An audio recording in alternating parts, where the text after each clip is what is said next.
That's the shofar.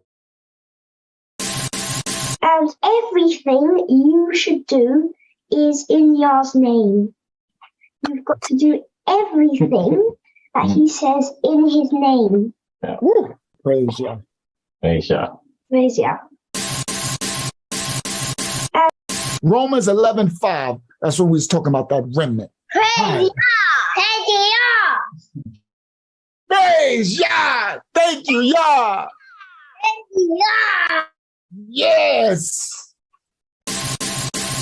Romans 11:5. That's what we was talking about, that. Shalom! Welcome to Mashiach's Assembly! Don't forget, shoes off at the door! Respect Yah's house. Hey, Maya is so. Hey, Maya is so. Toraba, Toraba, Toraba, Yahaya. Toraba, Toraba, Toraba, Yahaya. Praise Yah! Praise Yah! Praise Yah. We sing praises to your name. Oh yeah. We sing praises to your name. Oh yeah.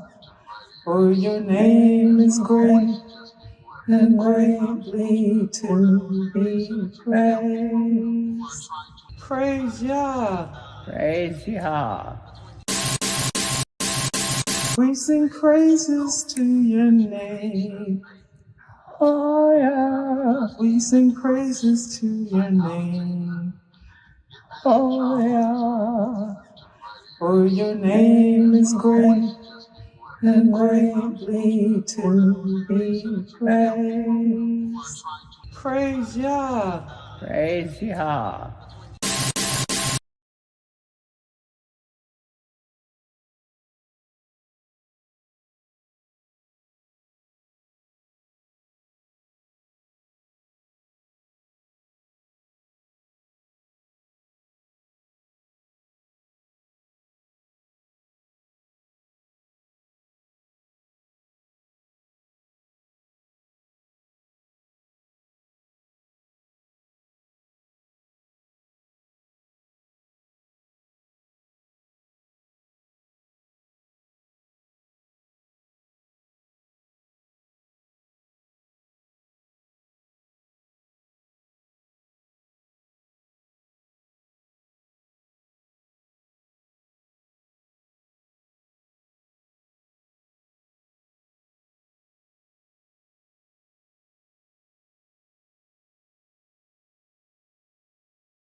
I shouldn't have been muted. All right.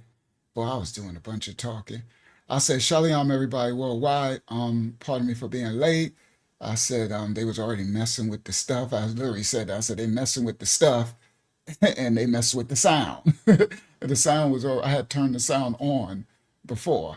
So, all right. So I put the link. Hold on, let me put the link. Now I should have put the link. There we go. The link is in the chat. All right. So peace and blessings to everybody worldwide. Welcome to the house of Yah. Tonight's lesson is the manufacture of a race war on the world stage. Yeah, very touchy topic. I'm still gonna rock out tonight with some discernment, of course, because I don't have the freedom of speech like other people on YouTube. So they watch exactly what I say and they'll strike me and do all type of stuff to me where others can just, they got the freedom to just do whatever. So I got to understand that. So I'm going to, but it's going to be a lot revealed, a lot exposed. Shout out to Sister Phyllis Richards. Shout out to everybody in the building, Brother Jerry. Shout out to Brother Wristfly, Diana over on Facebook. Sorry guys, I'm trying to see the whole Mashiach Assembly. Sorry for anybody else. I didn't get to see you. There's too many comments already, right? So I'm going to oh, it's y'all, and y'all know what I do every time I show something that y'all have never seen before. Y'all gonna learn something tonight as well. Yeah, y'all know how I do according to the Most High. I always teach. You be like, teach my children. So I always try to come bring something that's not out there all over YouTube that everybody ain't got out there, right? So I got something I'm gonna bring out tonight that y'all should learn something. Y'all should learn a thing or two tonight on this about right this lesson about this manufactured divisive race war that they're stirring it up, and they're stirring it up between the so-called black people in America and the so-called white people in America, right? And if the so-called blacks and the so-called whites are not careful, you will play into this manufacture. The world is the stage. We still on the series, right? I don't know when this series gonna end because the thing is playing out on the world stage right now, right? So I don't know when this series gonna end, right? Because who knows? It might be something new tomorrow that they doing, right? Sorry, I'm trying to get myself together. Gotta get yourself together. Yeah. All right, because I'm ready on the battle. We on the battle stage. You heard? They manufacturing through emotions in people. They stirring up the pot. They stirring the waters, right? Against the blacks and the whites. So what I'm going to bring out tonight is going to be a lot of what word you call that? You're going to feel some a lot of emotions and triggering. It's going to be a lot of things going to be triggering, but praise the Most High, I tried to bring balance. So I got a lot of clips, a lot of video clips I'm going to play, and a lot of break, but I tried to bring balance in your emotions so that it's not just triggering, especially to the so-called blacks, because the world doesn't realize the trauma that a lot of the so-called black brothers and sisters have still gone under, because there's been no repentance, there's been no forgiveness, there's been no apologies, there's been no remuneration, there's been no reparation for the atrocities that was done and are still being done against a group of people. And now it's being smeared as we just tripping. We got equal, everything is equal, and we just lazy and just and all this stuff. So there's a lot of trauma, right? So oh, the thumbnail. Let's do it. Let me let my brothers and sisters in. Let's get started. So here we go. We about to get started. It's gonna be, y'all gonna learn some things, and I'm gonna show y'all something that y'all don't know. Praise the Most High for election. All right, so let me cancel that. Hold on, I gotta bring my brothers. Oh, how do I get? Oh, they already here. Shalom, Elder Yaya Yazan, Shalom Yakata Yakama, Yazayan, and Yanapa and Hakyama. Sorry, guys. All right. Oh, thank you, Ayabayan. There was a donation. Thank you so much, Ayabayan, for your donation. I humbly received, daughter Ayah, and I thank you for the other one that you gave on one of the other lives before we closed out. You had gave a donation, and I humbly thank you, daughter of Yah, for your donations. All right. Praise the Most High. Thank you, Wristfly, for letting me know. All right. So now Akyama's here, so she can let if anybody else comes in. Now, it's going down. It's really going down tonight. I got a lot to bring out. What was I saying? I was saying something. I'm going to bring balance. So I'm bringing balance in the clips. But as I said, you're going to learn something that you didn't know as well tonight. All right? As I always try to do. All right, so that's what I was looking for. Shout out to Sister Yeshua Mashiach. Shout out to the sister. All right, let me go to my go to here, go to screenshot. Let me grab my thumbnail, and we about to get this party started.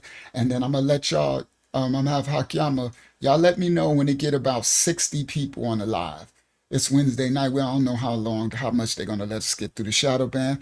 But y'all let me know when we reach at least 60 people on the live stream, and then I'm gonna start another phase of tonight's lesson. All right. I'll be trying to get it to I want to the most people to more people come. I know a lot of people come a little later, right? So once it get around 60 people on the live, then I'm gonna go into second gear, right? I'm stick shift driving a car. I know how to drive a stick. I'm hitting in second, right? And throw it to third, right? Right, fourth, fifth, sixth, seventh. If you got 7 gears, but most of us had 5 or 4. Y'all don't know about the old cars. We used to have 4, 4 gears, right? Oh yeah, I know how to drive that stick. But anyway, so let me stop being foolio. Hold on, let me grab my screenshot because we about to get in tonight. All right, so which one I'm gonna grab for the because I got 2. So I'm gonna do this one. Let me do this one, right? Do that one, 6 megs, 6 megs, right? So let me do this one, right? There we go. Now I'm gonna go come back to y'all. I'm gonna go share. Where's the share screen? Boy, they be moving stuff. I don't even know what is. That's is that That's new layout, manage layouts. Come on, bro.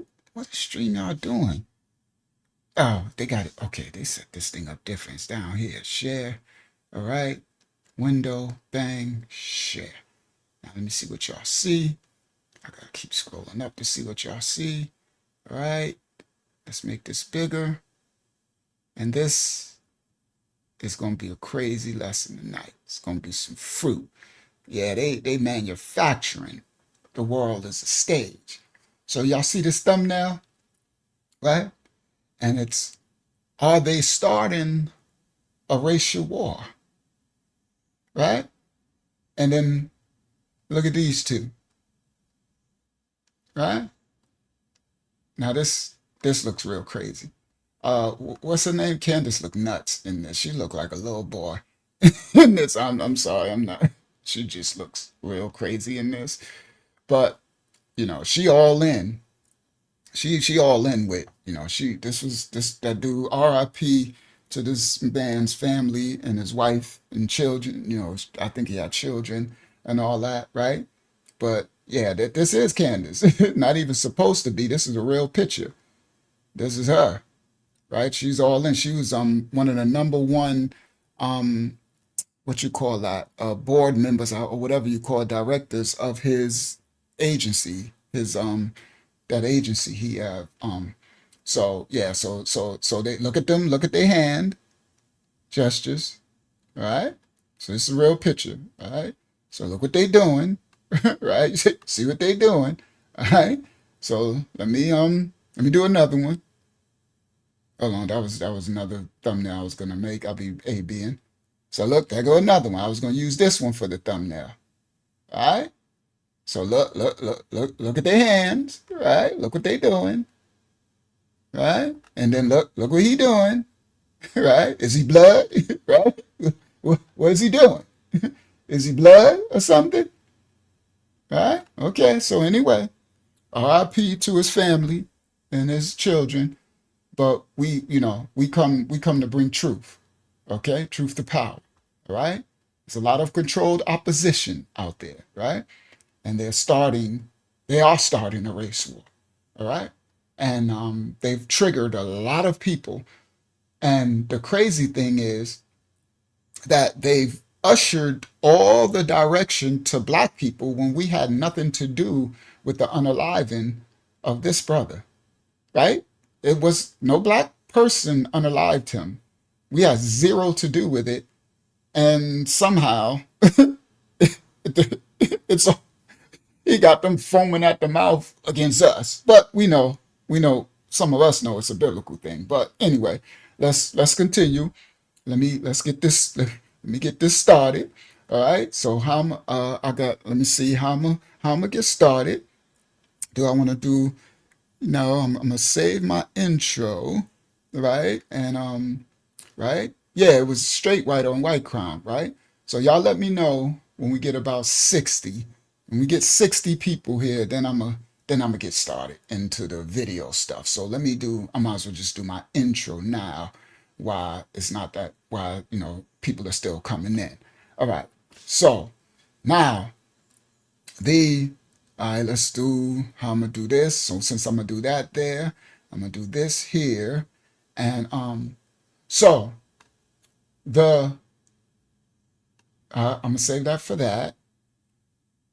There was a to all right. Oh, there we go. Because I was got something from Yashara La.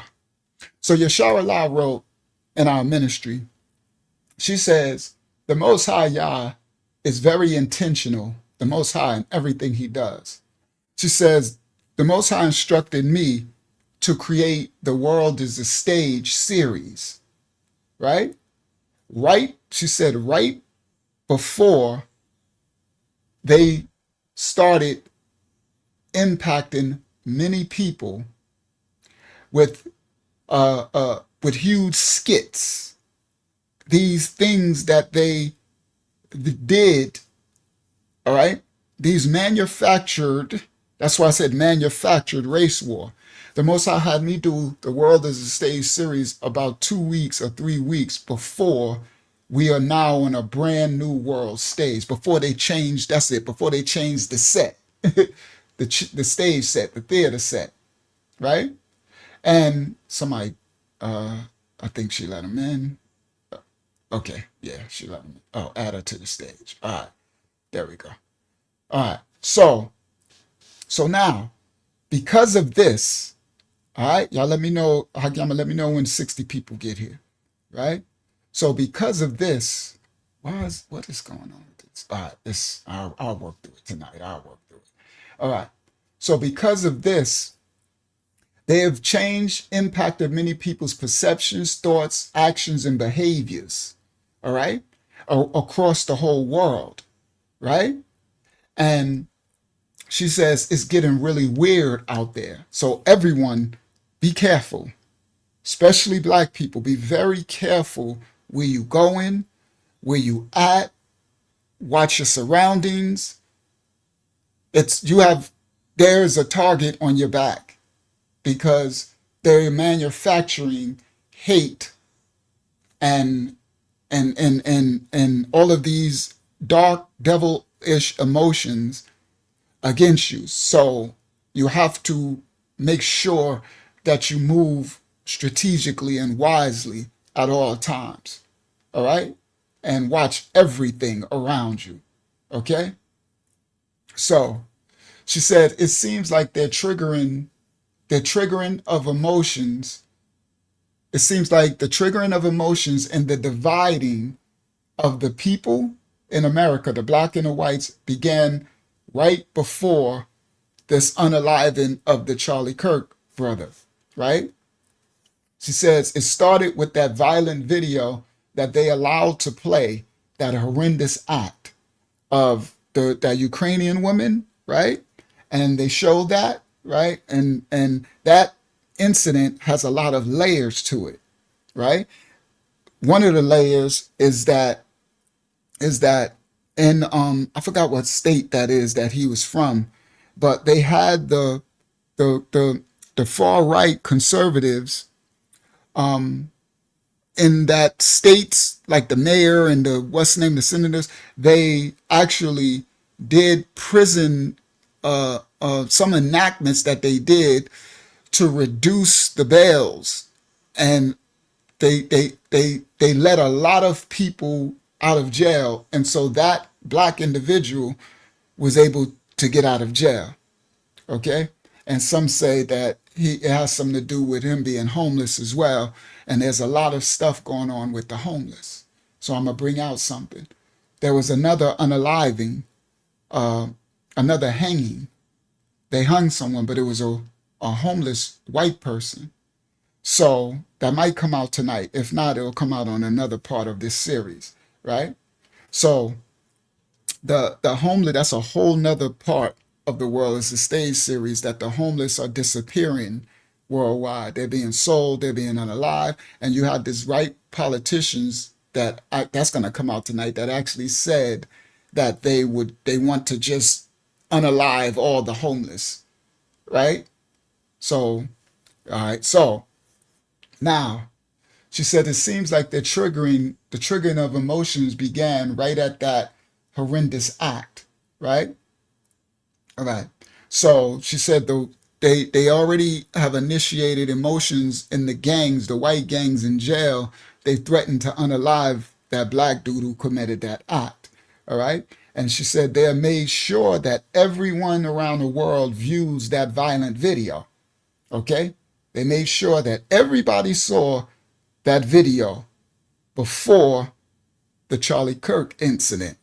Okay. All right. So she said some say that they doing this to gain support and to structure in the bringing in of the military and martial law. All right. Others are saying that this is a direct violation to the constitutions. Others are just saying it's just a distraction. Right. So she said allegedly in this popular black on white crime, that was a crisis actor and a homeless man who had been in and out of prison and mental institutions. Yes, and he said that they had MK Ultra'd him and programmed him. And his family said, he said that they apparently wanted to unalive that person because they triggered his switch, if so you will, right? So all of this is allegedly, and this is what this man said, right? And I don't got it tonight, but I got the clips where I got the public officials who actually instituted the monetary system for the bail and switched up in that jail, the prison, and switched it up so he could get out. That's how he came home. All right. So anyway, now they're saying that he said that they let loose on that girl, controlling him like a weapon, right? He has mental problems. Shout out, may the Most High have mercy on all those that are suffering from mental issues. But he spoke clearly, and he said they must have been upset at that girl because they let loose on that girl. So he said they triggered him, whatever's in him, as a weapon to let loose. All right? So she said several in the limelight have been using this incident to call for a civil war. Now, that's the clip I don't got tonight. I had so much. I didn't grab those. All right, it's all right. I got so much. I got a lot of other stuff. But maybe I can grab one really quick. I probably could. I could probably grab one really quick because I know what folder it's in, right? So anyway, so you got a lot of the far right or the militant conservative white men calling for a civil war. So I had the clip. I think I probably need to find I got 90% of what I needed and I forgot that. All right. So let me postpone. So where is it? I'm gonna try to find it while I speak to y'all. So they I gotta have it somewhere. So I might even just play it on the YouTube thing if I so I don't have to download it. But they are actually, this one white man called on Trump to start the civil war and give them the freedom to go out, and so they can just start a civil war to unalive. They calling it the left, right? The woke left, but they really talking about black people when we had nothing to do with the Charlie Kirk incident, right? So they and they're really like charged up about it. Okay. So they I had the clip. Hopefully I could find it, right? So they're proclaiming it, and they're saying that if this happens, that we're screwed because, oh man, oh, I gotta find it. I gotta find. Now I remember what was in the clip. I gotta find it. Um, hopefully I could find it. Uh, give me a second.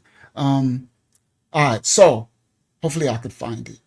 So they were talking about how much guns they have, how much ammunition they have, how much, how they will unalive so-called blacks if they said if Trump allows them to do this civil war, and we ain't ready for that smoke, right? Because they've been training and they've been buying ammo, so they're bragging in the open, saying how they just waiting for the go, right? And it's crazy because you can't stop it because uh, the majority of blacks have nothing to do with it. Now you got other foolish so-called blacks who are adding into the chaos by provoking, like they're like flaming the fans, but the puppet master, this is why I said they're manufacturing the race war. So they're because they're showing Charlie Kirk's speeches, right? And all the stuff, then it triggers some of the blacks because his speeches were really anti-black, okay? And so it had the blacks reacting, right? Because they're like, well, why do I really care? And then it's triggering the whites, which we had nothing to do with, but they don't care. And it's crazy. It's just so many levels to it, right? So the clip, I don't know what it's called, so I might not be able to find it now because I don't know um um which one which one is called. All right, what is called which one? I got like 1,000 videos. So so the the this is the manufacturing and what's happening of this war against us. All right. So the so-called blacks. So you have to prepare and you have to be very careful because they're on a mission. All right. And so I'm about to show some very triggering videos. Right. I'm gonna show the videos. I'm gonna do my copyright disclaimers, and then I'm gonna bring balance to each triggering thing I show. All right. So the somebody was unmuted. Who somebody want to say something? Excuse me. Can you hear me? Mm-hmm. Mm-hmm. This reminds me of what you said about the camps.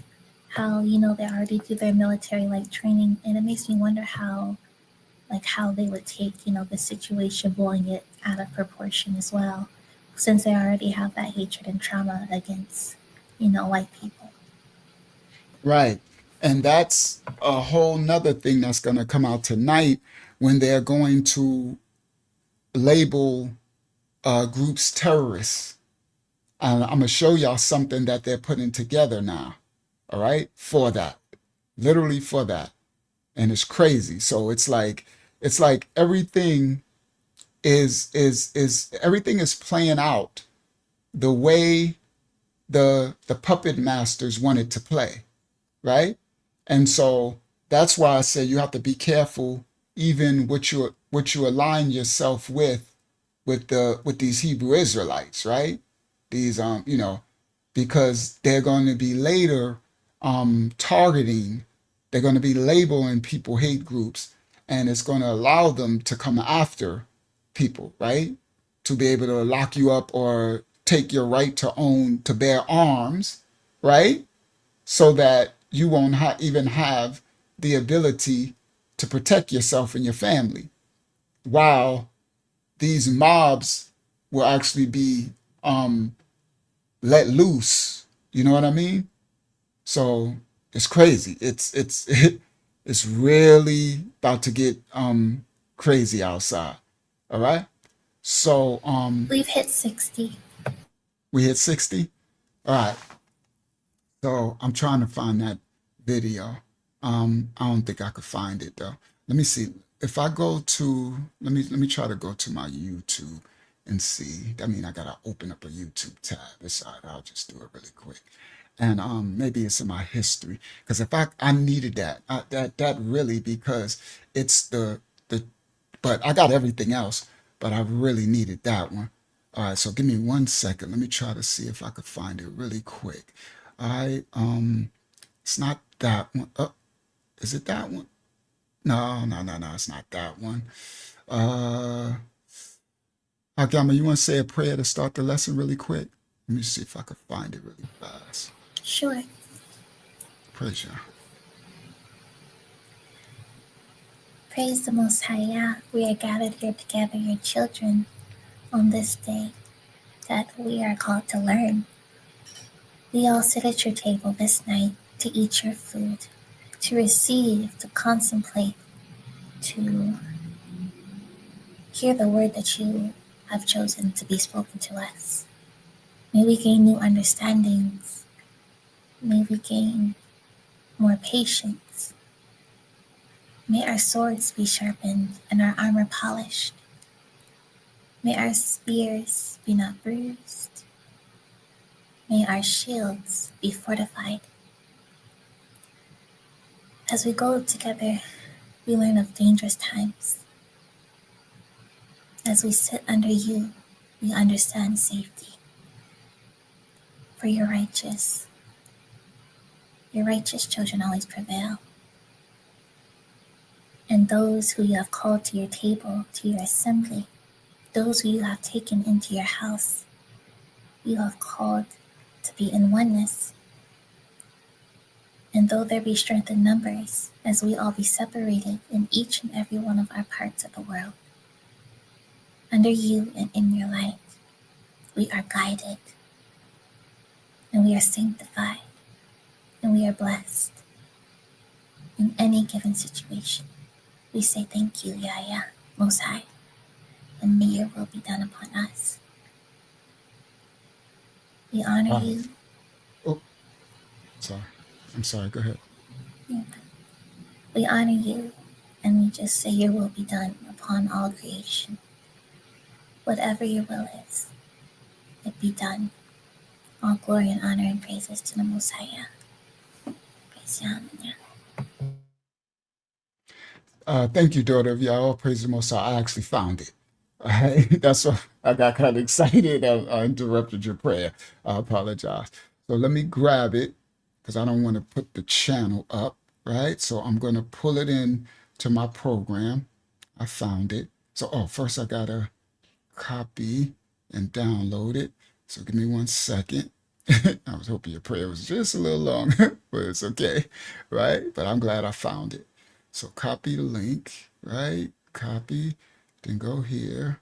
That's going to paste it, right? And then I'm going to pull it in. That should download really quick because it's not long. But this is, I got it. I found it. I found it. I found it. Yeah, I found it. Praise the Most High. It's very important in this lesson because it ties in the fruit of it, the whole gist of it. All right. So now I grab it here. I got my Premiere. So grab it. It's in this one. And there it go. And then pull it right here. Bang. All right. So now, is Yasha here? He's here. Yasha, could you say a prayer for us? Give me let me get this together. Let me get my stuff together. I got it. So it's not gonna take me long. But I don't want to have no dead space in the study. Shalayam Yahweh Shah Mashaya, who they call JC. Shalayam to the Rayat Hayakadash, who they call the Holy Spirit, the Holy Ghost. Shalayam Yahya Sabayat, who they call the Lord of Hosts. Shalayam to you, the Most High Yah, creator of all things, he who is uncreated, he who is, he who always was and always will be. Abba Yah, we just come before you today with thanksgiving. We thank you, Abba Yah, that You have given us the eyes to see the stage, the performance, Abba Yah, and to be able to look from the outside in and be safe, Abba Yah, to be safe from all the drama, all the political play, acting, Abba Yah, all the darkness, all the evil that's being pushed forward, Abba Yah, in our faces currently, Abba Yah, that our focus is doing your will. Our focus is protecting your children, Abba Yah, and our households. Our focus, Abba Yah, is ensuring that we don't fall for the deception. Abba Yah, thank you for the discernment that you have given us. Abba Yah, I pray that with this discernment, Abba Yah, we use it to do your will, that we use it righteously, that we do not participate in misleading anyone, Abba Yah. And if there's any mistake in us, we pray for your correction, and we ask your forgiveness as we come to you with repentance, Abba Yah. We thank you for Uncle Yahya Shah and his Ayada, Abba Yah, the work that he puts in to do your will, to teach your children, to lead your children back to you, back to your name, that strong tower that the righteous runneth into and are safe. We thank you for the safety. And Abba Yah, we ask that tonight's lesson will be edifying to not only to our physical self, but our spiritual self, Abba Yah, that our eyes will be opened and remain open, and that our hearts will be open and remain open to hear, Abba Yah, to see what it is that you have to show us. We say all these things as we say Tayada, thank you, Abba Yah, in the name of your Son, Yahya Shah Mashayah, who comes in your name, Yahweh Shah Amashayah, who comes in your name, and in your most excellent set apart name of Yahya, we pray and say Shalayah, Hallelujah, and Aman Yah.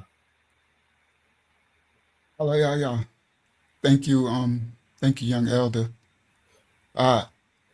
So I'll just y'all, so I'm putting the thing together, right? I just have to level it out because sometimes clips, so I do a lot of work when I make these videos for y'all. And it's not just because it'll be low, a clip low, and then this will be loud and everything. That's why my stuff always sound very equalized. So I have to compress it. So I have to so that's what I'm doing now, right? I'm grabbing because I seen everything is all over the place right now, right? But it should be really quick. All right. I All can right, read let the me bring house it up. prayer. Yes, go ahead, please, really quick. It should be really quick.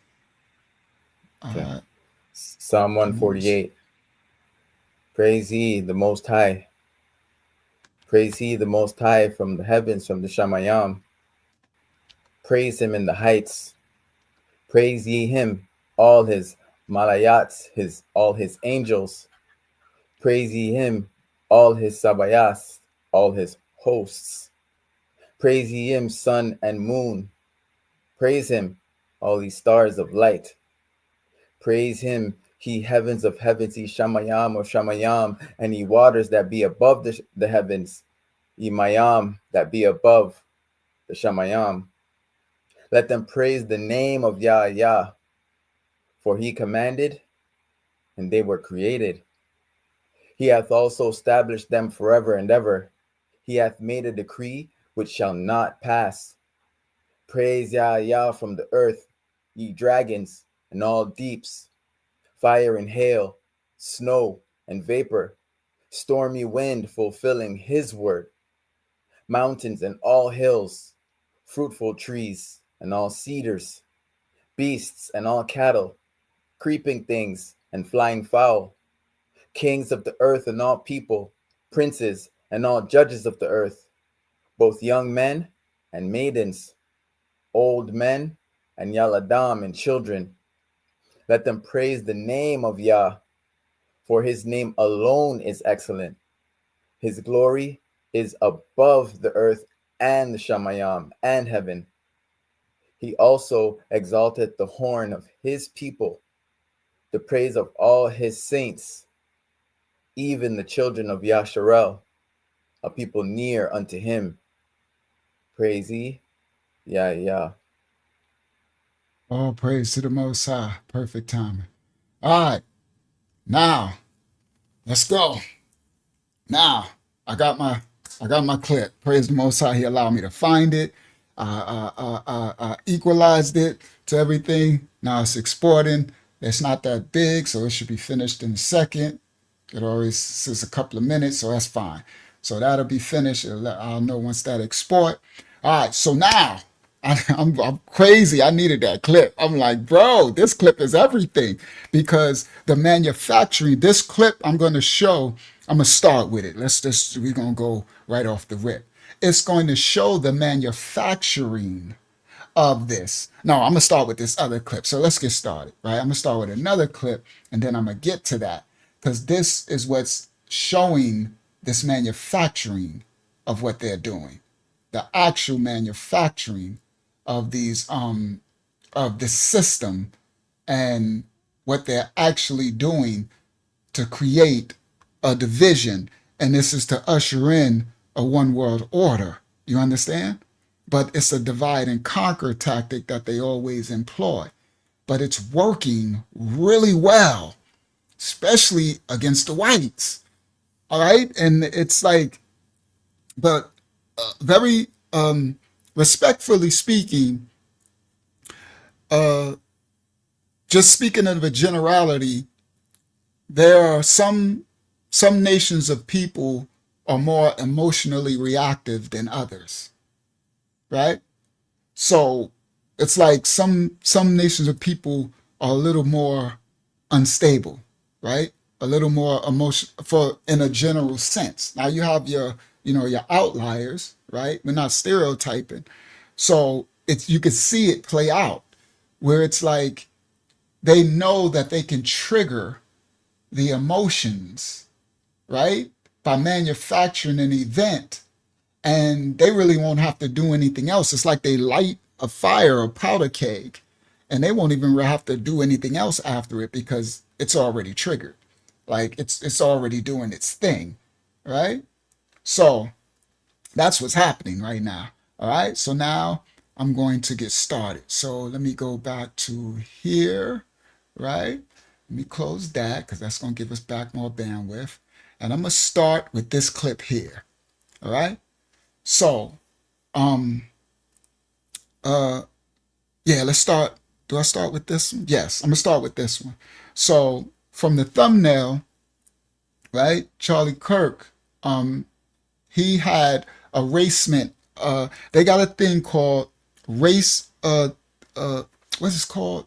The replacement theology, the great replacement theology, right? It's a theory that these, racist people, right, have come up with this theory that the white man in America, the white people, are going to be replaced. So they call it the great replacement theory, right? And so Charlie Kirk in his speeches, this is what he promoted. He taught the great replacement theory. Okay? So copyright disclaimers are in effect. For educational purposes only. We don't own rights to the video. This is for reactionary purposes. We're just breaking down the video clip. All right? So let's get started. Here we go. It's almost 70 people on the live. All right? That's good. Perfect timing. All right. That's what I wanted. 60 to 70 people to get started. All right. Here we go. Now, let me stop sharing that. Bang. Share. Thank you, Hakyama and Yasha, for covering the house while I got that together. And bang. And share audio tab. Bang. All right. Share. Now I'll make that full screen. Make that smaller. There we go. Here we go. Copyright disclaimers are in effect. Let's go. But just to be clear, you just said to me you use the N word regularly. In what context? Do you use it with black people? Yes, if it's appropriate. When would it be appropriate? Anytime I feel like it. So you See, this is some triggering stuff. So why would, and they using Piers Morgan and all, like, so it's like they're using their money to pay these people through the media to push this stuff because they know it's going to, it incites emotions, right? So it's going to, hearing this, it's what they call a white woman, say, I use the N word whenever I want, right? And then he's talking about, so whenever I feel like it, right? That's going to trigger blacks who know that she wouldn't be using that word like that, right? But in the safety of her whatever, right? So they know, and then they know that the whites, it'll trigger the racist ones to be like, yeah, that's right. And they better not say nothing to her and we'll do, right? It's like, so why would this even be a thing to be broadcast on public, on the world stage? You understand? Millions and millions of people. Because it is a manufactured race war. Now, this has nothing to do, we have nothing to do with the so-called blacks, with Charlie Kirk losing his life, right? We have nothing to do with that. That was white on white crime, okay? But somehow they twisted the narrative, right?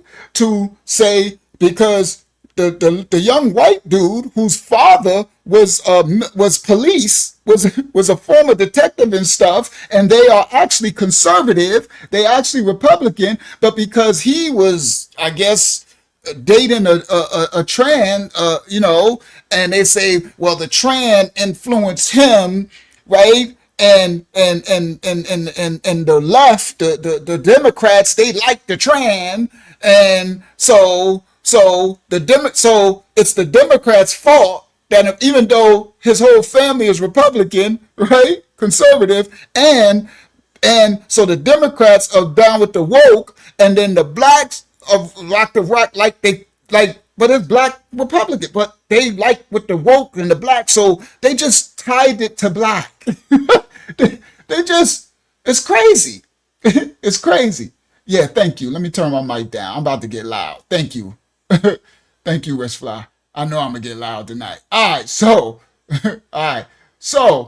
it's like they somehow just tied it to black people, and then start playing, the Charlie Kirk clips, all to incite for black people to respond to something, so that it can, when the so-called right whites are really emotional, because one of the people that they loved had got unalived. Our condolences to his children and family, right?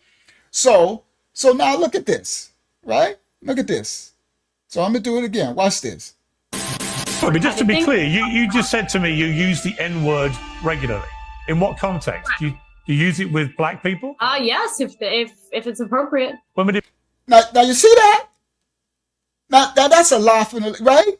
So so you just said you use the N word regularly, right? And then she's like, yes. And do you use it among black people? Why would you be asking something like that if you're not trying to incite, right? This should be a crime, right? Yes. If it's appropriate, she lying out her side of her mouth, right? You'll say it while you surround, while a black person might be surrounded by a bunch of whites with a bunch of guns, right? You wouldn't even say that to a black woman by yourself. Oh, and if you did have the cojones, right? Then you'll be what you call that, Karen. She turned an immediate Karen. Police should be calling the po-po-ho. Fast is when somebody smacked the taste out of her mouth, right? But we don't promote violence, but they are instigating emotions to make people get triggered, right? So why would you have this? To be triggering people, you should be trying to bring calmer relations. You should be trying to diffuse, telling people calm down, bring love and understanding. But yes, they're provoking to anger. You understand? So I'm like, All right. So anyway, let's go. I'm gonna bring balance, right? That's what I do. So I'm gonna show what's really happening, and then show, because there's two sides to every coin. There's a kalalaya, a completion. There's good, and the opposite is evil. So I have to bring balance. I can't show the evil that they're doing on this world stage and don't show some of the good to bring balance, because it'll trigger, and I'm not called to trigger people to emotional ecstasy, of dark ecstasy, to excite their emotions so that devils can come in and incite their thinking. All right? But that's what these media are doing. This is how they're manufacturing the race war. Right here, what you're seeing. But just to be clear, you just said to me you use the N-word regularly. In what context? Do you use it with black people? Yes, if it's appropriate. When would it be appropriate? Anytime I feel like it. So you're an unashamed racist. Correct. Right? You heard her? She said she's an unashamed racist. Now, I can respect her admitting it. If she really does feel that way, I know she lying out of face talking about anytime if they would, yeah, right. You say that when you got the upper hand, you might say that, right? You can't piss on my leg and tell me it's raining. But if you really if that's what you really believe, I can respect that she says yes, she's a straight out racist, and she, well, I'd rather that than the one lying to me and the snake in the grass, right? All right. So yeah, I'd rather have the snake. So if they, if that's what she wanna believe and live, then so be it. All right. So now the clip should be finished, right? Yep, it is. All right. And it's exported. So let me find my thing. So now I'm gonna pull that one now, because that I might as well, right? It dropped from 70 to 50, 60 or something, and they don't like this. Well, whatever. All right. So anyway, let's go. I'm in now. It's on and popping now. All right. So let me pull it into my timeline. Let me open that up.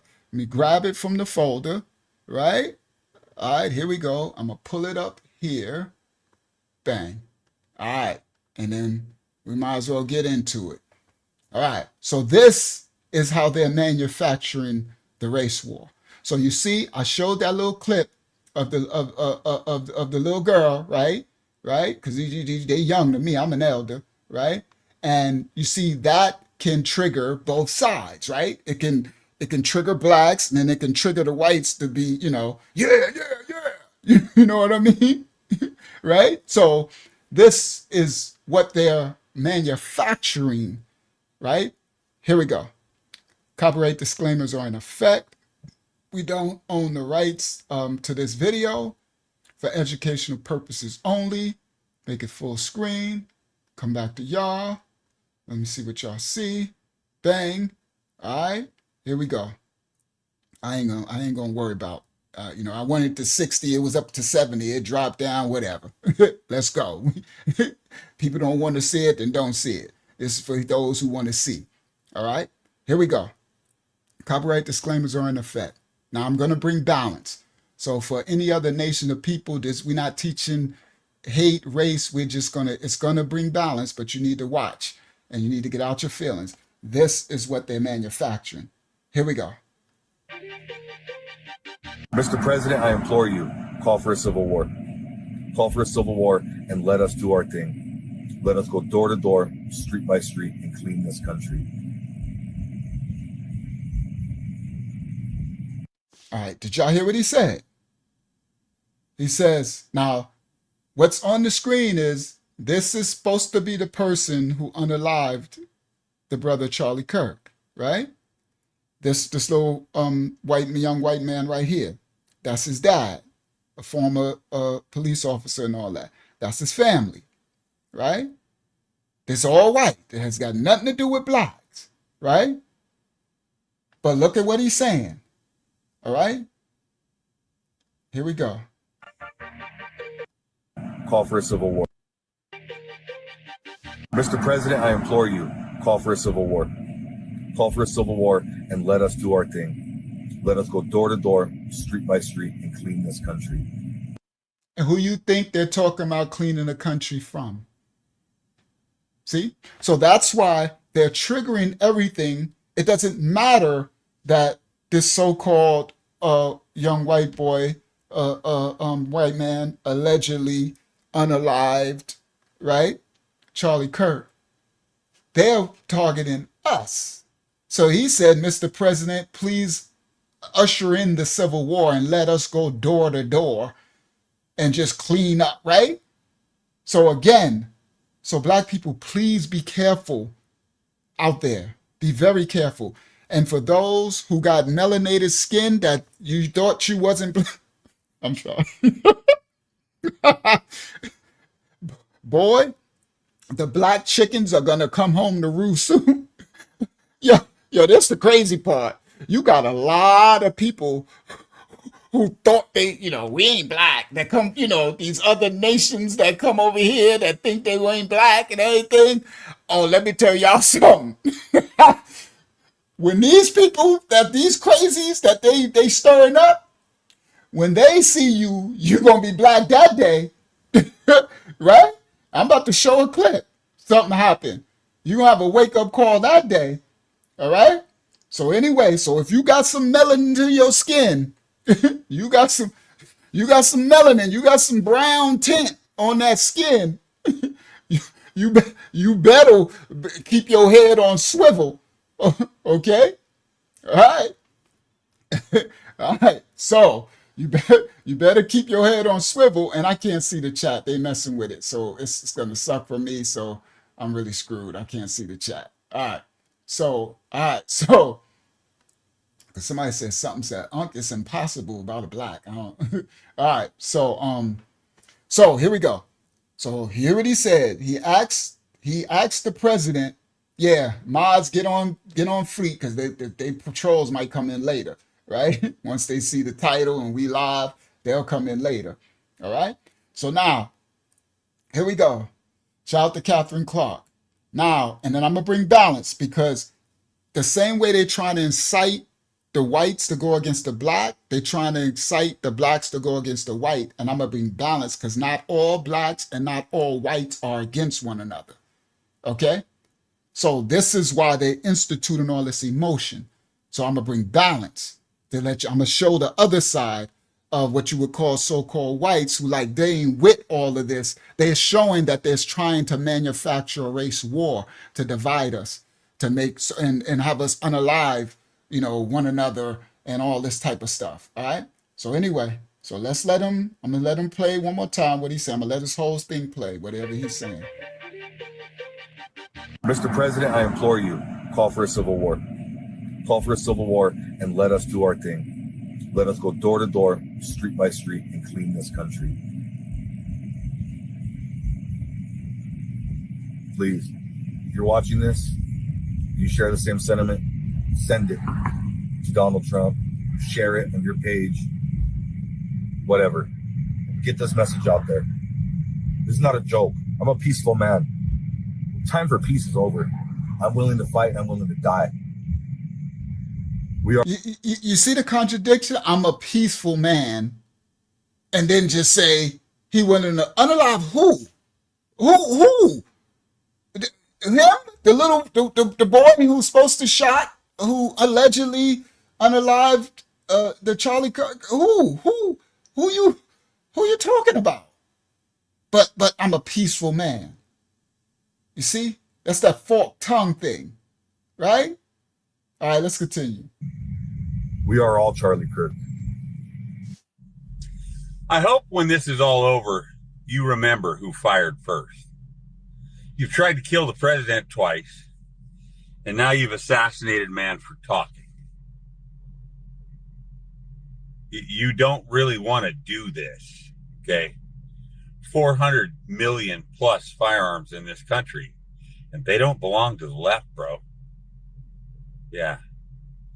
If you think it's okay to murder someone because of their opinion, you get what's coming to you. Now, this is the crazy thing. Who y'all think they talking to? Right? because this was white on white crime, right?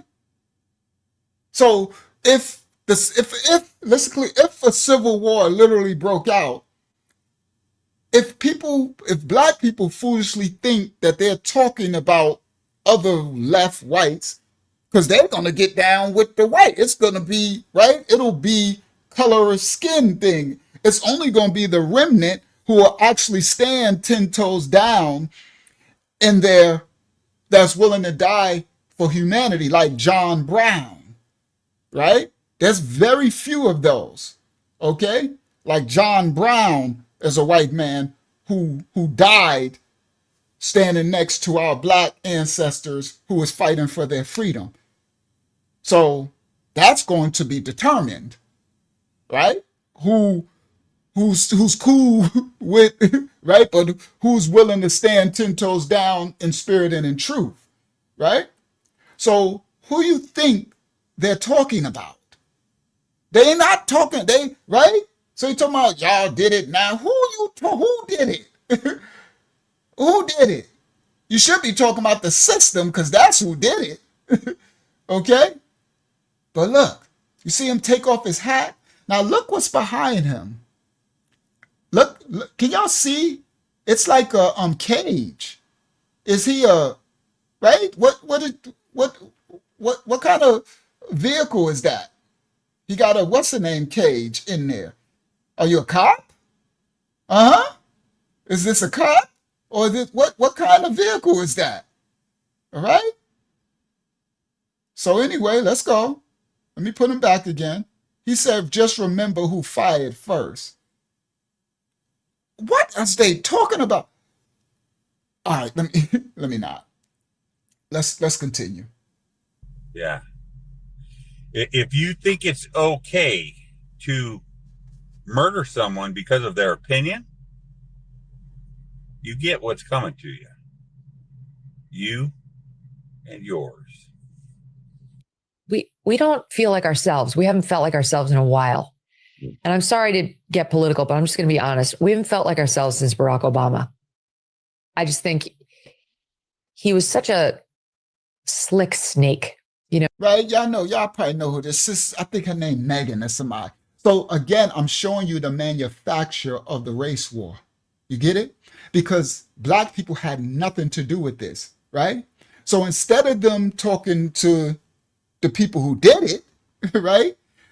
She got the nerve to say, well, us white people, we haven't been ourselves. We haven't felt like our good old, jolly old selves since Obama. Now, Obama ain't been president in like 10, how old? We done had Trump twice and Biden. You ain't been yourself. Oh, so the 2020 lock-in and the Jim Jones jab juice, that ain't got nothing to do with you not being yourself, right? All of the other thing that been happening, ain't none of that got nothing to do. You ain't been yourself since Obama. Yo, did they just go way back to Obama? This is crazy stuff. She might as well say, we ain't been ourselves since 12 years a slave. Right, Mariah? She said, we ain't been ourselves since Django. It was the Django movie. No, what was that other movie? Once the one that started the stirred up the whites back in the 20s. What was that called? Something to America. That old the old movie that they try to show the black people as just want the white woman type of thing. What was it called? Something, that old movie. The first one that they made. Birth of a Nation. Thank you. I knew somebody. Who was that? Wyatt? I knew somebody could get it. She might as well say, we ain't been the same since Birth of a Nation. She went to Obama. Yo, this is crazy. The crazy thing about it, guys, the crazy thing about it is they are very intelligent, right? So this Megan and these people, and remember, they give them millions of subscribers. They push these people to the masses. So everything that they say, it's like, remember, they use this is programming, right? They use the media, right? This is witchcraft. So if she says that, it gets eaten, right? Because word is food, right? Eat this word, eat the word, Ezekiel, right? My bread, eat my body, my bread. That's the word of the Messiah, right? So when she says this is indoctrination. So what it does is, because millions, right? And then it feeds them. It's like putting more embers on the fire, or more lighter fluid on the fire, right? They're like, yeah, right? Yeah.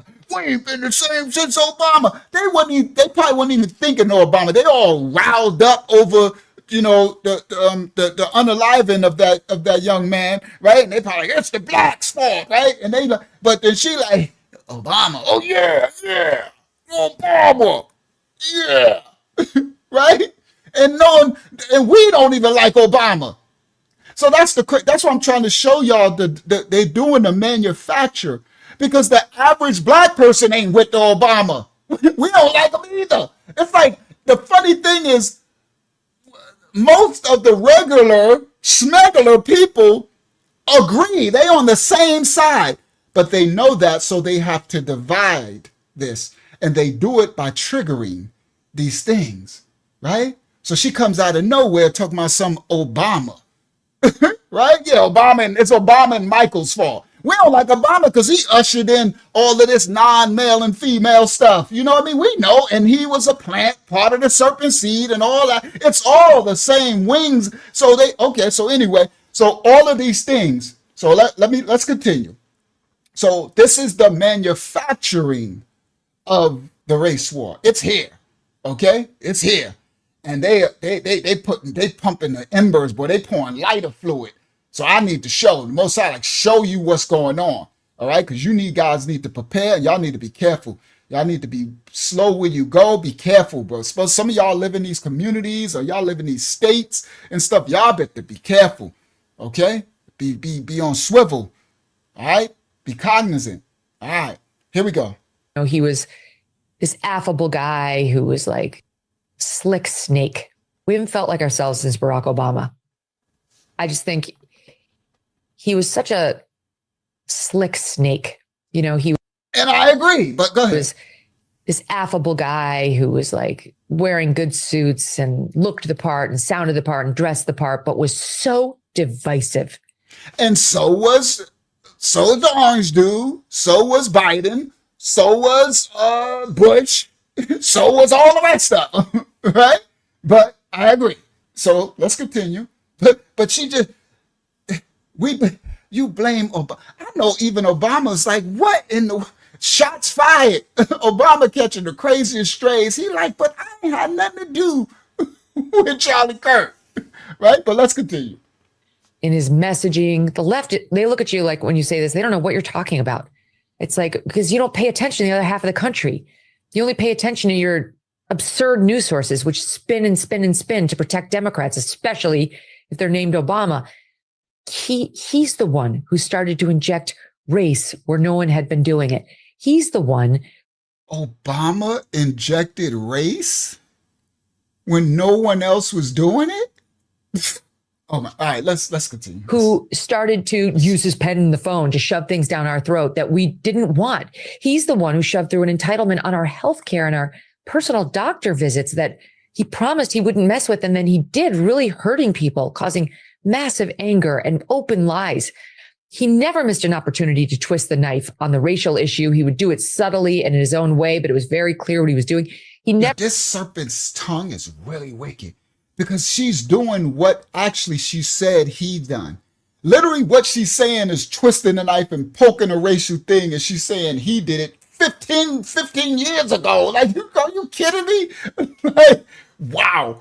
And it's stirring them up, but let's continue. For the first time, we had a president who weighed in on legal cases before they'd played out.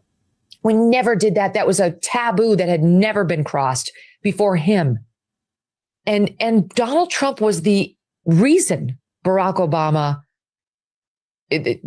reverse that. Barack Obama was the reason Donald Trump. See, she can't even get her lies together, right? Because she's fueling the fight. She couldn't even get it together, right? She's like, reverse that. Barack, right? Barack Obama was the reason Donald Trump came about, that he was born as a political figure. They say Trump's divisive. He was the antidote. He was the answer to the divisiveness of Barack Obama. And we just haven't felt like ourselves for years now. All right. So, R.I.P. Charlie. But, we're not but about that. But, if you guys think it's going to shut anybody up, it's not. You just release the beast. And I mean, like, in everybody, in all the conservatives, and everybody. If y'all want this civil war, you're about to get it. So, yeah. Y'all see it, guys? These are the unhinged, easily triggered, easily deceived. If y'all want the civil, who are they talking to? If who want the civil war? Who? You talking to the little boy right here with his family? Are you talking to? No, they're talking to us. They're talking to black people who ain't got nothing to do with it. But they calling us the left, and they calling us woke, and they calling us, the woke left and the this and it's like, that's why she said Obama. You see, she went to the black. So I'm showing you the manufacturing of the race war, right? So it's like, y'all want to, they keep talking, who want to, ain't nobody ever said nothing about no civil war since 18, whatever the civil war was, right? But, my people are destroyed for a lack of knowledge. You gotta see it, okay? You gotta see it, all right? Don't be confused when and some of us, because we're not in this space, right? We won't even know that they're saying this by the millions. We won't even know that this is, and then you might be in your little neighborhood and go into some store and not realizing that all of this is brewing. You see? And it's like, so you're about to you just release the beast. And I mean, like, in everybody, in all the conservatives, and everybody. If y'all want this civil war, you're about to get it. So, yeah, don't be confused when the comes at you, because all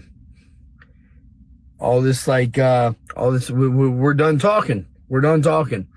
Okay, obviously y'all aren't talking, so we ain't talking either. So, get ready, mother, because it's coming.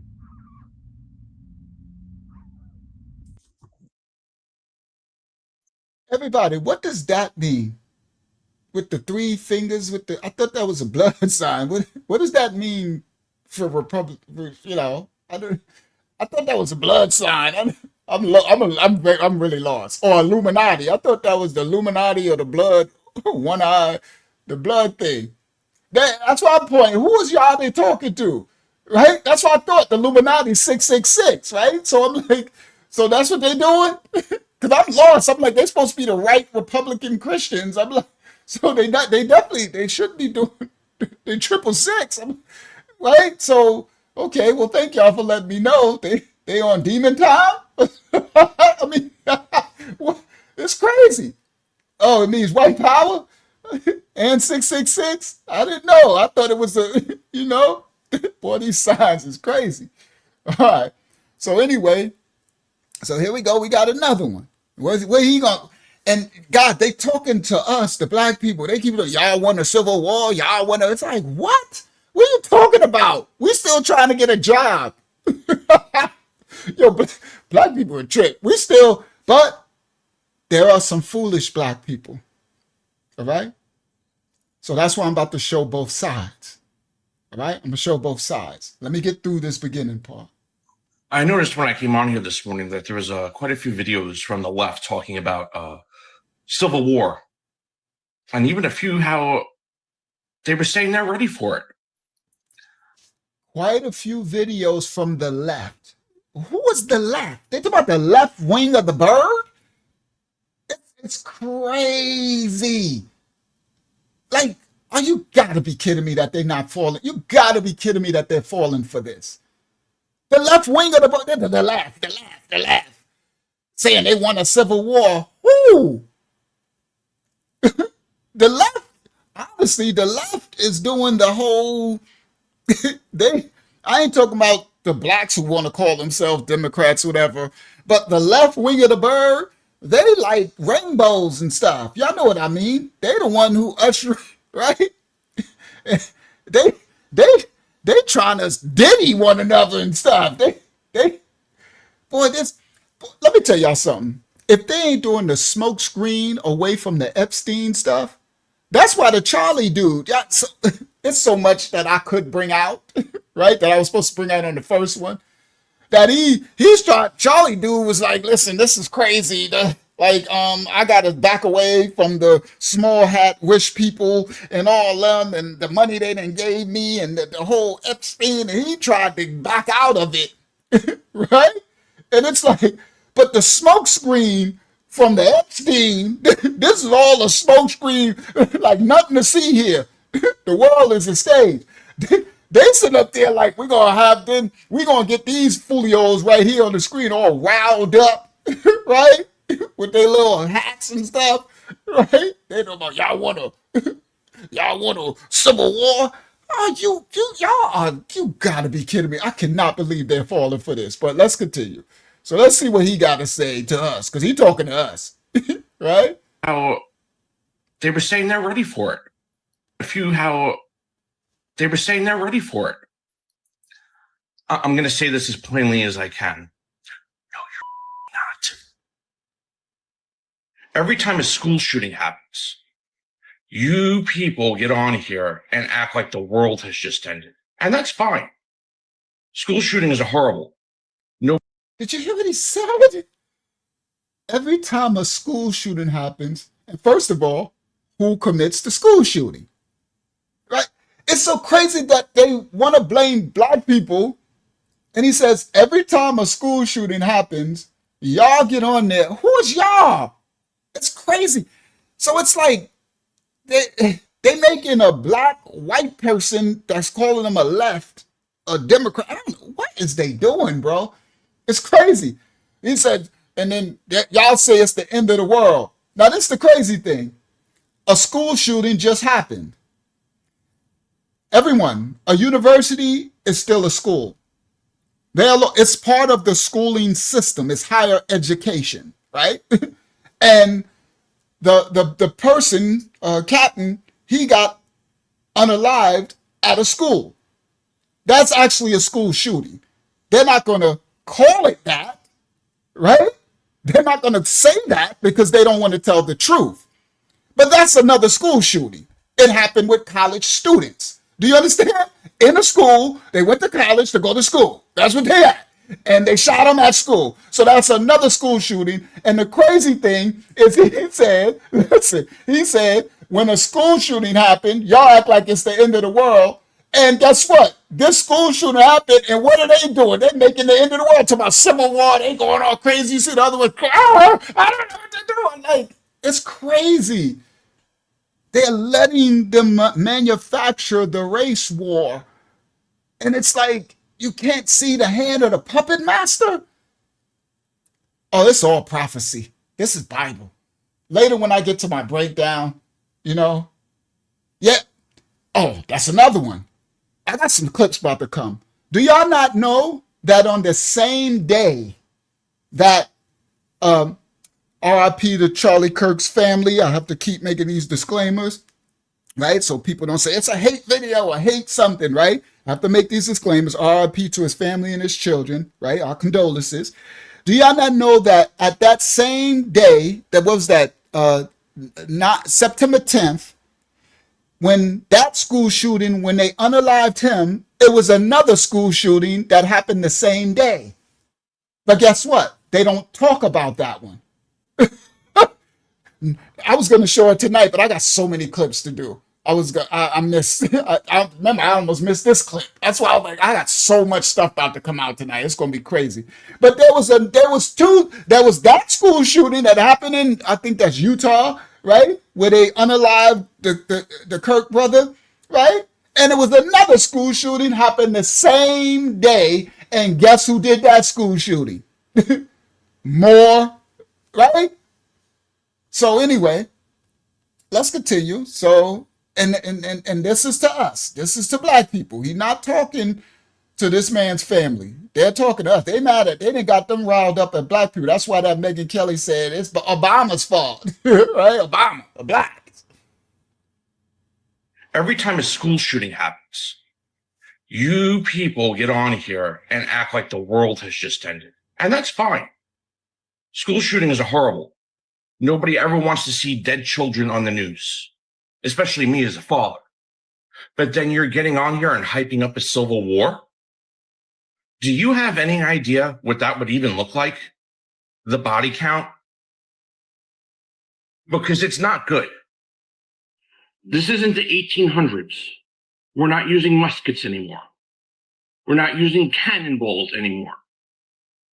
We're using precision weapons that do a lot more damage. This would make the last Civil War look like a skirmish. You leftists need to come back to reality because you do not want a civil war with the right. And the right doesn't want one either. That's not who we are. But if you push that issue and back the right into a corner, you will not like the result. I hope I never see the day that I wake up and find out that this country is in a civil war. The bloodshed would be unbearable to witness. I'm showing you because I know a lot of you didn't know this was happening. All right? I know y'all, we didn't know that somehow on TikTok and the millions that he's talking about, y'all up here talking about, I said, who?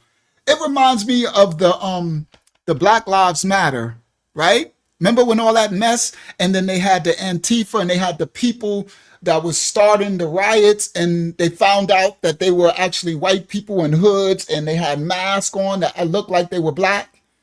It's the same psyop. It's the same thing.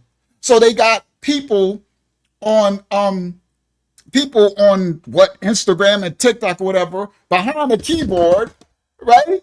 It's the system set up to doing the thing. And that's why I said some people are so emotional, they're easy.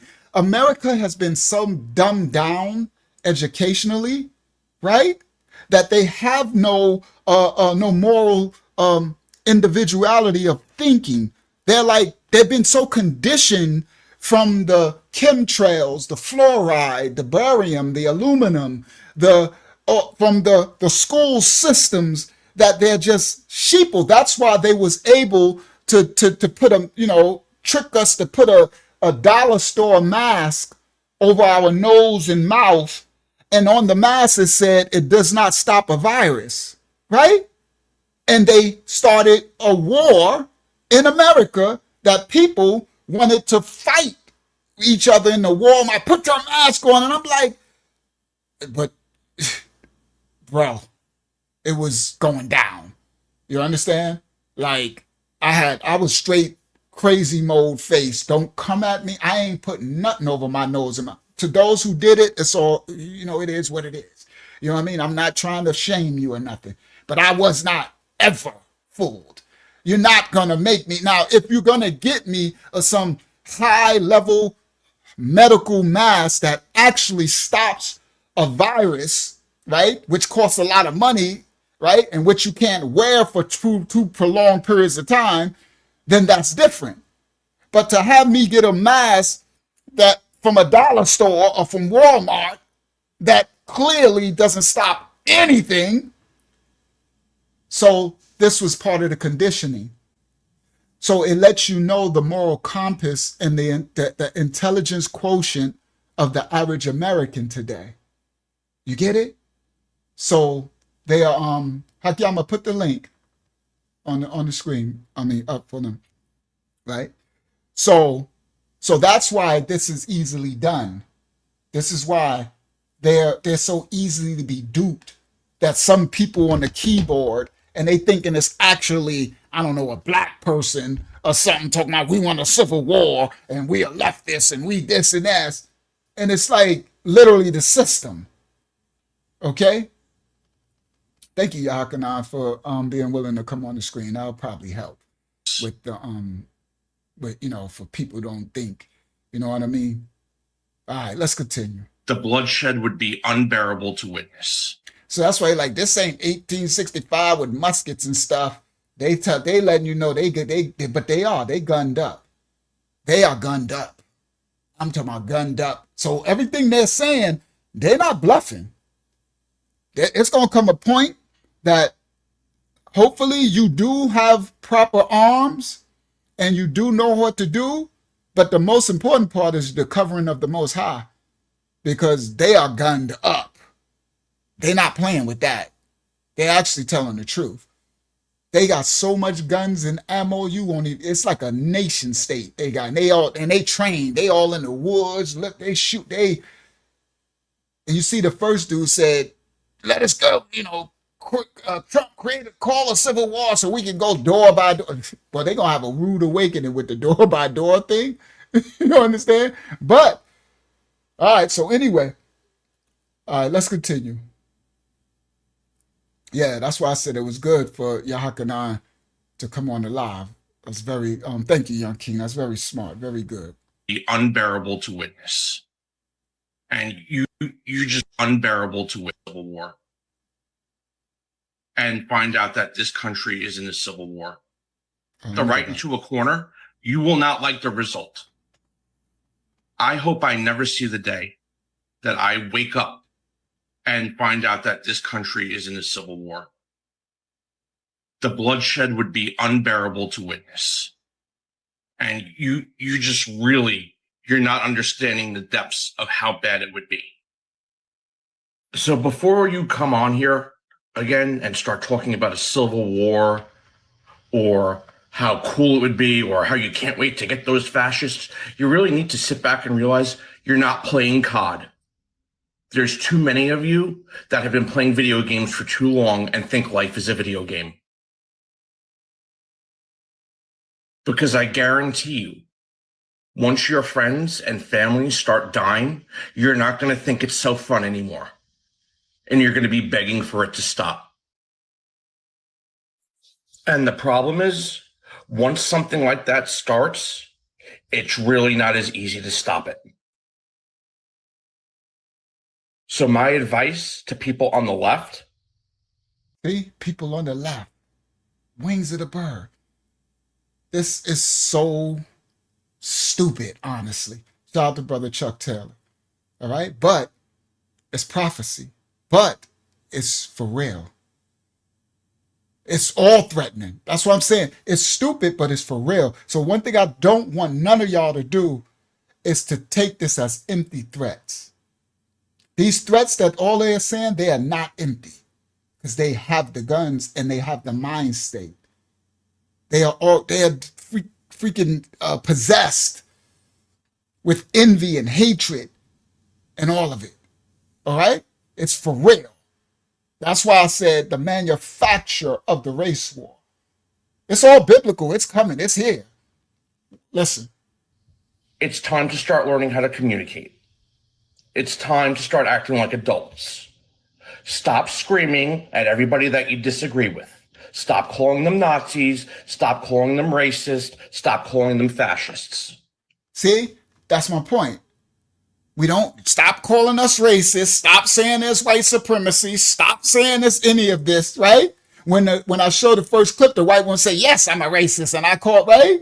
So it's crazy. It's like, it's so psychotic. It's so dark, devilish witchcraft that there is nothing you can do to make it right.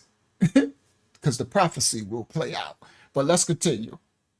Especially if it's simply because you're hearing something you don't like.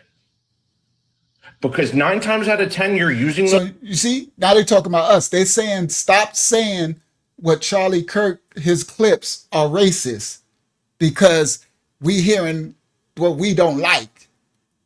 That's why it says, yes, they probably call themselves racist, but stop calling them racist. Stop saying, it's like, we're going to say we this, but you can't say we this, right? That's what they do. They say, we're white is supreme. We're white supremacists, but you can't call us white supremacists, right? We're racist, but you can't call us racist, right? It's like, so they're upset because it's crazy. But they're serious. What makes this so dangerous is that they actually believe the brainwash. It reminds me of that homeless dude who unalived the Ukrainian woman. May her soul rest in peace. And if that was a true story, because now with AI, you don't know what's real and not no more, right? So if that was real, my condolences to her family as well. But it's like that black dude who said he was homeless and said that they had MK Ultra'd him, and it's like a puppet. It's like the whole world is the stage, bro. Yo, they really believe their delusion. They live it because they're being fed it through the media and stuff. They believe it. It's like they really like you. They don't even understand who are you talking to. It's like, who are you talking to? You're literally like talking to yourself and don't even realize it. You're talking up your own destruction. Okay?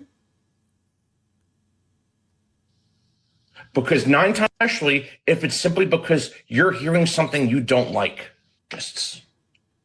Especially if it's stop calling them racist, stop calling them fascists. Especially if it's simply because you're hearing something you don't like.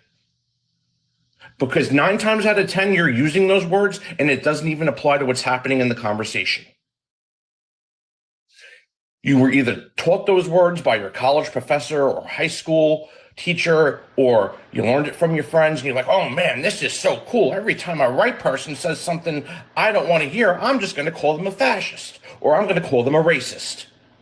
And it's all you do over and over and over again. And because you've done that over and over and over again. You see who he's talking to? So we learned the word racist from a college professor. So it's like, it's so crazy because they're talking to whatever they call in the left Democrat, I guess, left-winger white people who went to college, but then they're talking to blacks too. And it's like, it's a soup, it's witchcraft soup. It's crazy, bro. All right, let me try to get through this because we're going somewhere a lot stronger than this. This is. You started to believe that it's true. And because of that, he said, because the professor told you that there's racism, we start to believe it's true. This is crazy. So there's no racism? There's no racism. It's just our imagination. The college professors told us there was such thing as racism, right? No, it wasn't 400 years of slavery and all type of segregation and all type of unaliving and all type. But it's like, yeah, you'll start to believe it's true. You've started over again. You've over and over and over. I don't want to hear, I'm just going to call them a fascist or I'm going to call them a racist.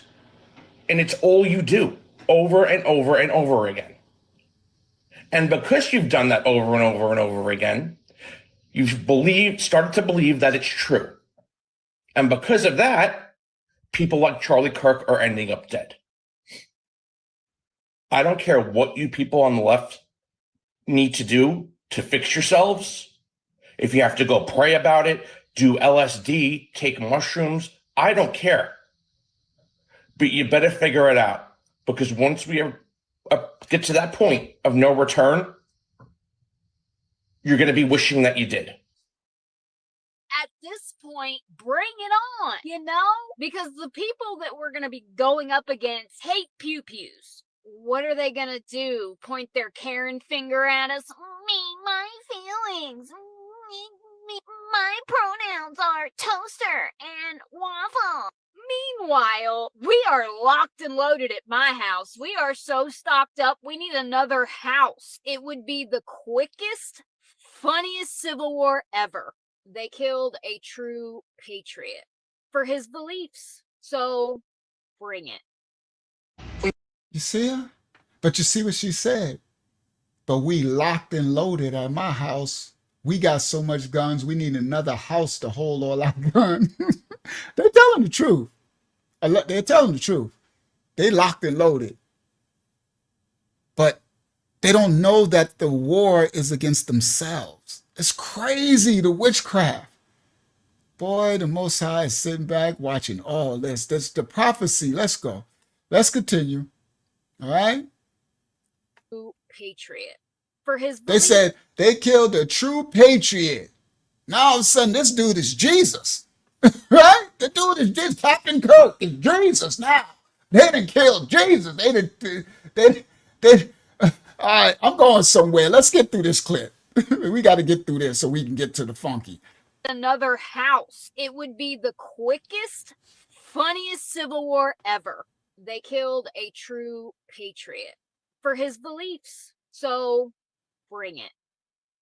We want true justice. So give us the green light or handle it yourself with the military. It's time, yo. It's time for a civil war. A straw for me. It's war now. War was declared today. So what does America do? I hear people. See, I'm showing you because you can't believe. See how many? They like civil war, civil war. And black people, so-called blacks, we would just be going on with our lives and not even realizing that these psychopaths are out there just eating devils. Like they're literally being possessed and we won't even realize what's happening. Do you understand? That's why I'm saying and showing you it's really that dangerous. Okay? Because this is so wicked and full of hate. I thought Yohanan was coming in. He didn't come in? They were here with us. Oh, he was here? Oh, okay. War was declared. For a civil war. A straw for me. Handle it yourself with the military. It's time, yo. It's time for a civil war. A straw for me. It's war now. War was declared today. So what does America do? I hear people saying it's time for a civil war. Here's what I would like to see happen. I think our government should say, we got two sides who are very pissed off at each other. Go for it. That's what I want to see happen. We're done talking. Like, are we going to continue to talk? Do y'all want to talk? If you're a liberal, do you want to talk to me? No. You probably hate my skin color. You probably hate that I was a rodeo cowboy. You probably hate 16. Bingo. See? I knew I was going to get it. He said, that's another word they use. Left, Democrats, liberals, right? The leftists, right? And what did he say? You probably hate what? My skin color. So he not talking about the whites. Y'all see? I knew I was going to catch it somewhere, right? That's why this family is on the screen. It's who are they talking about? So they're making it sound like they keep saying the left, and F, and all this stuff, right? But what did he say? You probably hate my skin color. So he can't be talking about the whites because they are the same skin color. Thank you. I knew I was going to find it. All right, let's continue. Let's let them, now y'all have the fullness of who they talking. I just wanted to clarify because they hide it behind these words, left and liberal and all this stuff, right? They talking about black people. That's why that Megyn Kelly said Obama and stuff. Go for it. That's what I want to see happen. We're done talking. Like, are we going to continue to talk? Do y'all want to talk? If you're a liberal, do you want to talk to me? No. You probably hate my skin color. You probably hate that I was a rodeo cowboy. You probably hate 16 other different things about me. You know what I don't like about you? That you're in my business. Other than that, dress up like you're a princess from some Disney movie. Now the crazy thing is they're so crazy. Their projection is nuts. Nobody even think of y'all. You talking about you probably hate that I was in a rodeo or something? Bro. Oh my goodness. It's just nuts, bro. The cognitive not cognitive dissonance, the delusion, the illusionment, it's insane, the witchcraft. Okay, it's like, huh? Ain't nobody. Oh my, their feet. The system, the serpent seed, is feeding them this information on the internet, and it's it's like these. It be someone in the office of some military office somewhere typing stuff. You know how they do to the Bloods and Crips, right?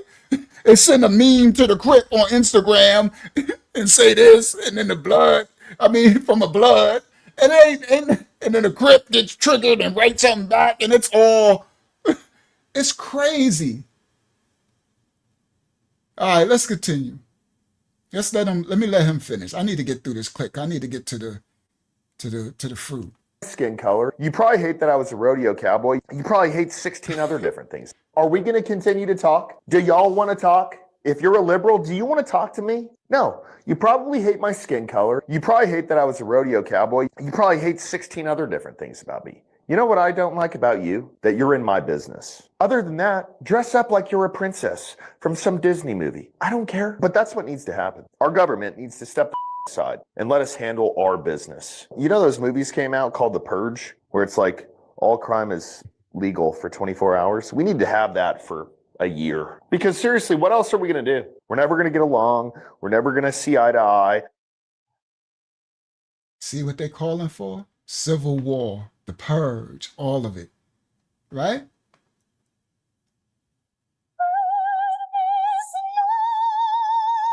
I'm sure as never talking to any of y'all. I swear to God, if I ever have to go into Austin for something and I see some dude come up to me like, why are you dressed up as a cowboy? Are you a racist? Well, I don't know, sir, but I'm your huckleberry if you continue to talk to me. Does anyone else have any other suggestions? Why can't we just have one big fight? Everyone's pissed off. Nobody likes the direction the country is going. We got people being shot in the Everyone is not pissed off. They're so consumed with rage and hate and devils that they think everyone is living what they're living. I'm not pissed off. I know, Agiyama. It's so funny that I didn't even want to go there, right? That would really, I was laughing on the inside at that one. That was like an inside joke, right? For those who know. I'm like, well, you would really be pissed at the black people if we told you the original cowboys were black. Oh, they hate that. They like, we try to take, they don't want us, they don't even want us to exist, more or less. Right? They like, you hate that I'm a cowboy. Why? I'm like, bro, ain't nobody thinking about no cowboys. If I actually saw a dude walk around a cowboy, the only thing I'd look like, wow, look, a cowboy. That's the only thing I'm gonna think. I'll look, with the boots and the spurs. He might spurs that jingle, jangle, jingle. right, Leonard? He like, I got spurs that jingle, jangle, jingle. Right? Those boots cost a lot too. Right? I'll be looking at the hat. I would be looking in amazement. I won't be looking to say no disrespect you. I'm just like, wow, look at him. A cowboy. He walk around, I'm a cowboy. Especially if he was bow-legged. Right? I'd be like, oh, welcome. He'd be like, Mommy, could I take a picture of the cowboy? I'd be wanting the picture. Right? Can I take a picture of the cowboy?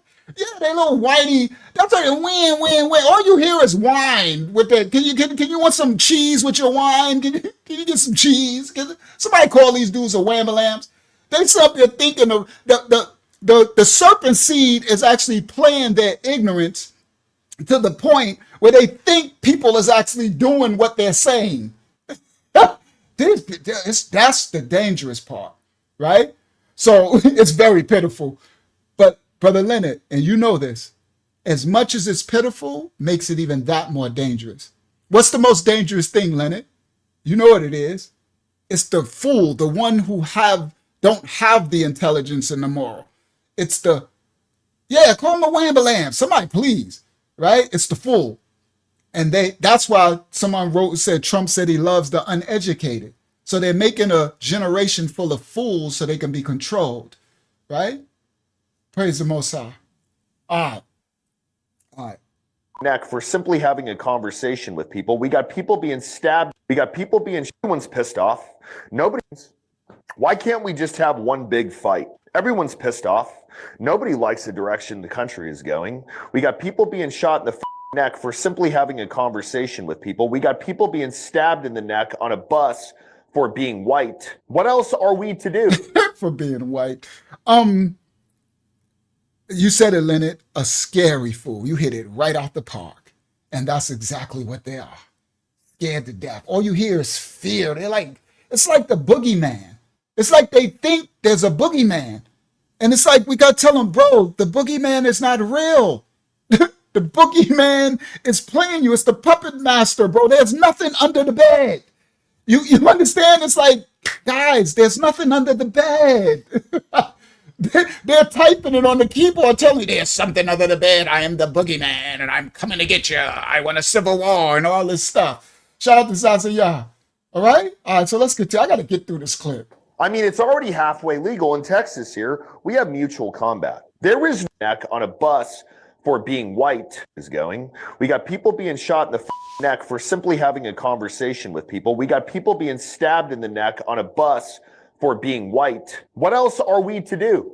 I mean, it's already halfway legal in Texas here. We have mutual combat. There is no other solution to this, and I'm going to tell you why. The internet has destroyed humanity. The government isn't fixing it. That's true. I agree with him.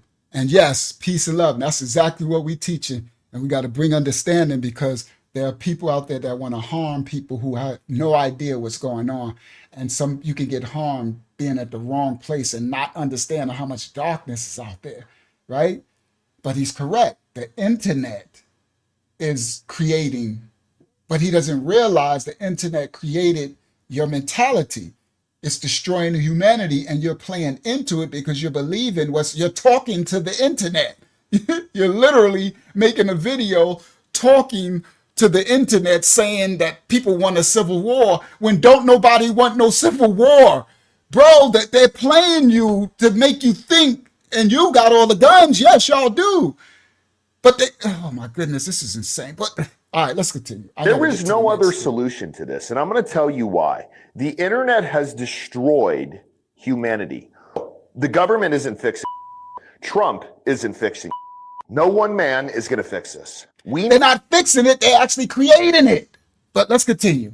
We need a correction in America, and it won't take a year. Here's what's going to happen. If the government really let that happen, you know what the left would do? They would say, "Oh, we're sorry. We'll stop. We'll stop. We won't do that. We won't say anything anymore." You guys don't up. You guys don't up. Who is the you guys? See, that's what, oh my. All right, let's let it play. I'm almost finished this. I need to finish this clip so I can get to the strong, deeper stuff, more important stuff. No, it's not more important, because honestly, this is the most important. Because this is the bottom of it. This is the ones that's going to be trying to come into people's doors. You understand? With their lack of intelligence, with their thinking they got an enemy. You understand? So this is the actual most dangerous of it all, right? So the other stuff I'm gonna show is what created this. There we go. Excuse me. Go ahead. The enemy is those of your own household. Come on. So the other clips I'm gonna show is what manufactured what this spirit, these devils in these people, because this is devils in these people. It's about you done after who? Who you talking to?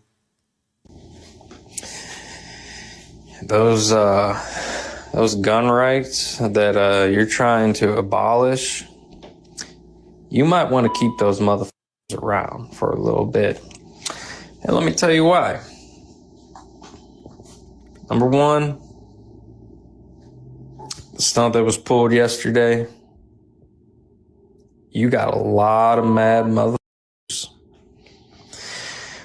And I hate to say this, but just as much as there's crazy motherfuckers on the left, you got crazy motherfuckers on the right too. And I'm telling you, you motherfuckers keep pushing these issues, you're going to see a civil war. Not only are you going to see a civil war, you are going to see a civil war that is going to end in a lot of death. Because people are done playing. I'm sorry, but that was he needs to get a college, he needs to get a PhD. He literally said, not only are you going to see a civil war, yeah, so you. That ends in a lot of death. What the heck? Not only are you going to see a civil war, you're going to see a civil war with a lot of death. Like, hello? It's like, you like, not only if you put gas in the car, but you're going to be able to go. Okay, this is what we up against. That's why I'm saying, guys, this is the most dangerous stuff in the world. They're showing you that their IQ, their intelligence is dangerous, right? What did Leonard say? A scared fool is the most dangerous. You don't back them in the corner. A wise person will never back a scared fool in the corner. We won't. So guess what the serpent is doing? They're backing them into a corner. Do you get it? That's why I said there's no boogeyman. And they think that, come on, the curse. It's prophecy. They're being prophetically backed into a corner by the dark spirits, and they don't even see it. That's why the Most High has me going to show us, because a lot of us, we're not even in this world to know what's going on. We won't even know that this is going on. And the Most High never leaves his children without what we're destroyed for, a lack of knowledge. He'll never leave us without the knowledge. That's why you have to continue to come back to this channel no matter what. Because no matter what it is, the Most High is going to have me address it, right? Even when I don't want to, right? Because we have to know, and then we have to spiritually discern. That's the difference between the other channels and stuff. The spiritual discernment, you understand? To understand the hands of the puppet master on this world stage. All right, we almost through with this. Bro. After yesterday, people are done playing. You guys destroyed a great part of America yesterday. Not only did you destroy a great part of America, you divided America even further. Congratulations. But when them old boys load up and they come looking, and it's that time, all I'm going to say, bud, is you're going to need a lot more than a strap on to deal with what's coming, man. It's bad. Well, as always, love y'all. Be safe. I do feel for the unrighteous, because the unrighteous, they're going to be subject to all these dark devils. I got principalities and spirits that fight for me in righteous high places. You heard? I already know, right? I got discernment. I got the Most High. Boy, ain't nobody scared of you, but I know that there are children who don't have the discernment and are in different levels of their sin and transgression that don't have the strongest of a covering. All right, now let's get going. That was the intro part for me to break down that they're manufacturing a race war, okay?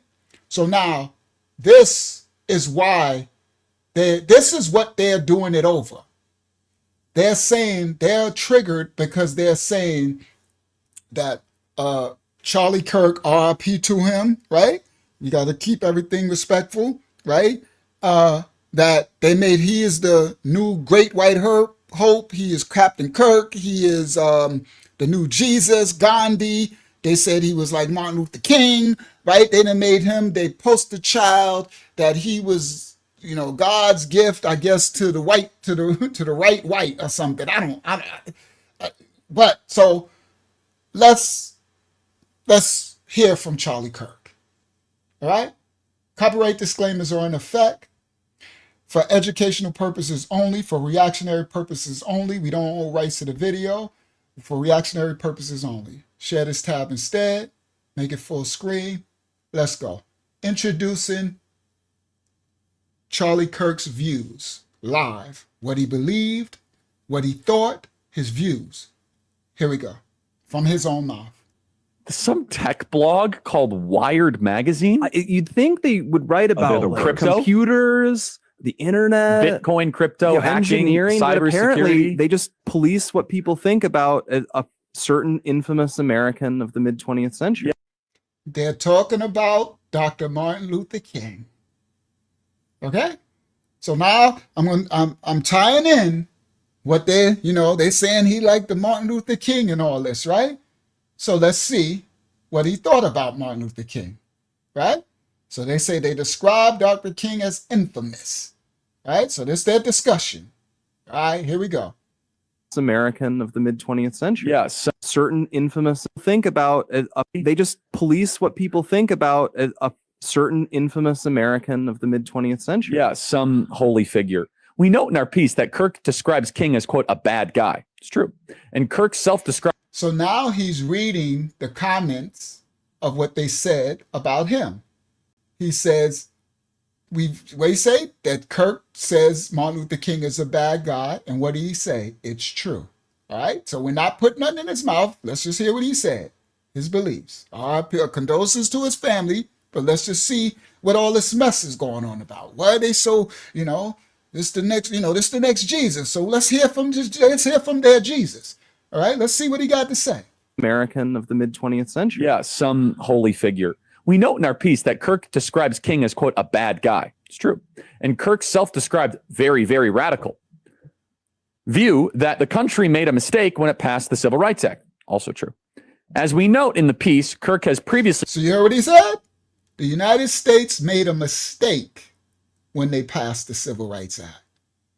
So he didn't want the blacks to have civil rights. Yes, come on, daughter of Yahshua. I'm going to show the fruit, right? You're hearing him now, okay? He says, I know, right? So just says, you have holla. Let me rein it in. Let me rein it in, right? You know them by their fruit, right? So he did not. He said America made a mistake while giving blacks civil rights. Civil is civilized. Civilian, civilized. It's from the root word. It's from the root word, civilized, right? It's civil. Civil rights mean treated fairly and equally. The United States made a mistake by treating blacks fairly and equally, which they never, the civil rights never got. They did a draft enactment of some civil rights. But listen clearly. Yes, happy Feast of Trumpets to everybody. Happy Holy Day. It starts today. It started today according to the Zadokite calendar. This is for those who follow the Bible. According to the Zadokite calendar, the only priesthood that the Most High said, the Zadoks, children of Zadok, that the Most High said got it right. So we follow. It's a solar lunar calendar, and it started today, sundown, evening to evening. So happy Feast of Trumpets for those who follow the Zadokite priesthood, which is the only priesthood of the whole Bible that the Most High says got it completely right. Study and show yourself approved for those who don't know. I know you following a lot of people follow all the other stuff, but we follow what the Most High says, the only priesthood that got it complete right. The children of Zadok, the Zadokites. Go read your Bible and find out who it is. So we follow that. So happy Feast of Trumpets to everybody. All right. Right now, it started tonight, sundown, wherever you are. If it's not sundown yet, sundown, it'll be Feast of Trumpets to you. All right, blow that shofar. Happy feast of trumpets to you all.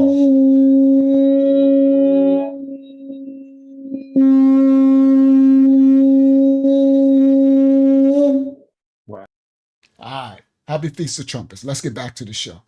But the others say, like, what is a Feast of Trumpets? It's a holy day. Like right now, they're going to be selling Halloween and Thanksgiving and all this dark devil stuff, right? But all right, we follow the holy days in the Most High. All right, so anyway, now let's continue. So you heard him say, he says he don't like Martin Luther King. And the worst thing the country did is to give black people civil rights, right? Okay, so let's continue. Let's see this brother's fruit. View that the country made a mistake when it passed the Civil Rights Act. Also true. As we note in the piece, Kirk has previously described radical. View that the country self-described very, very radical. And Kirk self-described very bad guy. It's true. And King as, quote, a bad guy. It's true.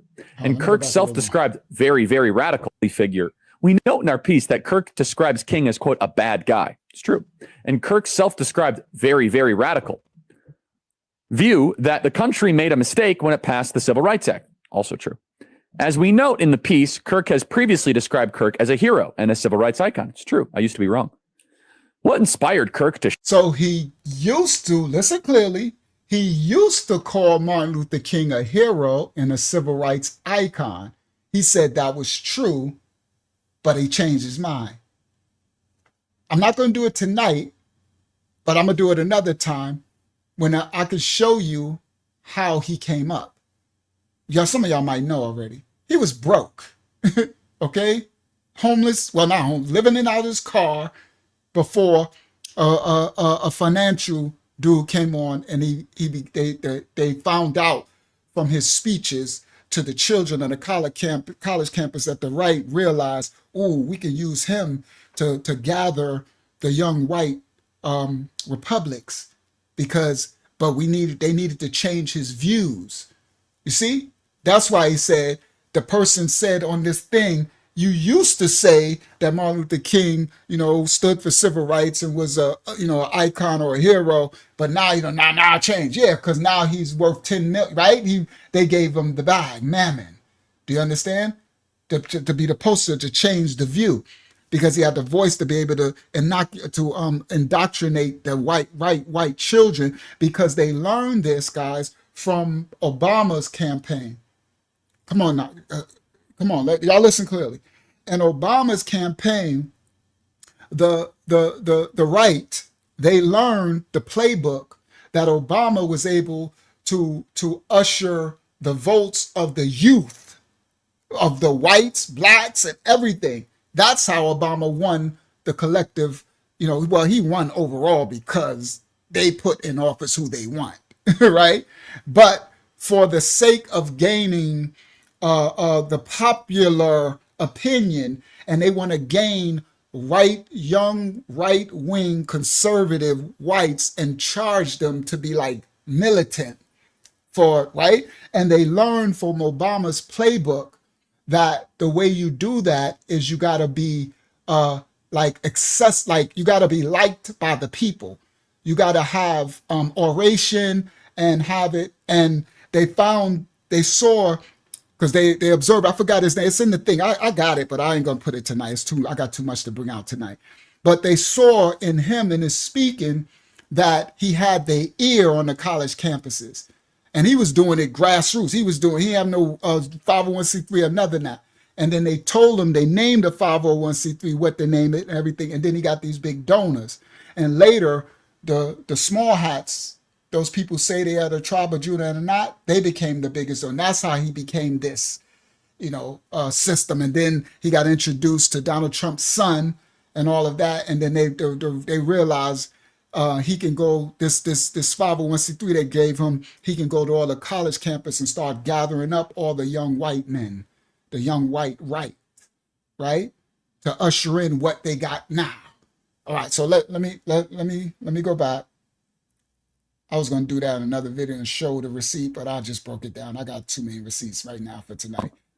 It's already 11. I got to hurry up. This is going to be a part. I need to get as much out because let me try. Inspired Kirk to shift his view on MLK. Why does Kirk think that MLK is a bad guy? See, to shift his view after he dead and all that?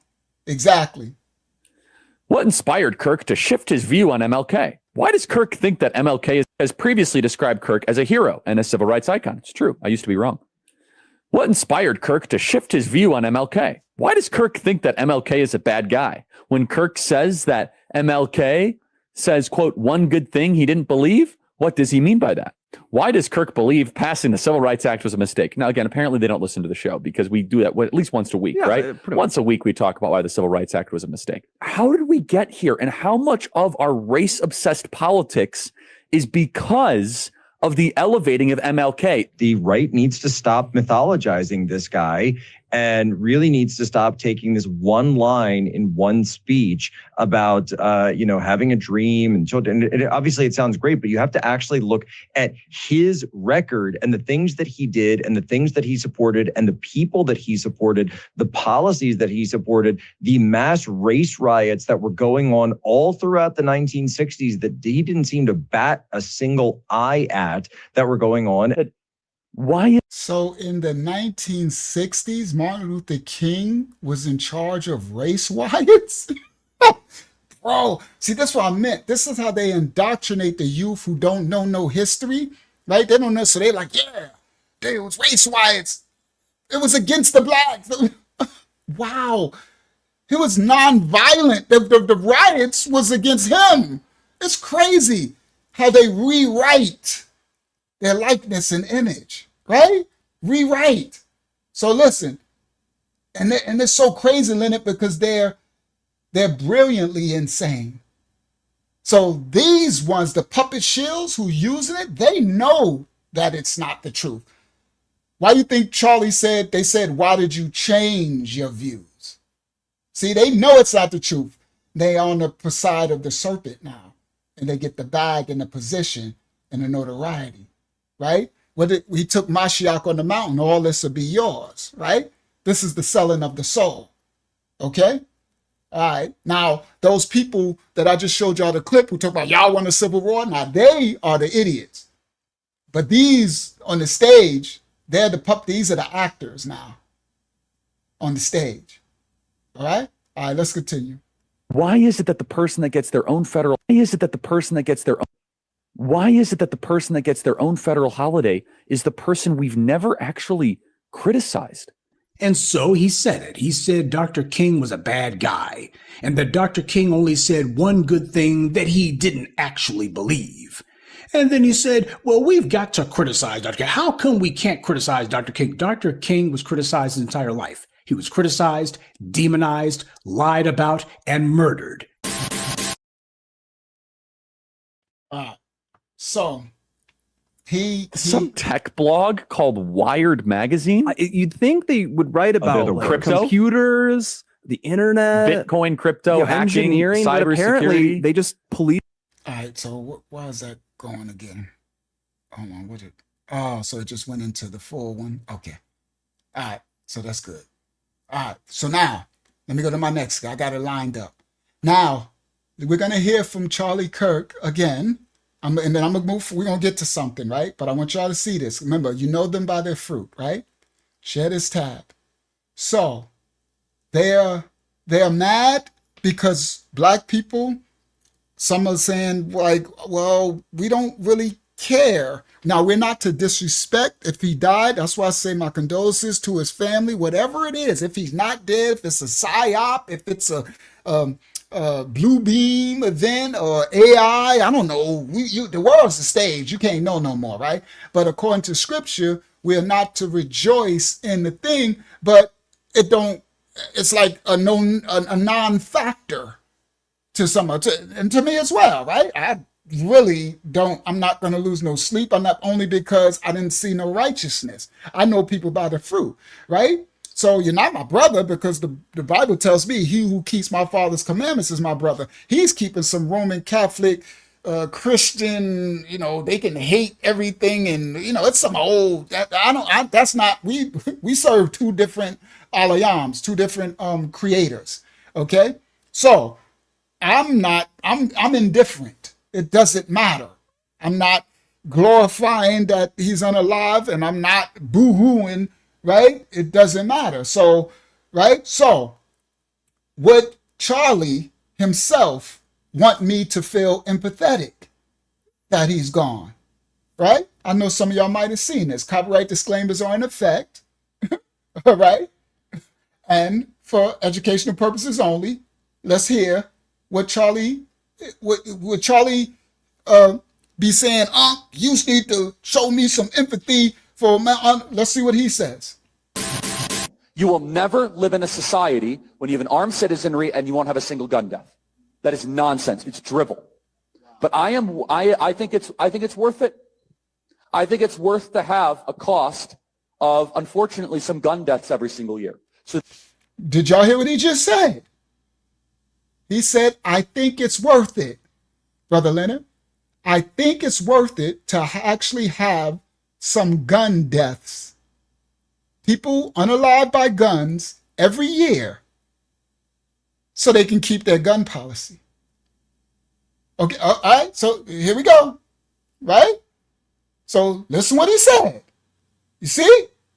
All right, I ain't saying. Here we're going to play it again. You will never live in a society when you have an armed citizenry and you won't have a single gun death. That is nonsense. It's drivel. But I think it's worth it. I think it's worth to have a cost of, unfortunately, some gun deaths every single year so that we can have the Second Amendment to protect our other God-given rights. That is a prudent deal. I think it's worth to have a cost of, unfortunately, some gun deaths every single year so that we can have the Second Amendment to protect our other God-given rights. I think it's worth to have a cost of, unfortunately, some gun deaths every single year so that we can have the Second Amendment to protect our other God-given rights. Charlie Kirk celebrated the attempted murder of Paul Pelosi, who was beaten with a claw hammer in his own home. Kirk smiled and laughed as he talked about it. He had an ear-to-ear grin on his face. He even went on the internet and asked his viewers to bail the attempted murderer out. So, Nancy Pelosi's husband, these white people, right? They're politicians. They call them left. They're Democrats. A white man went in there and hammered him. I think he killed him too. And Charlie Kirk, just what he said. So regarding that white man getting unalived, this is how he felt. Now remember, they want everybody to be, upset that he got unalived. And you just heard him say out his mouth, he think it's good for somebody to be unalived every year by gun. That's what he said. I don't believe that, right? That's some dark stuff to me, right? Now listen what he said about the Pelosi guy getting hammered to death. Listen. By the way, if some amazing patriot out there in San Francisco or the Bay Area wants to really be a midterm hero, someone should go and bail this guy out. I bet his bail's like $30,000 or $40,000. Bail him out and then go ask him some question. And then predictably, he went on to the white right's typical go-to talking point about Chicago. Now you heard what he said? He announced it to his millions of followers. If someone wanted to be a good patriot while he's smiling, he said, go bail the person who killed that man Pelosi with a hammer, bail him out while he's smiling. Okay? And this is right after, all right? So for all them trying to say people are savage because they're saying they're not really affected, it really don't bother them that he's unalive, he's showing you how he felt when others was unalive, right? You know them by their fruit, right? We ain't put nothing in nobody's mouth. Watch him again. Watch his mannerisms. Look at his smiles, right? He's not, see, look at him smiling. He's not triggered, right? He's not saying my condolences to his family or none of that, right? All right, let's continue. Murderer out. By the way, if some amazing patriot out there in San Francisco or the Bay Area wants to really be a midterm hero, someone should go and bail this guy out. I bet his bail's like $30,000 or $40,000. Bail him out and then go ask him some question. And then predictably, he went on to the white right's typical go-to talking point about Chicago, talking about cashless bail, etc. I wonder what his bail is. They're going after him with attempted murder, political assassination, all this sort of stuff. I'm not qualifying it. I think it's awful. It's not right. Y'all see it? Now remember, look at his reactions. I'm not qualifying it. And then he gives a little smirk smile to the camera. I think it's wrong, or I think it's not right, and he smiles. Chicago, talking about... Now listen, he's not qualifying what happened to that man. They broke in his house and unalived him with a hammer, okay? And they were elderly, right? Now let's watch him. Cashless bail, etc. I wonder what his bail is. They're going after him with attempted murder, political assassination, all this sort of stuff. I'm not qualifying it. See his smirk? Look at his smirk. Look at his cheek. I think it's awful. It's not right. See? Y'all see it? It's not right. Smirk, smile, eyebrows go up, right? All these Masonic symbols. Okay? Oh, thank you. He survived the attack. Thank you, Maya. Right? Almost unalived. All right, let's continue. Prior to Charlie Kirk being killed, the big issue that the white right was running with was that there was a Ukrainian woman who had been killed allegedly by a black man, and of course Donald Trump making hay about it because I guess that all of his National Guard movements throughout the country haven't been enough to get people to shut up about the Epstein thing, so as far as he's concerned, he's just going to bring up black people every chance he gets. You don't give the orange man any points for originality. But as for Charlie Kirk, he played right along with that exact same narrative. You had the white right, led by the odious individuals in the GOP, immediately screaming, we need to have all of this sympathy and empathy. But understand, Charlie Kirk himself said that empathy was a bad thing. Bill Clinton in the 1990s, it was all about empathy and sympathy. I can't stand the word empathy, actually. I think empathy is a made-up New Age term that does a lot of damage, but... So clearly... So, he said he don't want no empathy, right? He didn't have a problem with the man getting clawed with a knife, running in with his family, with his wife. He said it's okay for every year to somebody have a shooting death for the gun policy. So he's telling you, come on, Maya, if the man told us don't have no empathy, then how they people mad because they're not showing no empathy? Let's show everybody, show the man his proper respects, right? And grant him his wishes and his, right? You don't want no empathy? Well, we fine, because I'm indifferent. I don't wish nothing good, bad, or nothing. It's just, right? So, all right. So anyway, he said empathy was new age. That's some crazy stuff. That's some witchcraft stuff right there. Empathy is new age. You don't want me to feel empathetic to you, then that's fine. Okay? No matter what, he wouldn't have wanted empathy. He certainly denied empathy to enough people.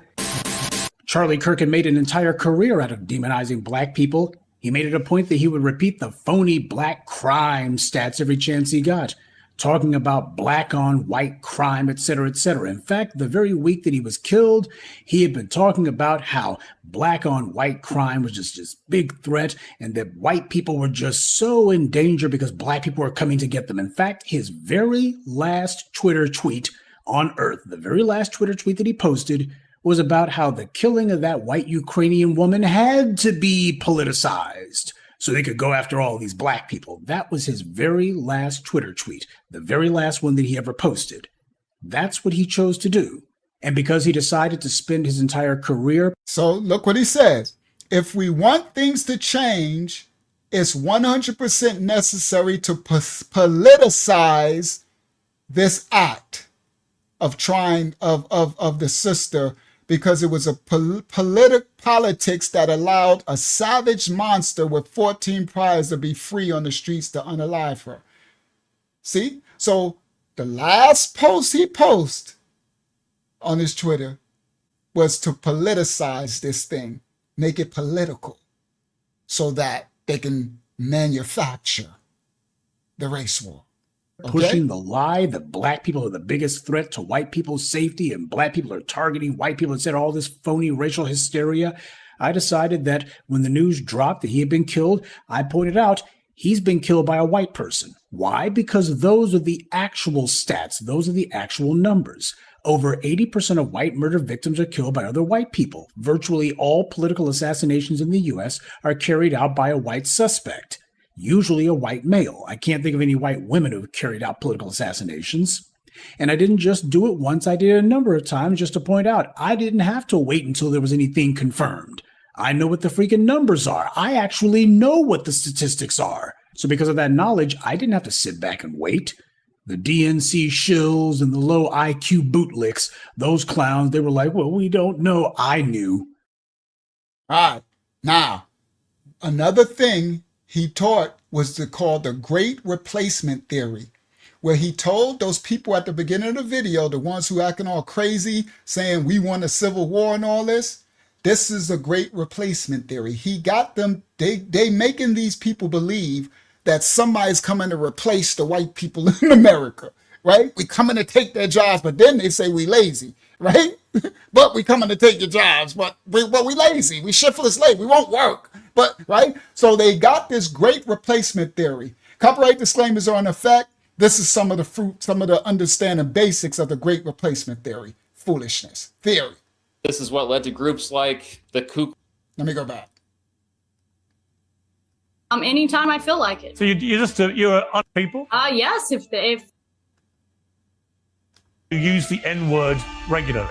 In what context? Do you use it with black people? Yes, if it's appropriate. When would it be appropriate? Anytime I feel like it. So you're an unashamed racist. Correct. This is what led to groups like the Ku Klux Klan. Oh, goodness gracious. The scariest thing about this being so mainstream is that it has led to violence. A lot of it. In 2011, this guy from Norway wrote a 1,500-page manifesto explaining his fear of white ethnic replacement by migrants from the Middle East and North Africa. He then killed 77 in a terrorist attack. In 2018, this guy from Pennsylvania posted online that Jews were responsible for the Great Replacement and they needed to be killed. He then went on to kill 11 people in a synagogue in Pittsburgh. Some of those were Holocaust survivors. The next year, this guy from Texas also wrote a manifesto that said he was going to defend his country from a, quote, cultural and ethnic replacement brought on by an invasion of Hispanics. He then went on to kill 23 people at a Walmart in El Paso. And then, of course, the Buffalo shooting, which happened while we made this video, also was inspired by the Great Replacement theory. Now, obviously, not everyone who falls for these lies will commit a mass murder, but anyone, including me and you, messaging, since they use manipulative tactics to make false claims sound plausible. And if we're not careful and critical, we can be manipulated, and heck, we could even be radicalized by this stuff. It's bullcrap. All modern humans originated from Africa. Different groups of humans have always interacted, and new ethnic groups have formed and evolved throughout human history. Also use shocking images to dehumanize non-whites. They bring up IQ a lot. They bring up Mark. He said he's talking about the programming of how they pump fear into the regular white people by saying everybody's coming for replacement theory, right? And he says they bring up shocking images, right? That's why you got those people at the beginning talking about it's a civil war. They want a civil war. That's why I said they literally, they are so scared, but they pump this into them. He said they show them shocking images to scare them. All right, let's let the white brother break it down. Non-whites. They bring up IQ a lot. They bring non-whites. They use shocking images to dehumanize non-whites. They bring up IQ a lot. They bring up Marx, as in Karl Marx, and they bring up cultural Marxism a lot. They bring up open borders a lot. They often refer to migration as an invasion. They tend to talk trash about diversity and multiculturalism. They tend to use certain rhetorical strategies to make radical views seem not so radical at all. Probably the most common rhetorical strategy is limited framing. Limited framing is usually applied in videos in which the host on screen will put boundaries on the discussion to make someone with crazy views seem more reasonable. Basically, they leave out the more controversial stuff and focus on the less controversial stuff they are saying, like that Warren Northern video I mentioned earlier. And to deflect a bit and to convince you that their opinions are not so crazy after all, they'll say things like, people are saying, if you get angry at their opinions, they might say, you mad, bro? To attempt to make it seem like you're overreacting. Or weak. They present their information as if they are giving the uncomfortable truth that is a threat to the elites or the establishment or the new world order or the globalists or even just they. They'll say, you have been lied to, or title their videos something along the lines of, the truth about immigration, or the real history of immigration. To defend themselves, they'll often say, I'm just asking questions, or attack you for not being open-minded enough. Overall, they rely heavily on logical fallacies. They. Who are they, by the way? I've always wanted to know who they were. Anyway, well, who counts as white isn't based. I like that because they always saying this they. Remember you seen that at the beginning clip? They kept saying they, y'all wonder, y'all. Who is this they? They hate our heritage. They hate our flag. They hate our freedom to bear arms. They hate our monuments. They hate our tradition. They hate our very existence, and they are doing everything possible to wipe us out. This is what they pumping this to the white people. It's like they making them a bunch of scared puppies. That's why they got the guns. They all in the woods shooting. They coming for us. They scared of the boogeyman. They literally pump this to us. They are doing everything possible to wipe us out and erase white people and our posterity from the face of the earth. They control our mass media for now. They control our corrupt elected officials through bribes and intimidation. For the moment, they are importing millions of third worlders to replace us. They promote racial mixing as part of their genocidal agenda, and so far they're getting away with it, but more and more of us refuse to accept extinction and genocide, and more of us are going to fight back, right? So the serpent seed is actually doing it to them, and it's actually white. It's crazy, but this is that they, right? Anyway, well, who counts as white isn't based on genetics or even demographics. It's based on politics. In the United States, for example, Irish Americans, Italian Americans, and Polish Americans weren't considered white until the early 1900s. Greek Americans weren't white until just a few decades ago. Some Arab Americans used to be considered white, but by the end of the 1900s were no longer considered white. Even though race isn't a biological reality, it has still been a way for people in power to divide us up over the years. You all remember what xenophobia is, right? Go back to Ireland, you dumb mitt! You remember that?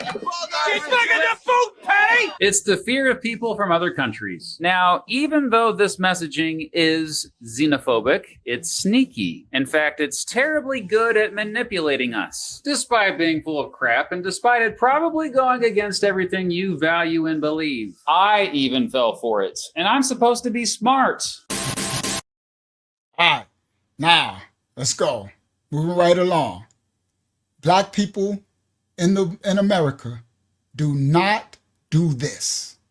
This is what's fueling the right. Those people at the beginning of the video, you got as just as well as you got those foolish, crazy, radical, white, right-winger, whatever they call themselves, you got foolish, ignorant blacks. You got the Iggers, you got 304s and Pookie Way Way, but you also got ignorant blacks that think they're intelligent.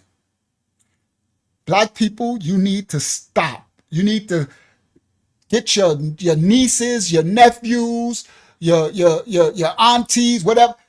We need to stop, all right? Because you're actually flaming the flames, but we're not going to be able to stop them. So I'm just trying to put, as far as they let this video reach, I'm trying to, if I can reach one and can help somebody stop fanning the flames, I'm about to show y'all this is what happened, all right? And this is what we should not be taking part in. We should actually be not doing anything, but serving the Most High in righteousness and letting Yah avenge and let this prophecy play out. But this is what's happening. And this is all part of it too, right? Because this is going to play out, right? So here you go. Copyright disclaimers are in effect. Black people do not do this. Don't hold me dead! Don't hold me dead! Don't hold me dead! He got shot in the head! Don't hold me dead! Now let me show you what she's doing. She's on the college campus and see, and this is what's inflaming those little white dudes. She's jumping around like an idiot, talking about F your homie's dead, talking about Charlie Kirk. To a white person with his MAGA hat, a young college student who got you're going to see it, he got a sign that says RIP to Charlie Kirk or something. And she's jumping around with her phone, talking about F your homies dead, your homies dead. Do you understand? May the Most High will be done over her little ignorant life too. Yeah, coonery. This is just as dangerous to us. For us so-called blacks, y'all listen to the so-called whites. Just as those so-called whites are ignorant and dangerous to y'all, this is what's dangerous to us. And she's in college. This ain't Pookie and Ray Ray. You understand? Pookie and Ray Ray somewhere tomorrow. Pookie and Ray Ray in Chicago talk about Trump. You bring the military here. We got choppers and I forgot what they call the new guns they got. They over there in Chicago acting crazy, they talking about, man, we don't care. We don't even know what Charlie Kirk is, man. Pass the blunt, right? They don't worry about Trump and his military. Now, this is the part of the black part. See, this is all prophecy. We can't stop it, but we need to know what's happening. Because if we don't, we won't know when it ignites, right? My people are destroyed for a lack of knowledge. We won't know how inflamed if Yah doesn't expose it, because the righteous, we're not really in these spaces, right? Yeah, bougie Shakisha, right? Bougie Rakisha, right? So look, we are not to be doing this. Let's continue. Homie dead. Homie dead. Homie dead. He got shot in the head. Homie dead. So she talking about he got shot in the head, F your homie dead, and she got arrested and expelled. Now she kicked out of college. Now she got the stupid face, right? Now she want to be in college like, I'm innocent, nothing happened. All right? The Bible says we are not to, Hakiyama could find that scripture, we are not to celebrate the unaliving of someone or something like. I know I'm tearing that script down, but Hakiyama will find it. All right? Now, let's continue. This is the rest of the story. Now, listen. Charlie Kirk said, hate speech does not exist legally in America. Now, listen clearly. He said, Leonard, again, I'm still, remember the thumbnail. Are we still on the, because he ain't getting away with all this stuff. He said, there is no hate speech. He said, it does not exist legally in America. There's ugly speech, there's gross speech, and there's evil speech. And all of those are protected by the First Amendment. So, here we go again. According to Brother Charlie, she had the right to run around and say, F your homie dead, F your homie dead, right? Which she did. I'm going to show y'all what happened in a second, right? So, right, there you go. I show it on the screen. He said hateful speech. So he was pro because he want them to be able to call us iggers and call us this and say that and to be protected by the First Amendment, right? So under that, she could do it. But under the laws of the Most High, it's evil. So yeah, under your serpent tongue can speak hate speech or whatever, right? No. All right. So anyway, I just wanted to show that, right? Because I'm going to keep showing fruit. Y'all know what we do here. Truth to power. Now, she run out to my F your homie's dead, your homie's dead, he got shot in the head and all, like she all happy. Boy. All right, let's continue. All right? So, Homie dead. Homie dead. Homie dead. He got shot in the head. Homie dead. Look at me, everybody. Look at me. Look at me.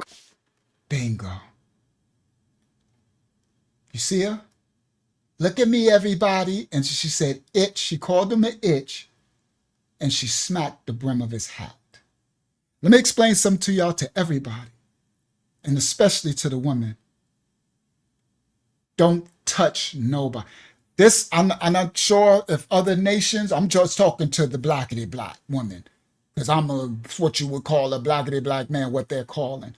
Don't put your hands on nobody. Do you understand?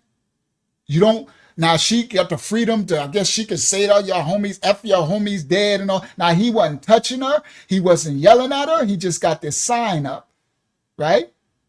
And she's doing all this and she smacked his hand.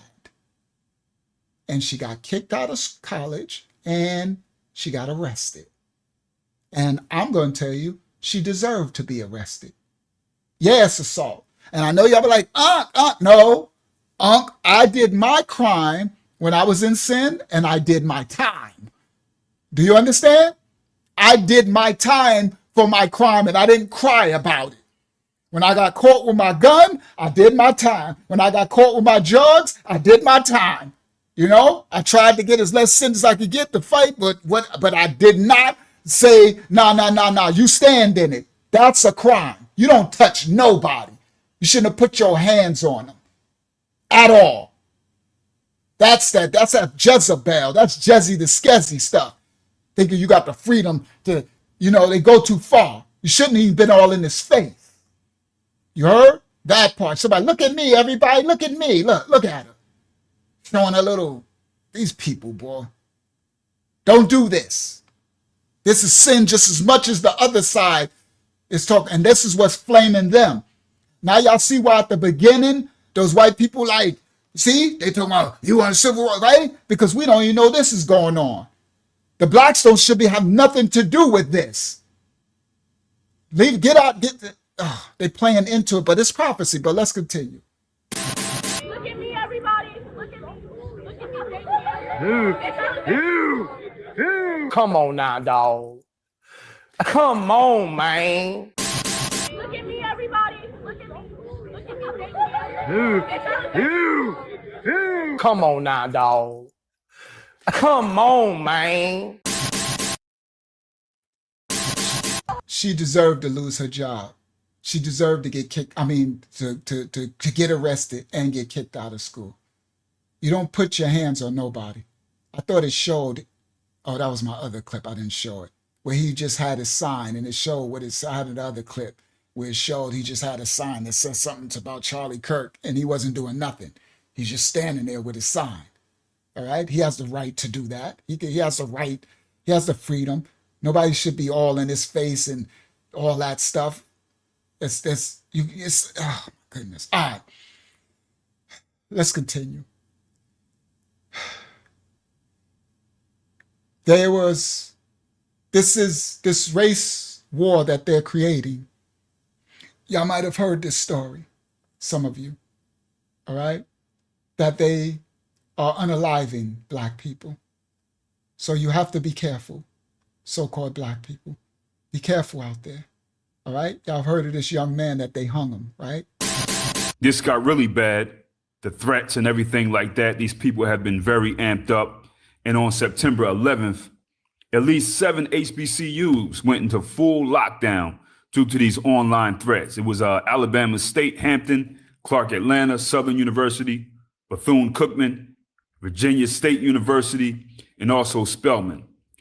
They went on full lockdown due to the online threats because a white person killed a white guy and they're directing their attention to black people for that, okay? When these things happen, the black community becomes these targets, even though we weren't directly involved in any of that. And it makes you wonder, well, it doesn't really make us wonder, people. We know what the deal is. Why aren't these people mad at white folks who did this? That's not how white American people think. What they want is any excuse to express and exercise their racial hatred and violence. That's all they're looking for. They do not care. They're going to do it anyway, but if they have an excuse, they really form Pell Voltron. And a black person has to be responsible for things that they even do, okay? So what they did, these people are so hateful and they do so many things and so much sorcery online that they took the focus off of who did this to their white hero, this Charlie guy. They took the attention off of him and they directed it to black people who were online saying things like, oh, I don't care, or pretty much saying things that Charlie Kirk had said when he was alive about him when this happened to him violently. That's all black people were doing. You know, they have the right to say whatever they want to say. You know what I'm saying? Just like he did or anybody else is doing. And so that's what they've been doing. They've been directing their attention away from whatever they should be worried about. Oh, we just want an excuse to express our hate for black people. And they've been going hard. Also, with the help of many of you Negro buck dancing sellouts as well, who instead of understanding how this thing works in America with racial violence, white supremacy, and hypocrisy, instead of understanding that, okay, you're taking the time to put your focus on other black people and what they should be doing or what's right or what's wrong. Like Umar Ifatunde and many others. I think you people are very disgusting for that, especially understanding how violent white people are and how they respond. All right, forget about Umar. Umar's a scam. I don't care about no Umar. Let's get with this stuff. There's many more out there. You have white people who absolutely hate black people already. And you have Negro platforms doing stuff like this. And then you have white people who have always been racist, express racism, contacting these black guys saying, oh, I really don't like you like that, or I really, disagree with you, but thanks for being a bigger person. Thanks for being a good person. Come on, shut up, whatever, man. Anyway, people, listen, man. Keep your head on a swivel. This is real. We know that this young black man did not put himself in a tree. We don't do that. He wouldn't have went to the middle of a campus and done this to himself. This is really ridiculous. And Mississippi Delta area, people of Mississippi, the great Fannie Lou Hamer calls this place land of the tree, home of the grave, due to how brutal and violent the white community have always been out there. Now, so some of you people living in these states that have generational devils in the ground, in the soil, all the blood and the spirits, you have to be very cognizant of where you live. And that's why I'm exposing what's actually happening in the people, because you might be just minding your business and not realizing, right? Thinking everything is normal because you ain't on the TikTok and Instagram and all that, and don't understand that there is spirits over places, over houses. You understand? Over all type of things. And you got certain places and states that got really demonic, devilish energy, real, strong. And these people go out and they be on the hunt, right? So this young brother, y'all know doggone well, this little young man, we don't hang ourselves no matter what, right? That ain't a thing. And then they find out his arm is broken or his both legs is broken and like all this crazy stuff, right? So that's why I'm giving a warning. Y'all got to be very careful. And I'm showing the clips of what's actually happening, right? Right? All over the place. Okay. Now we know that when these. And I'm about to bring some balance, right? Because, you're going to have a lot of them they're going to keep saying the white man, the white man, the white man. But I'm going to bring balance to let you know it's not all white people. That's why I just showed that little black girl. We're not all the same. But you need to understand those wicked black people, wicked white people, wicked whatever. The wicked they're feeding the wicked devil food.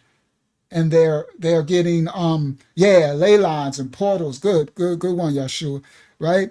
Daughter of Yah, they making they're building these spirits in these people. You understand? So there's a lot other stuff happening that they ain't even showing people. And it's going to get worse because they're not going to let this good crisis just die out. All right? They got the fuel in them. They're going to keep fanning the flames. Things happen. And these foolish blacks are going to continue to help them fan the flames with their ignorance. The police aren't going to do anything. In these situations, I think that all we can do, or the people in that area, of course, people do have to press this issue and try to get justice and get to the bottom of it. But listen, they're already locked in. They are already Voltron in. Even the black police officers, they're all locked in. The only way these guys are going to buck the system is that they're going to completely get out of Mississippi and move to like the East Coast somewhere and just chill out and start talking. Ain't going to happen. They're not going to do anything, people. But in these situations, what can black people do? All we can do is take it as a lesson, man. and try to lock in. Keep your head on a swivel. In these areas. All right, let me, yeah, he's right. Get locked in on your intelligence and your cognizance, locked into this channel. I'm going to keep you updated what's going on. Keep your head on your swivel, be discerning everywhere you go, but you need to lock in with the Most High. Okay? You need to lock into your righteousness. Don't that part. You understand? And the Most High will lead you and guide you and cover you so you have the wisdom. Okay? All right, thank you. Travel at least 2-3 deep. Thank you, Yashia, for the time. Whatever you got to do. You know, somebody was. Yeah, I agree with that. If you have to buddy up and I'm going to tell you, get you a gun license. If there's a state, you live in a state that you can protect yourself, get you a gun. If you legal to get a gun, and get you a license so you can have a license to carry if you live in a state that need a license. And so you can protect yourself. And physically, spiritually, cover yourself in the Most High, right? But the Bible says we have to protect ourselves physically too. Faith without works is dead. You got to put in the work to protect your family and yourself. And you use that with your intelligence. Being very careful where you're going, being very careful, cognizant of who's around in the cars, look around.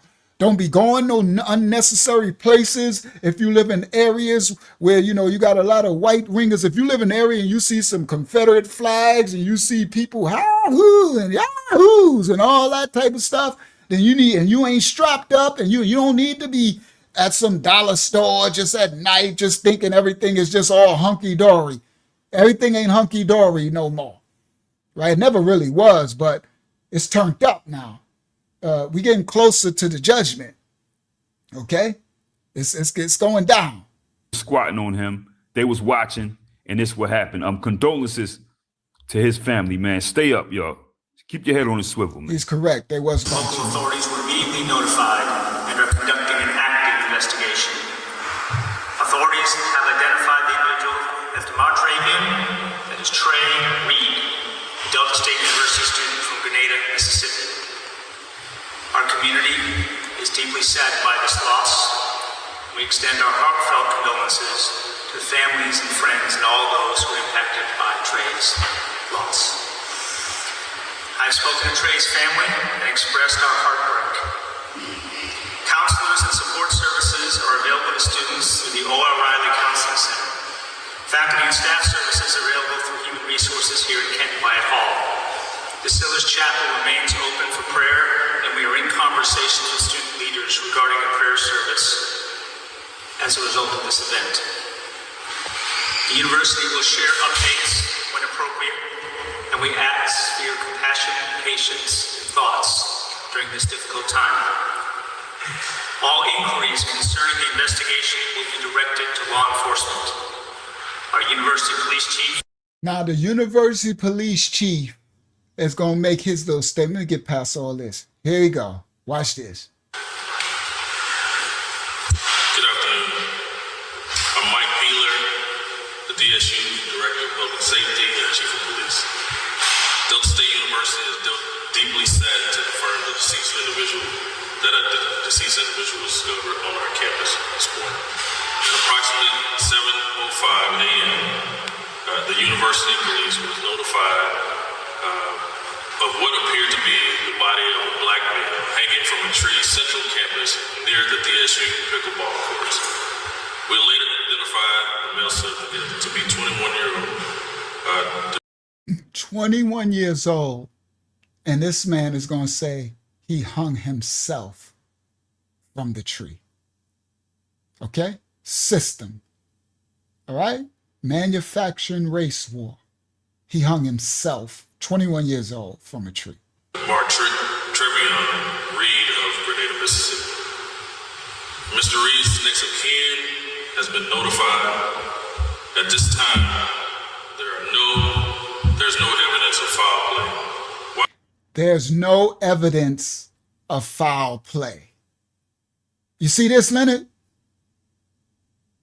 Come on, bro. I see, This is where you sell out to the system, because if I was the chief of police, right, of this whatever, I would have told that white man, well, you must gonna fire me, because I'm not getting behind that podium and saying to these people that there's no evidence of foul play. This is the sellouts. They come in black, they come in white, they come in brown, they come in yellow, they come in red, whatever these colors they done made up. You heard? This part. Sellouts of them all. You'll sell out your own. All right? To stand there, there's no evidence of foul play.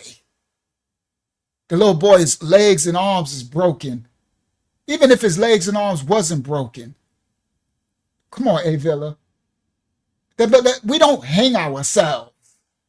That's not a thing. If we was going to unalive ourselves, it'll be a whole nother way. I don't even know how. We really don't unalive ourselves for the most part. But we don't hang ourselves from no tree.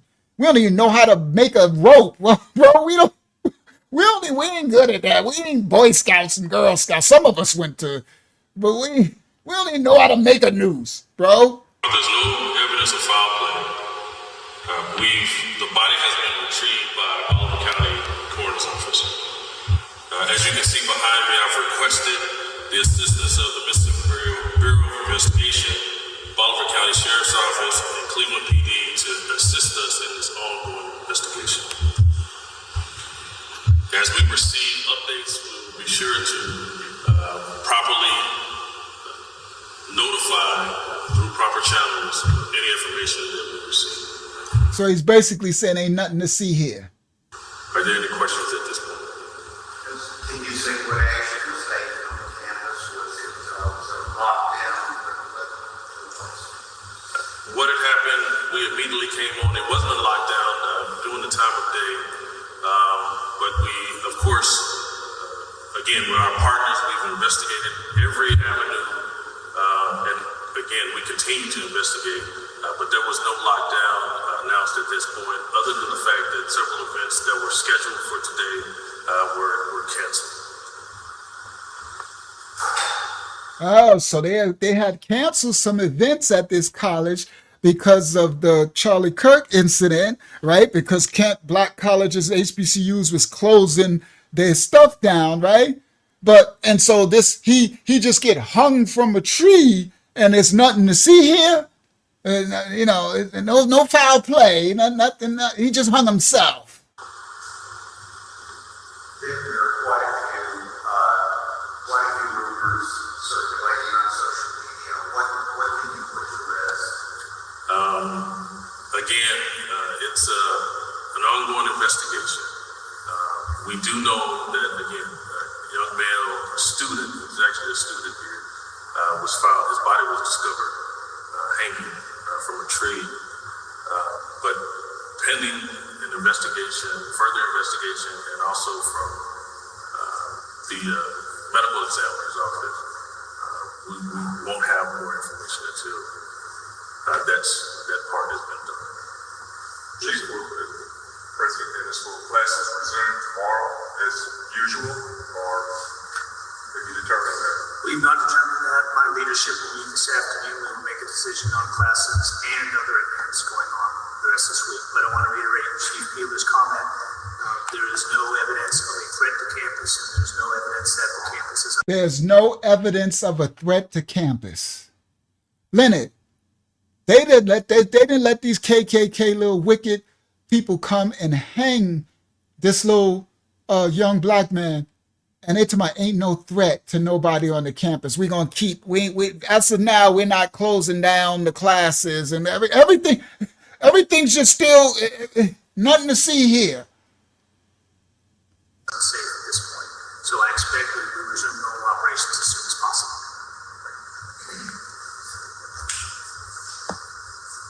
All right. Just want to confirm, this is a safe campus. Delta State University is a beautiful. You hear this, Sambo?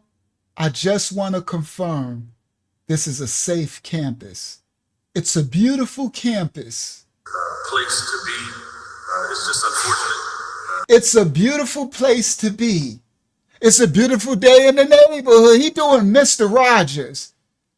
He has zero empathy, compassion, or remorse for this young man that was hung 21 years old. All right? This loss that comes heavy. The devil's a lie. All right, let me bring some balance. Copyright disclaimers in effect for educational purposes only. Listen to the young white brother.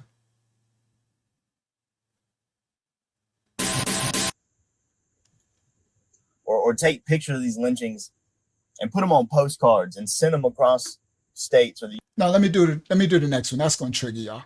Let me bring some balance. Because that's more triggering. That's not balance. Oh, it's balance at the end. All right, let me go to the balance at the end. U.S. to your family, and because I don't want to do more triggering right now. I'm gonna bring some balance, and then he brings balance at the end. Because if I show the story now, it's too triggering. All right, here we go. From here. I hate us. I do. I really hate us. Yes. I hate us. I do. It's kind of crazy. I hate us. I do. I really hate us. I mean, just strip everything and not pay it back. And be so hateful and so spiteful to the point that we put literature in contract, especially with these insurance companies, that will prevent us from having to pay these people back as long as we call them riots, not massacres. Like, there's nobody more hateful than us. Take. A little bit of violence, a lot of bit of violence sprinkled in. Take some more. Whether that's people's fucking property or people's inventions. White people love taking credit for shit they never invented, but a brother or sister did. And we pay nothing back. Or you one of the cool ones, so to speak. And you take from the culture and you don't contribute nothing back. You're no different. You're no fucking different. Or the ones that get mad when people call white people out as a whole, like you get triggered or something. And you feel like you got to defend the white race. Put your white knight suit on and shit. Like, maybe you should take inventory on what it is that makes you feel like you got to take up for white folk when people speak on us as a whole. What have you done? What have you said? Why do you feel guilty? Why do you feel like you're targeted in this? Why is it someone like me can sit here and join in on conversations against white people and not feel offended one bit, but people like you do feel offended? I don't know. Maybe because you did some shit and I ain't. I mean, I'm just saying.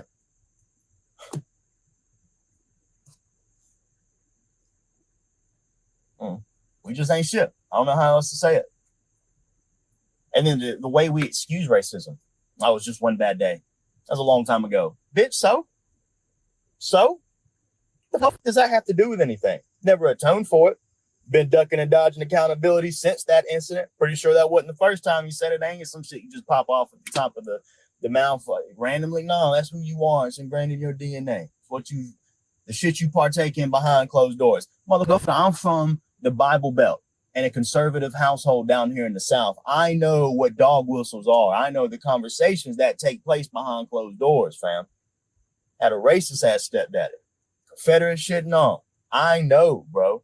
I see that shit. I cannot stand my people. I hate how fake we can be, too. We love to say we ain't racist because our friend's black. One of the good ones that we like to call them. One of the ones that fall in line with how we think and how we feel and vote how we vote. But I'd be damned if you decide to change your way of thinking. See exactly where that gets you. You won't really see how we feel about you then. I hate our people. I really do. There's nobody like us. And nobody plays the victim card quite like white people. All right. Now, I wanted to bring, for that young brother to bring some balance, right? So everybody, we get triggered and think all white people are just wicked and evil like some of these, just like all black people ain't wicked and evil. Now, let's get to his story. Watch this. Or take pictures of these lynchings and put them on postcards. And he said his ancestors, white people, take pictures of the lynchings that they did to black people and put it on postcards and stuff, right? Here we go. Let's go. Let's let the white brother go win. I need to bring.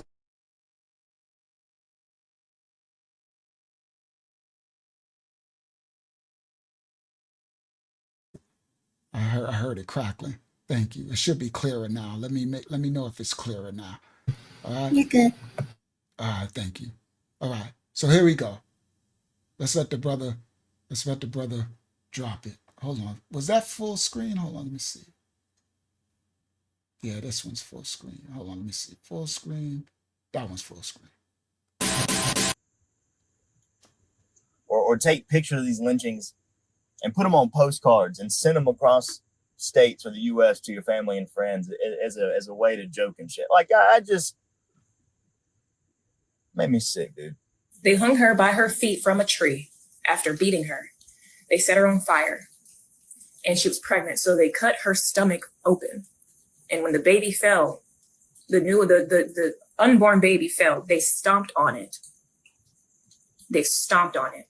So for people of other nations and other countries, this is what our ancestors went through. And the white brother was talking about they don't even want to pay reparations. They don't even want to, they stole inventions. They did this to the people. And he's disgusted. So there's black, what they call it, fatigue. And some whites are having white fatigue. We are having, it's called ignorant or evil fatigue. That's what it is. All right? Me sick, dude. They hung her by her feet from a tree after beating her. They set her on fire, and she was pregnant, so they cut her stomach open. And when the baby fell, the unborn baby fell, they stomped on it. They stomped on it. Then they riddled her body with 60 bullets. After all that, they left her there to die, and her name is Mary Turner. She was a 21-year-old black woman married to Hayes Turner. And the reason this happened to her is because a white plantation owner who was known for brutalizing his slaves. This is 1918, by the way. And right now it's 2025, and they just hung a 21-year-old at Mississippi.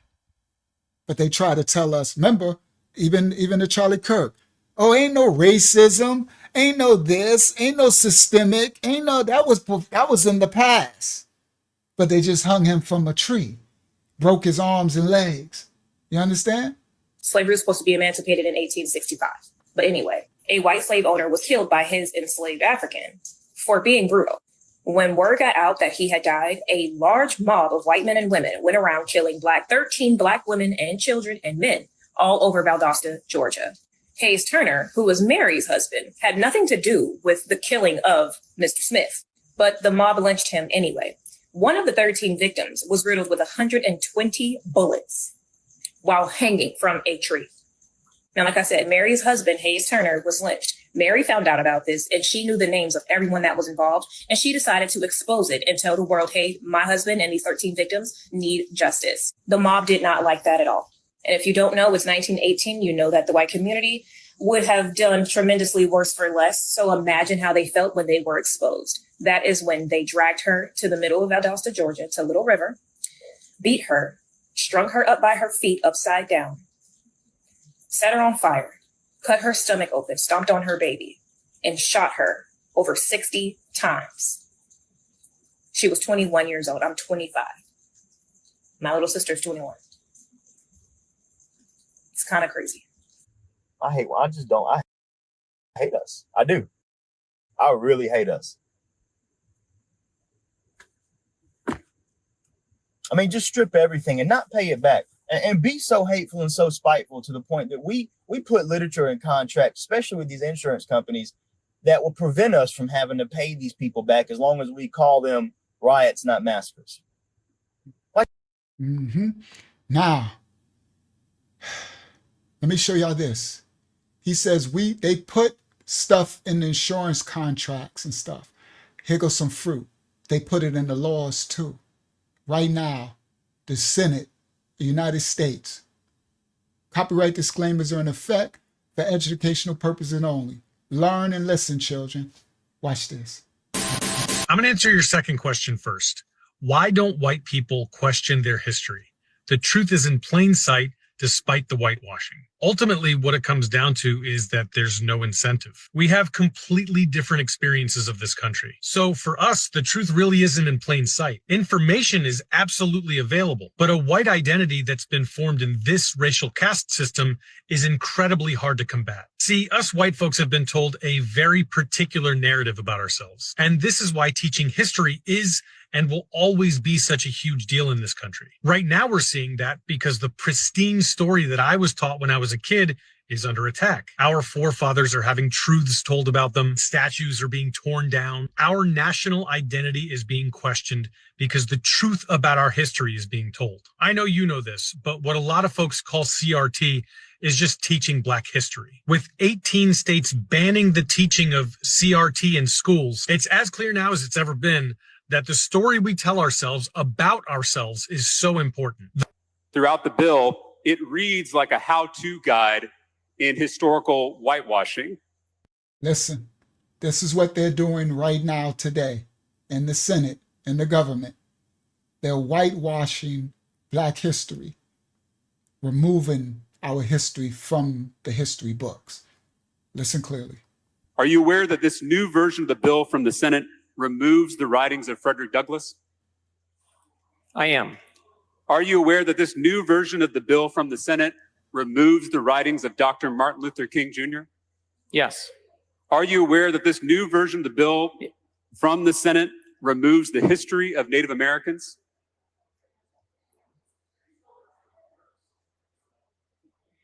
The way the bill is laid out, that's a yes or no question. Because we are very clear that we could not be conclusive about every single document out there that we could. Americans. I'm going to give you an answer. You're not, this isn't a trial. I'm going to give you an answer. Okay, I'm ready for the answer. The way it's set out is so that a teacher can go to different documents in different authors by which to teach from. It's by no means meant to be a conclusion. So they're passing a law that in the school, the teacher does not have to teach the true history. She can choose any author she wants and teach that to the children as history. You understand? They removed all the works of Frederick Douglass, all the works of Martin Luther King, all the works of the Native Americans, all the works of the slavery, right? All the works of all of it. And so now he's saying, well, it's not that, but the teacher can choose which author. You see? It's set out is so that a teacher, I'm going to give you an answer. Okay, I'm ready for the answer. The way it's set out is so that a teacher can go to different documents in different authors by which to teach from. It's by no means meant to be a conclusive list. Let me just ask you one more time. Are you aware that this new version of the bill from the Senate removes the history of Native Americans? It's on page 3 of the side-by-side if you don't have it in front of you. Then I believe you. Okay. Are you aware that this new version of the bill removes mentions of Cesar Chavez? Yes. Are you aware that this new version of the bill removes mentions of Susan B. Anthony? Yes, I am. Yet the new version of the bill from the Senate, this is not the bill we all passed as a House, but the Senate's version, it still includes the writings of Alexis de Tocqueville, and he's not even an American. Could that be because he's a white man? Not exactly. The reason white folks don't... Oh, wow. It's not exactly. This is insane. It's right in our face. Manufactured race war. The world is a stage. Everything is in our face. They're doing it outside of our face too, behind the scenes. They're enacting laws, right, and structure, right? It says so you're including the works of someone that ain't even American, but could it be because they're white? Well, not exactly. Okay. Want Black history taught in schools is because it messes with our... Exactly. The reason white folks don't want Black history... He's not even an American version. It still includes the writings of Alexis de Tocqueville, and he's not even an American. Could that be because he's a white man? Not exactly. The reason white folks don't want Black history taught in schools is because it messes with our identity as not just good, but the best people living in the best, most free country in the world. We're supposed to be the standard or the ambassadors of goodwill and freedom to the rest of the world. How could it be possible that we're just like every other nation that came before us? And that's why you'll see so many white folks bringing up the Ottomans or the Barbary pirates, because it's an attempt to preserve some sense of our own moral goodness. It allows us to say, see, everyone was doing slavery at the time that our country got started, but at least we stopped it. Sorry, Black creators, how would we know? How would we know that if a racist white person comments the M-word on your post, you guys get removed for hate speech? And that's how we're digitally erasing you guys in the modern era. It's never been easier. How would I know? The only reason I would know is because... You see what he said? He said, how would you know? How would anybody know, a white person know, that if a white person writes Igor in your feed, that gets your channel banned? He said, we're digitally erasing y'all. Whoa, bro. Come on. I like when they drop the truth. Shout out to the white brothers and sisters that speak and stand in truth, right? Shout out to anybody that stand in truth. How would we know that if a racist white person comments the M-word on your post, you guys get removed for hate speech?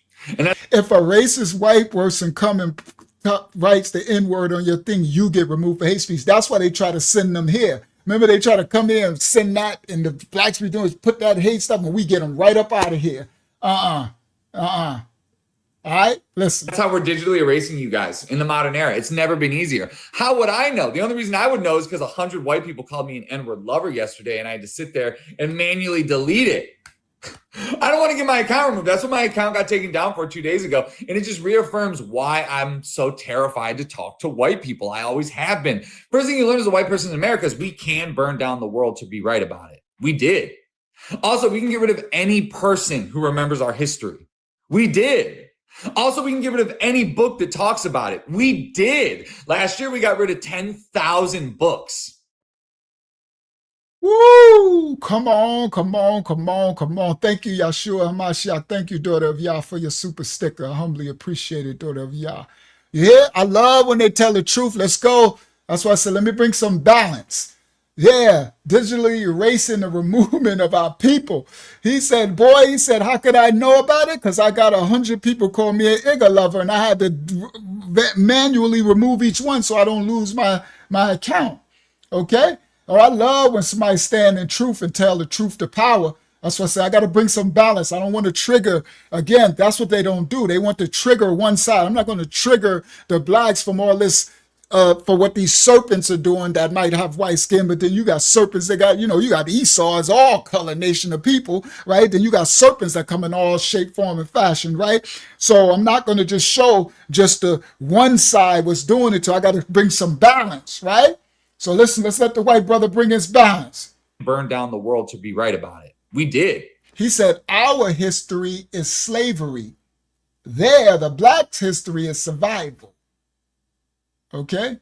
Listen. In America is we can burn down the world to be right about it. Terrified to talk to white people. I always have been. First thing you learn as a white person in America is we can burn down the world to be right about it. We did. Also, we can get rid of any person who remembers our history. We did. Also, we can get rid of any book that talks about it. We did. Last year, we got rid of 10,000 books. First Maccabees 1:53. And they drove the Yasharites, the Israelites, into secret places, even wheresoever they could file to succor. Now, the 15th day of the month, Caslu, in the 140th and 5th year, they set up the abomination of desolation upon the altars. And they builded idol altars throughout all the cities of Judah. This is the tribe of Ya'ada, Judah, the Maccabees, on every side. And they burnt incense at the doors of their houses, pharmakeia, and in the streets. And when they had ripped in pieces the books of the law, which they found, they burned the Torah, the books of the Bible of the law, in a fire. This part. Right? Either way, it's important to remember that our power is built on an illusion, right? It's based off of torture techniques like the slave trade or what is Indian removal. Andrew Jackson called it Indian removal, the Trail of Tears, we can say. All right? Come on. Let's let them drop it. The photos Indian of the slave Removal Act of 1830. This law used taxpayer money to get tribes out of the United States and to relocate them to an uninhabitable place that surely no American settler will ever end up. The Great Plains seemed an inhospitable land to people familiar with the eastern states and of Europe. This became their dumping ground, and it came with a promise. Move here and we will never mess with you again. And what's crazy to me is that even after all of the shenanigans, all the facades, they continued to play this charade, saying that the nation of Indians may choose to exchange their land where they now reside. The law says that the government had to negotiate these treaties fairly, voluntarily, peacefully, and that the government would, quote, forever secure and guarantee them their new land, and that they wouldn't break any of the pre-existing agreements that they had made in previous treaties. But no, this was just more pretending, a paper trail of pretend humanity. Just as Andrew Jackson had ignored the Supreme Court ruling, he had no intention in following the law that he helped create. But he kept up the ruse. More documents, more signatures, more paper that made these civilized, justice-minded people feel like they weren't orchestrating a mass ethnic cleansing, sanctioned by the government, paid for by taxes, but they were. So this law is implemented, and the United States government, military, and even private companies start to ramp up their removal efforts of first Americans. They focus in on these 5 tribes that were sitting atop the land that they wanted for their cotton empire. More bribes, more pretend negotiations, and when push came to shove, more threats of violence. And now we do for-profit prisons and immigrations and customs. But power now comes directly from the erasure and our performance of victimization after we created the atrocities. This is why I consider most white people to be a little bit sociopaths, right? We've been performing this for so long that it's our greatest survival instinct. And it's born out of the projection of our horrors and atrocities. It's like how we prevent reparation. Manufacture consent with propaganda. We say woke police. We say war on Christmas. We say Trump derangement syndrome, right? Like the New Age drapetomania.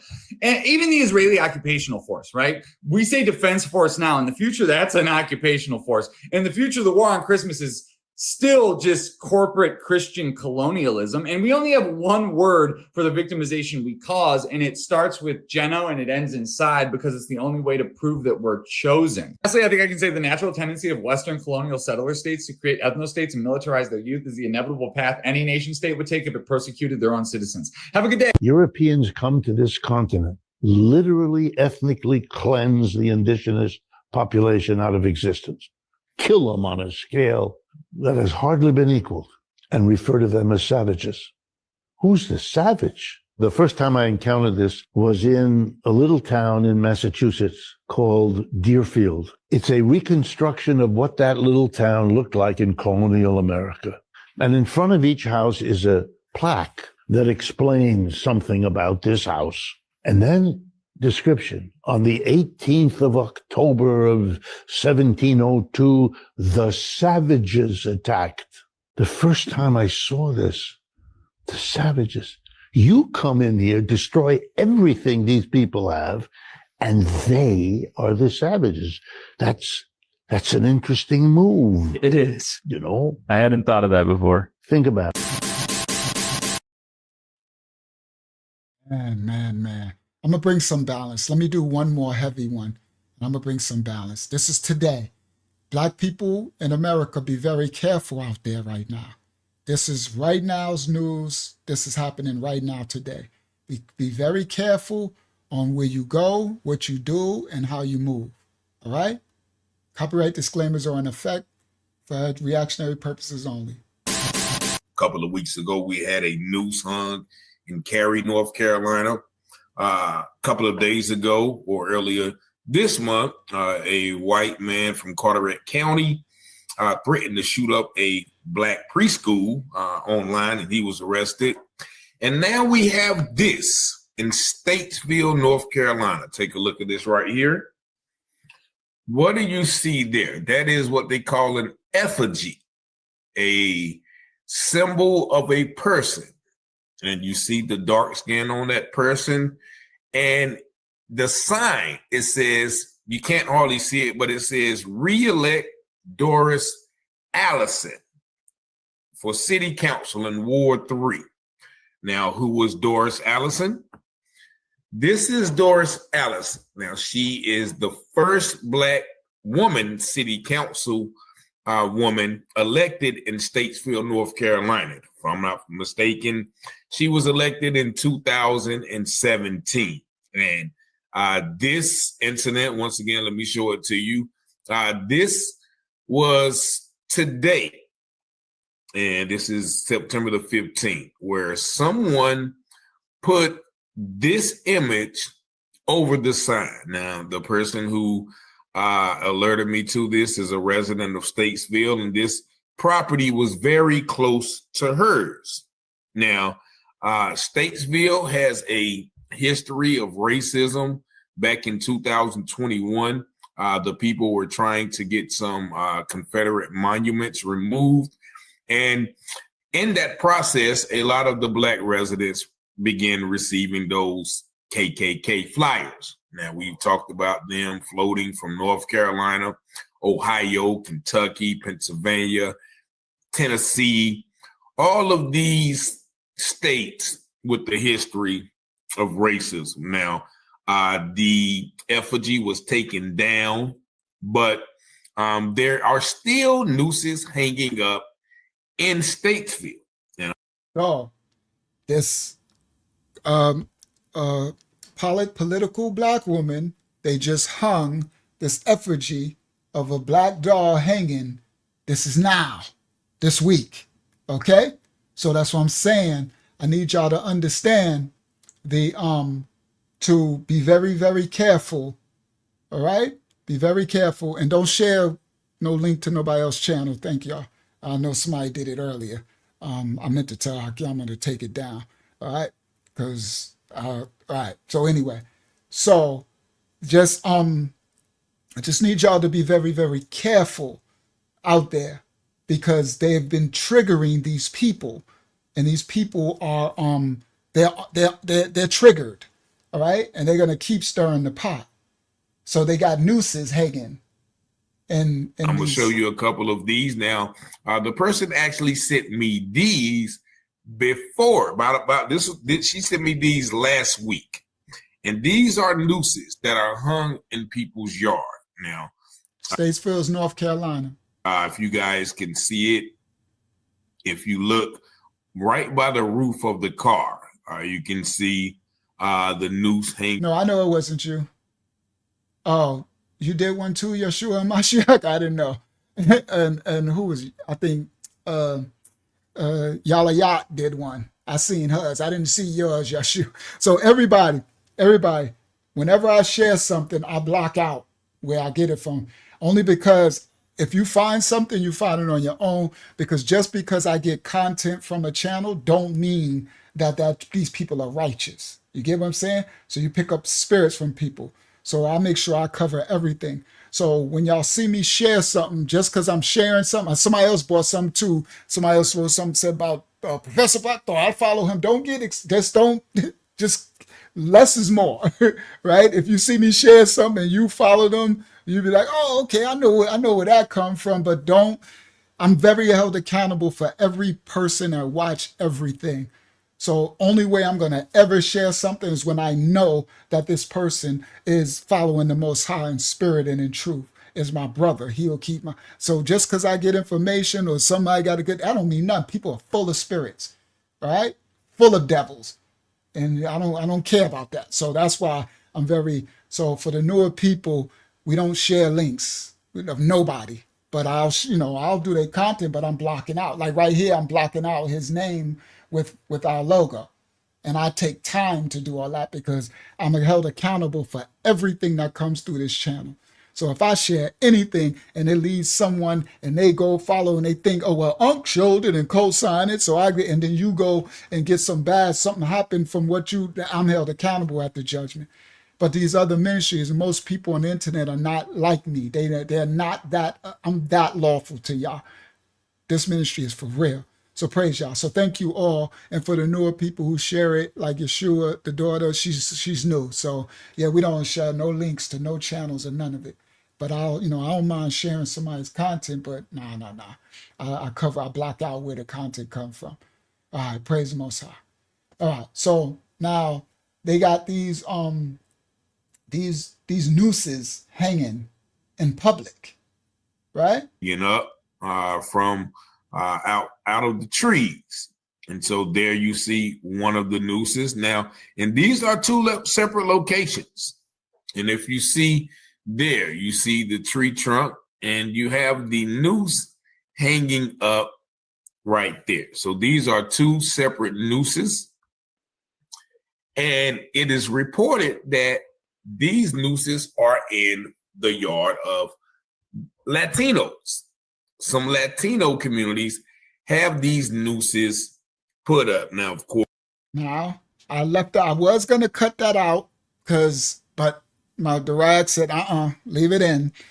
Not that I won't tell the truth on it, but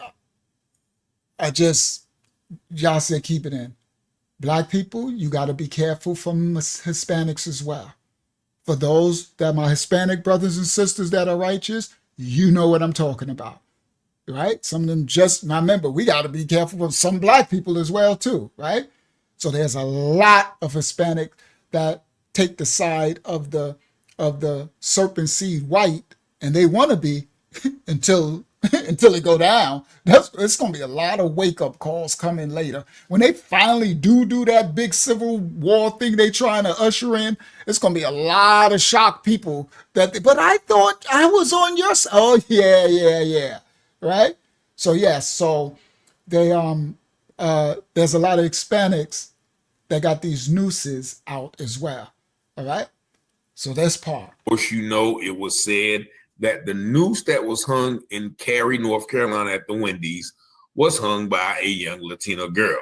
So this is evident. They tried to say, well, she didn't know the significance. So they had a story of Cary, North Carolina, that a young Hispanic girl hung a noose at a Wendy's, being mad at Black people, right? These nooses.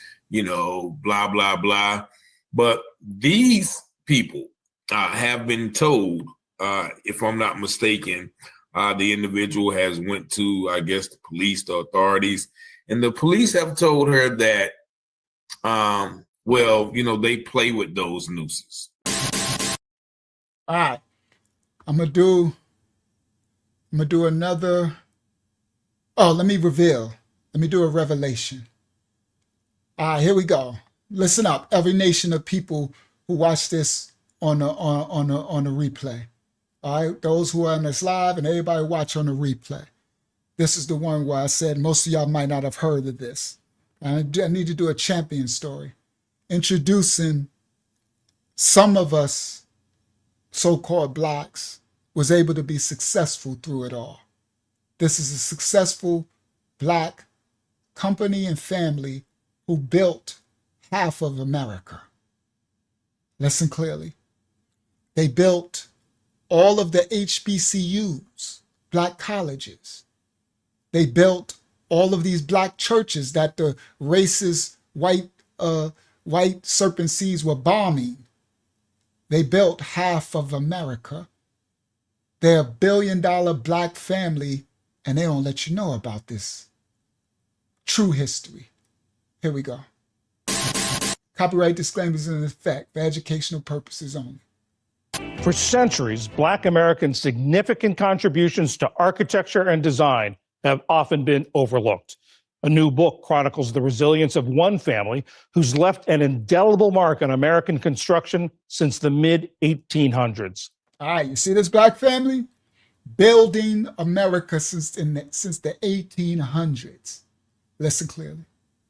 Ali Rogan spoke with Cheryl McKissick Daniel, CEO of the construction and design company that bears her family's name, and author of The Black Family Who Built America, The McKissicks, 2 Centuries of Daring Pioneers. Cheryl McKissick Daniel, thank you so much for joining us. Your family's legacy stretches back many generations. It is anchored by a man named Moses McKissick. Tell us about him.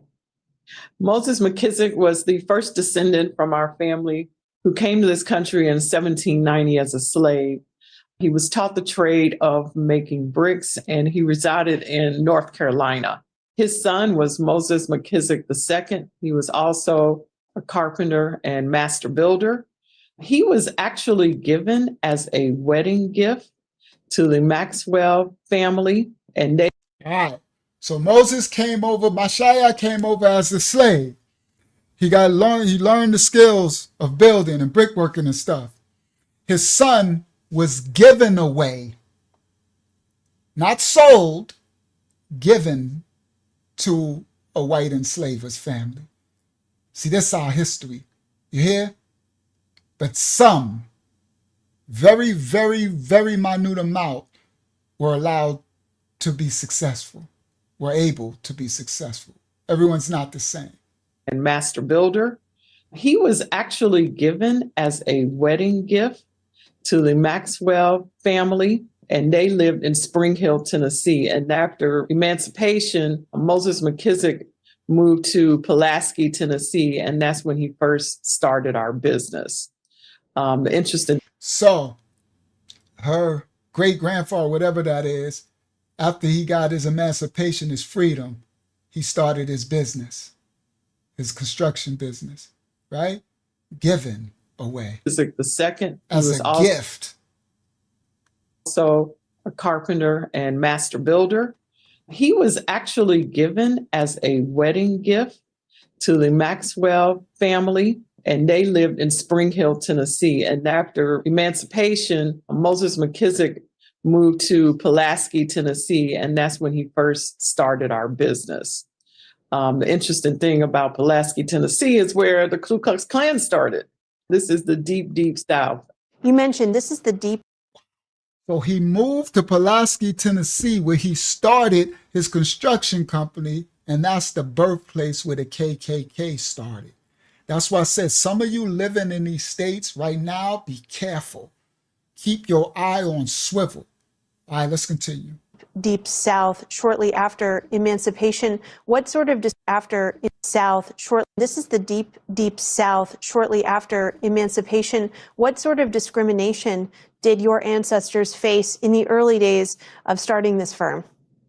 In the early days, they had many white patrons because these slave masters would help the slaves start their own business. But it wasn't until later on the white people began to feel that Blacks were a threat to them and their livelihood. And so... Now, did you see what she said?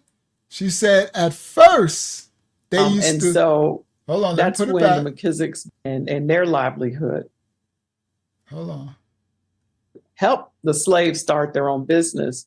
So when they first got emancipation, some of the white families was okay, oh, you're going to start a business, okay, until they realized that the freed slaves were actually good at their skill set and were actually can be successful, more successful than they. You see? So at first they were like, oh yeah, you're going to start some, oh yeah, go ahead, start your company, everything, till they realize, hold up, they're doing better than us. But it wasn't until later on the white people began to feel that Blacks were a threat to them and their livelihood. And so that's when the McKissicks began to shift their clientele to the Black communities. So before that, her granddad, great-granddads, or whatever he is, great-granddads, he used to have white customers building their houses and their buildings and all that. And then they realized, so then after they cut him out, he started focusing on building for the Black communities, building for the Blacks. So they cut out, try to squash. Yeah, Hakiyama said they have 400 years of practice, yo. You heard? Plus, and they hard workers, we hard workers and stuff and everything, right? So they realized, so anyway, let's continue. And their livelihood. And so that's when the McKissicks begin to shift their clientele to the Black communities. So that was churches, that was historically Black colleges, things of that nature. And what sort of barriers, when you took Come on, daughter, y'all covetous. over the company, as you did more than 150 years later, what sort of barriers did you face? Well, when I first took over the company, it was the beginning of minority and women-owned programs. So I was definitely an anomaly. Most of the time, the thought was that, I could not provide quality work, or, I didn't know what I was doing. I didn't have good staff. I didn't have funding, all these things that are myths. It was not true. I came from a long line, as the book lays out, of builders and architects. So we definitely knew what we were doing. Tell me about some of the projects that you are the proudest of over the course of your career. Well, the first chapter of my book talks about the Barclay Arena, and I'm extremely proud of that project. Everybody worldwide, this Black woman and this Black company from slaves, from former slaves, built the Barclay Center. But they don't tell y'all that, right? I remember I heard something about it back when Jay-Z, I heard something, but this is the history they won't tell us. They built this. So she says, I'm very proud of this. They built half of America since the 1800s. All the HBCUs, the Black churches, they built half those plantation houses in the South. Oh, but they don't let us know this, Leonard.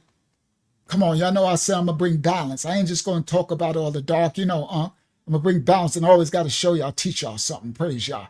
Always got to teach something, right? Let's go. Project catapulted us in that project arena. And well, the first chapter of my book, that's Brooklyn, New York, the Barclay Center, talks about the Barclay Arena. And I'm extremely proud of that project. That project catapulted us into the transportation business, the rail business, because we had to move the rail where the trains were being stored to make way for the Barclay Arena's foundation. And so that was the beginning of our rail division, which then brought on clients like the MTA. I'm also excited. So listen, Daya, the Brooklyn baby. Listen, Daya. She said now, once they created the Barclay, they got into the railroad industry because in order to make it, they had to break up the underground railroad system, subway system in New York. And so now they learned that they got a new faction of industry, and now they partner with the MTA. They got contracts because the state realized they got the best work, this old Black company, but they don't teach us this. Y'all hear me? Y'all listen?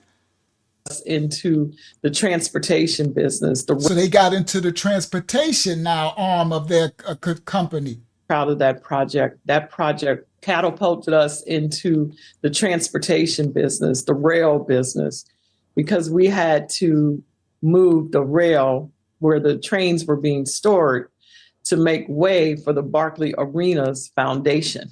And so that was the beginning of our rail division, which then brought on clients like the MTA. I'm also excited about our work at New York City airports, from LaGuardia to now the new Terminal 1 at JFK. Listen clearly.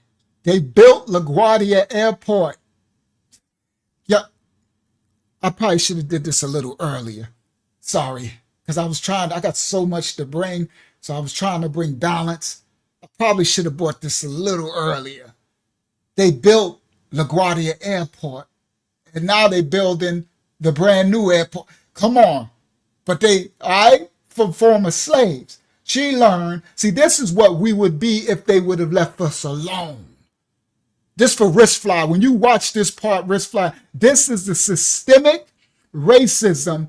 The effects, these little Kiki, Pookie, Ray, Rakisha, and Tanza, this is the effects of the systemic racism of destroying us. Because if you leave us alone, this is why they burnt down Tulsa, burnt down Ocoee, burnt down Rosewood, destroyed Seneca Village, destroyed, put Lake Lanier, all these things, all over the country. They had to destroy our industry because if they left us alone, we built see, they let us know we built the country, right? They'll say we built it, but they'll say we did it as from slavery, Sister Shmurra, with them overseeing. No, but they don't tell you the inventions and who was actually doing the schematics of DC and the White House and we were building, that they learned the stuff from us. Do you understand?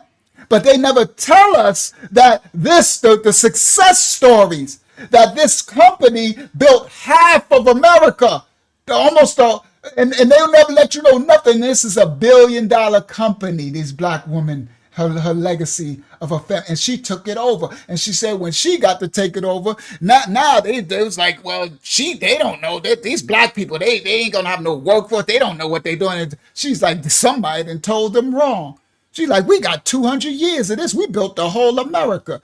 She probably bought her resume book like, bang, we built the White House. We built this. We built that. Like, hold up. Oh, yeah, somebody done told you wrong. All right? They built LaGuardia Airport. This is crazy. All right? All right, let's continue. On clients like the MTA.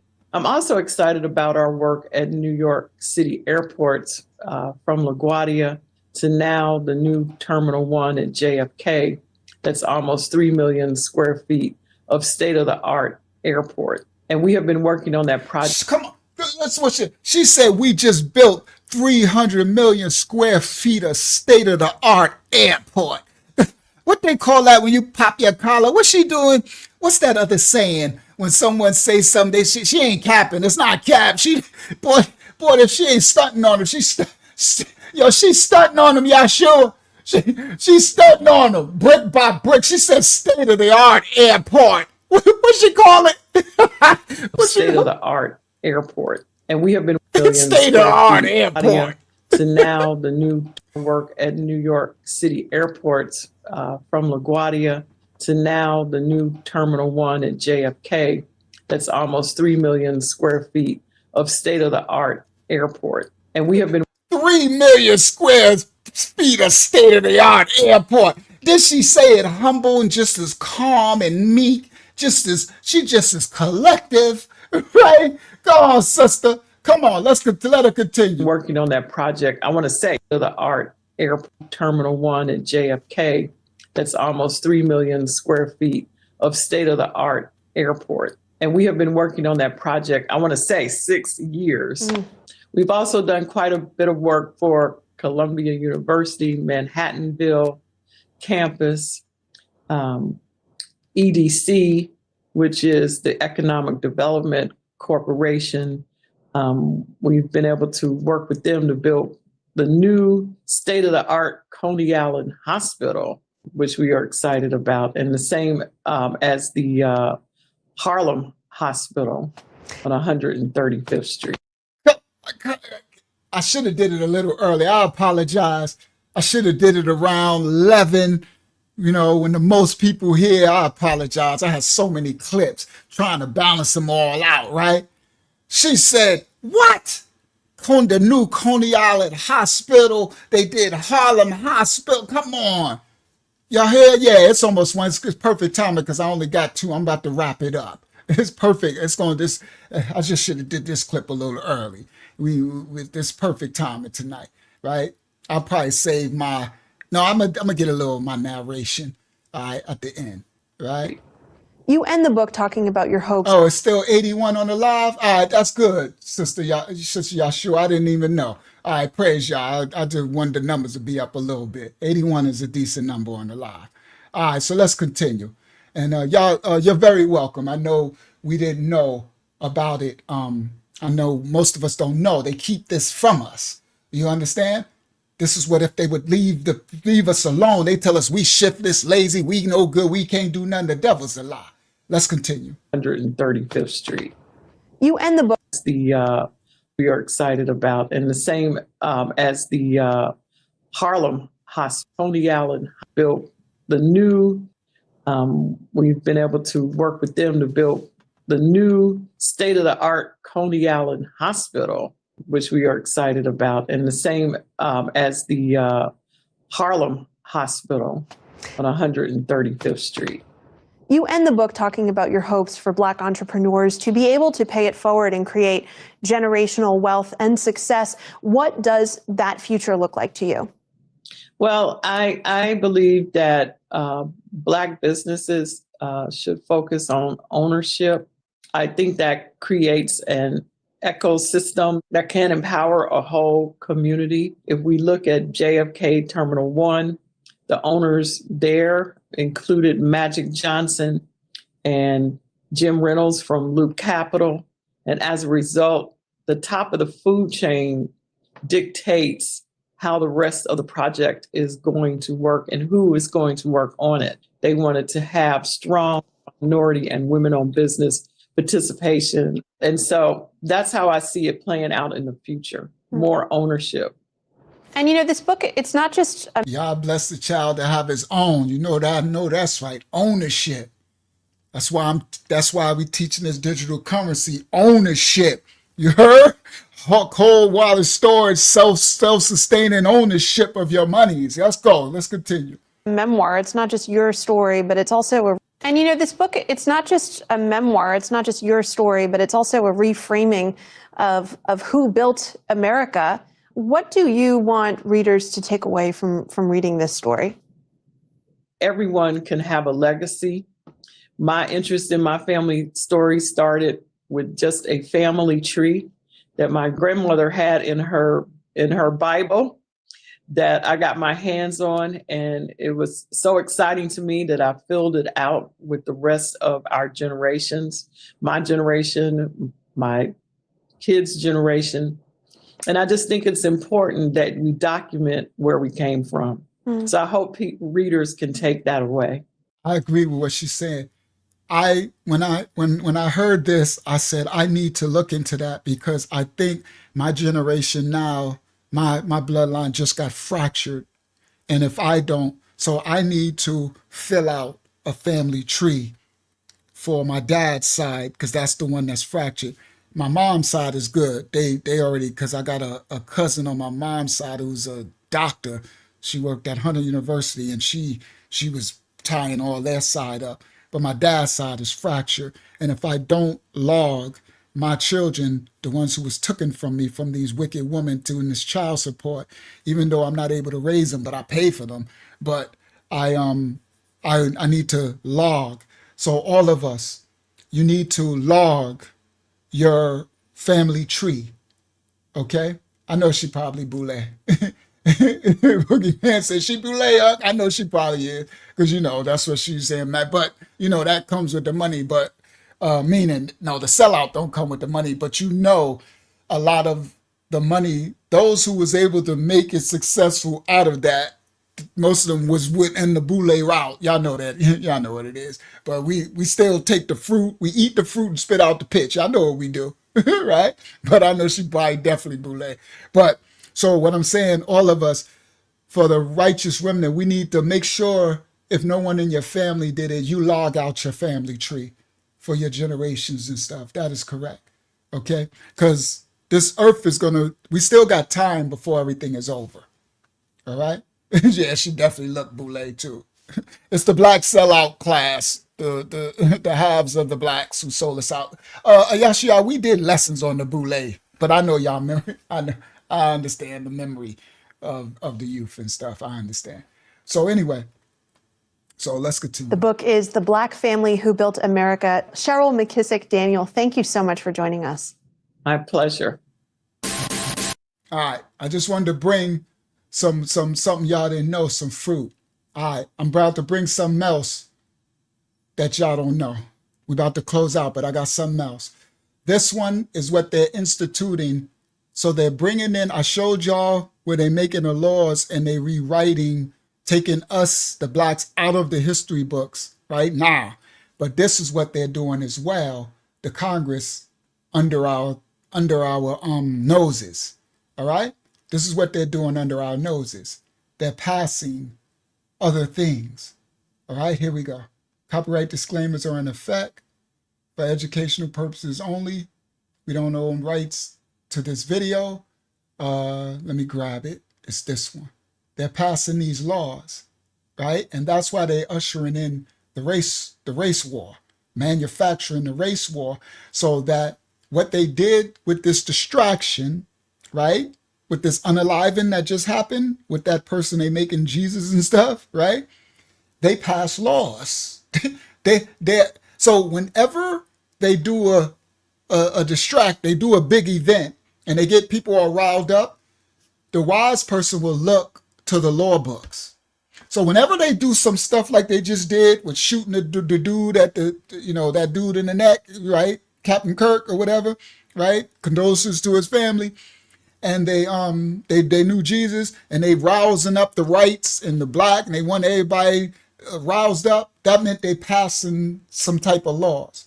And this is one that's being passed, that's introduced now when they did this. Copyright disclaimers in effect for educational purposes only. Here we go. Hey, so I don't know if you guys have heard this while this entire other news cycle has been going on, but Brian Mast has proposed a bill wherein it would give Marco Rubio, or whoever the Secretary of State is, the right and the responsibility, the obligation to revoke certain citizens' passports. I didn't want to freak out until I read it for myself. I've read it for myself, and we have a problem, and I think we need to talk about it. And what this bill does, HR 5300, which, by the way, has over 700 sections, and this bit about the Passport Act is amending the. Oh, so come on, y'all. Come on, y'all's most high children, y'all's children, smart children, his righteous children. Y'all listen clearly, and everybody who watch us later and the newer people who find us for this live. So while they doing the manufacturing, the race war, right? And they doing all this stuff and all that stuff, oh, they passing bills. Oh, yeah. Yeah. They passing bills. Okay? Right? So here we go. So now they passing this bill to the House, right? Passport Act is number 226. What this does is it expands the ability of the government to restrict our travel, our ability to leave the country. So Section 226 of HR. See, these are all pieces of their 2030 agenda and stuff that they're going to do. Right? There's going to be restricted travel. They're going to be taking like the lock-ins, right? So look what's happening. Okay, here we go. Like they do it always, Yeshua? Always. Once they throw a smoke screen over here, you better start looking to your left. If they throw it to the right, look to your left. If they throw the distraction to the left, look to your right. They throw it up, you look down. Right? It's always the opposite, right? The adversary is adverse to the Most High. Everything is upside down. So here it go. So they're making a civil war and they're gonna lock us in so there's no escape. I knew that's coming. Yeah, I know the time. We closing out now. So I'm good. All right, praise y'all. Thank y'all for alerting me to the time. All right. So here it go. 3,500. No passports for terrorists and traffickers. Come on, that's why the ID, right? Just dropped down in May, right? So look, here we go. Listen up, everybody. No passports for terrorists and traffickers. Okay, here I go, Abriyah. This one for you. Everybody worldwide, listen up. Attention to Yas Airlines Flight 777. Everyone worldwide, if you've been watching the teachings of Mashiach Assembly Ministries and Uncle Yahya, known as Uncle Yeshua, what has he taught you? Who are they going to classify as terrorists? How would they classify you as terrorists? Yeah, I told y'all, come out of that. Proclaim right on your channels. I know Sister Batya Allah, she wrote it on hers. I seen it. She wrote, I am not affiliated with no Hebrew Israelite hate group. I am not. Yes. Trust me. Watch what I'm telling you. I've been warning y'all for a long time. That's why if you go to our website, I've been telling everything, denounce. I'm a child of the Most High Yah. I follow the Torah, the Bible. I follow the laws of the Messiah, what they call Jesus, and I do not identify with no Hebrew Israelite terrorist hate group, because that's what it's going to be later classified. And they logging everybody down. This the information age. They logging everything down. Come on, Sister Smurf said, I put it on my Facebook page. I told y'all come out of her. And I told y'all, what's it, Benaiah? He seemed like be a good dude, but he talking about sign up for the Israelite Justice League and sign this and that. You, the devil's a lie. The Most High said, do not equally yoke to these obedient. Boy, these Israelites out there talking about they are a hate group. Literally, they talk about I hate the way everybody gonna be our slaves and everything, and they had us running around in a wake and a fake, and the devil's a lie. I ain't born yesterday. I'm from the street. The Most High has never made me boo-boo the fool. You hear me? I'm literally, yeah, they're gonna do Islam, they're gonna be Hebrew Islam, they're gonna do everything. Everybody, all right, sorry, I just got a little turned up a little. Right? Brother Lenny, I apologize. I just got a little turned up a little because I've been warning. I've been putting out warning for years. Yeah, the Israelite Power Rangers. I said, denounce all of that. You denounce, you'll be equally yoked to nothing. You hear me? Now, the devil's a lie. I'm good. I'm a child of the Most High, y'all. You want to try to make me a terrorist for being following the Bible and being a child of the creator of all things, and Psalm says his name is Yah, then lock me away and let my Father's will be done. But you not tying me to no hate group that these people want to identify in the flesh. I'm an Israelite and all that. The devil's a lie. I know who I descend from. That don't change nothing. The devil's a lie. Nah. Not this, not Mashiach Assembly Ministries House of Yah. I don't affiliate to no religion. None of that fleshly crap. You keep that fleshly crap all you want. They wicked as all outdoors anyway. The devil's a lie. All right, so anyway, let's continue. This was coming. So that's why they say no passports for terrorists and traffickers. But let me let the sister break it down. All right? She about to break it down. Our ability to leave the country. So Section 226 of HR 3500, no passports for terrorists and traffickers. Let me start with the easy one first, traffickers. Very random, very random. I don't know why this was thrown in, but you have to be convicted of a trafficking offense. And that's very simple, right? To determine if it happened or not. Were you convicted? Were you charged and convicted with a trafficking charge? But I want you to know how easy it is to get a trafficking charge in most states. 4 grams of an opioid in your possession. Trafficking, 4 grams. I'm talking 30 pills, 30-ish pills. Let's say you've got a bottle. It's not yours. A friend gave it to you. You got it off your grandma, whatever, of Oxy. That's trafficking. It doesn't matter whether you meant to use it for yourself or you meant to pass it on to someone else. That's trafficking.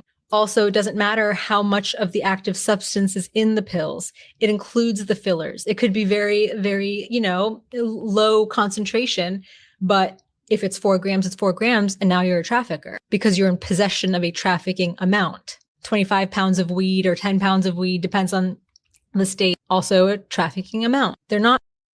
See, that leaves room for substances like poppy seeds. See, some of y'all would have to be in a drug program like Unc, right?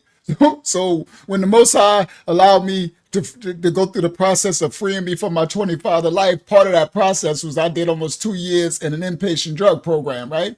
So you would get a dirty urine for a poppy seed bagel. You see, that's actually an opioid, right? So this is that language, Leonard. This political language, the stuff they put in there, that leaves gray open area that they later can term anything. These things. That's that serpent tongue that they do. All right, let's continue. Contemplating exclusively like big traffickers, like narcos. It's some guy who got stopped with a bottle of his grandma's Oxys. But okay, all right, let's move on. The terrorist bit is nebulous. This is black and white, the trafficking bit, but the terrorist bit, intentionally nebulous because it leaves it open for them to make up the rules as they go along and expand what it means. Bingo! They do this open-ended language that it leaves them the room to later to say, okay, now we can say this is terror. We can say anything because we already passed the law, the enact the law. We already got it. So later, so they just gathering intel and they go, come on. This the boy they put. So when they did this right, the PSYOP, over here. If it happened, if it didn't happen, it don't matter. You got to always look when these things happen. Look what laws they just passed or what's enacting. What's over? That's why I threw two clips in of them enacting laws. They taking our history out of from the Senate. They over there passing H.233, whatever that was, to shut down our passports, our travel. All right. As they go along. So as it stands right now, it says, means as they go along, what it open for them to make up the rules as they go along and expand what it means as they go along. So as it stands right now, it says that they want the Passport Act of 1925, or 1926, which is the original act that confers upon the Secretary of State the authority to handle passports. They want to add to the end of it the following. Section 4, authority to deny or revoke passports to individuals providing material support for terrorism. These are two things we have to define. Lucky for us. The term material support means the provision of any property, tangible or intangible, or service. Hold on, did you see that little slick serpent thing they slid in there? They said anyone providing anything to, so if you gave them a pamphlet, hold on, I gotta go back for that one. That was a crafty little serpent slithering in. I missed that serpent. Hold on. The term material support means the provision of any property, tangible or intangible, or service. Hold on, I meant the one before that. Well, how they got into that.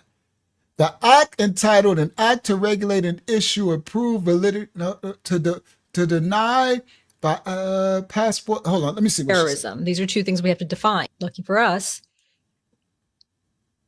The term material support means the provision of any property, tangible or intangible, or anybody giving material support. So when I'm telling you so early on to come out of identifying with all these wicked Israelite stuff, these people that they're going to group you with ISUPK and ISUPD and IS Diddies and all these nasty sin serpents, because they serpents too. A lot of them is Esau, right? And it says material support. Oh, people gonna be doomed and damned. You understand? Once they get this stuff up, your record, your internet, Facebook, Instagram, YouTube record, unless you denounce, like Unc told you, I've been saying it for about 2 years now. I've been saying it, right? So you didn't went on YouTube and uploaded a something in support of their thing. Yeah, because of who you know and who you associate yourself with.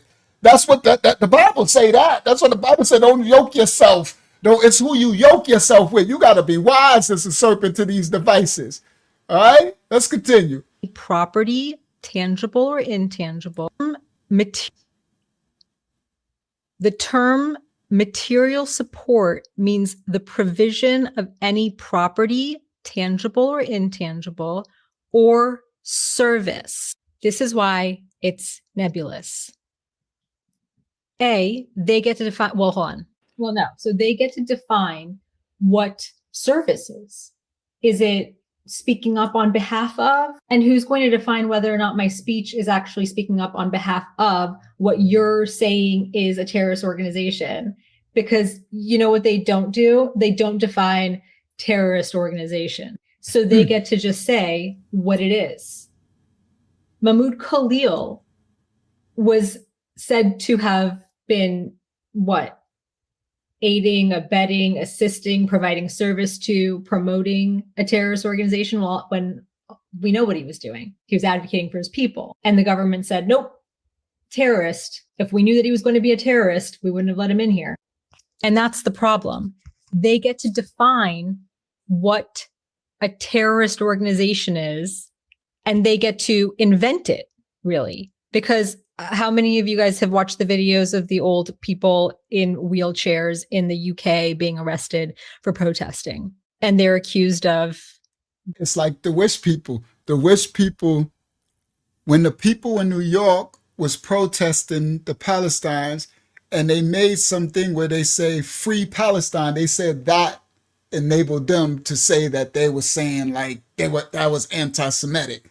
It's like saying that you are, it's like, so they get this double talk. Now the way, first of all, the Most High will cover the righteous, but the way that when she spoke about what dictates what is the service or not, it's your denouncement of it, right?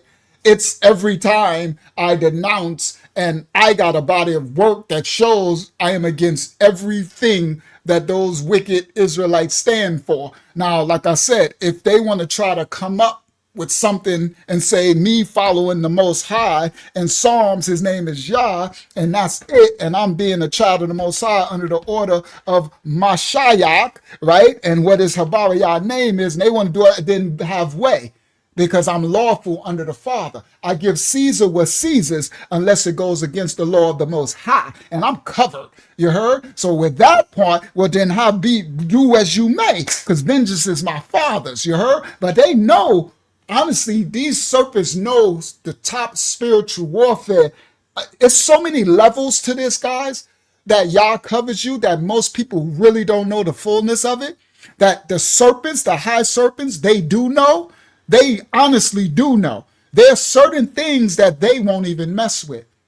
I'm honest with you. There are certain things that they'll try to push a crash out to go, but there's certain levels in the spirit realm that they don't bother. They won't mess with.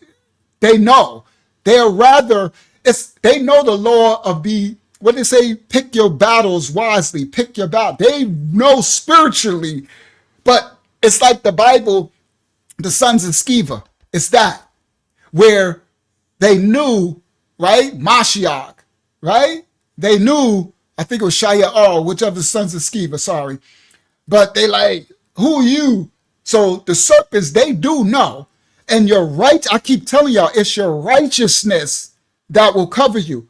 So you can't, the righteous that even the serpent sees know this, because they deal with pharmakeia, sorcery, witchcraft. They summon the Kalalaya, the dark Sabaoths, the Anunnaki, the fallen angels and stuff. Oh yeah, they respect covenant. So they respect. If they know that you are following the Most High Yah in spirit and in truth, and they know you because they guys, everything, we're being monitored every day of our second of our life. So they know if you are true, not that you don't sin and not you don't slip and fall, but they know when you are sleeping, they know when you awake, they know when you have transgressed and repented. So transgress and repent for righteous sake. This part. Oh, they know 110, they know.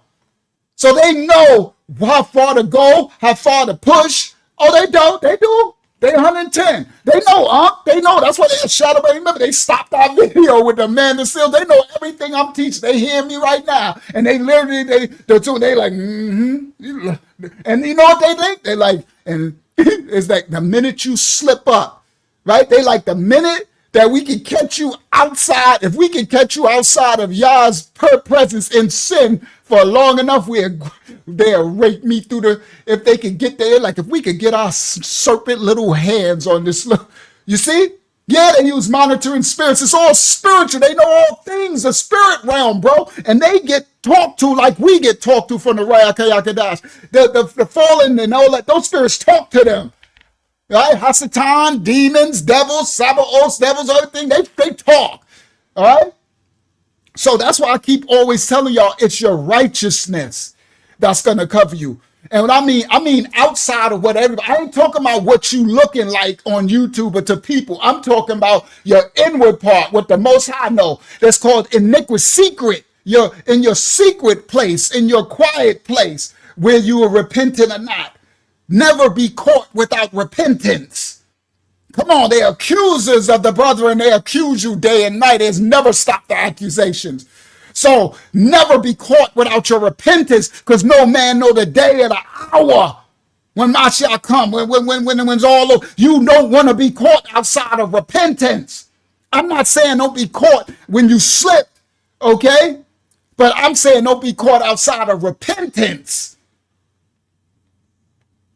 For when you sin and you slip and you backslide or you whatever, be repentant and working your way back out of the backslid, working your way up out of that ditch.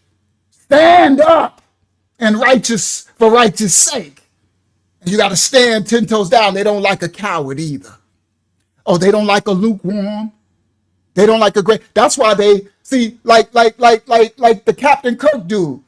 I don't know if if it really happened, if it didn't happen, if he was just a shill, if he was just they don't like lukewarm. They like 10 toes down. And first of all, if you're not actually pure blood serpent seed, they just using you anyway. Right? That's why you don't want to be on that side anyway. Because if you're not true blood serpent seed, you're just being used anyway. You're just a pawn. Right? But even if they use you as a pawn, they don't like straddlers. Just because y'all don't. Mashiach, if you lukewarm, I spit you out my mouth.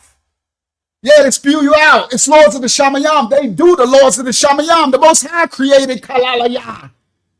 They're just the darkness from our free will. We actually created this mess.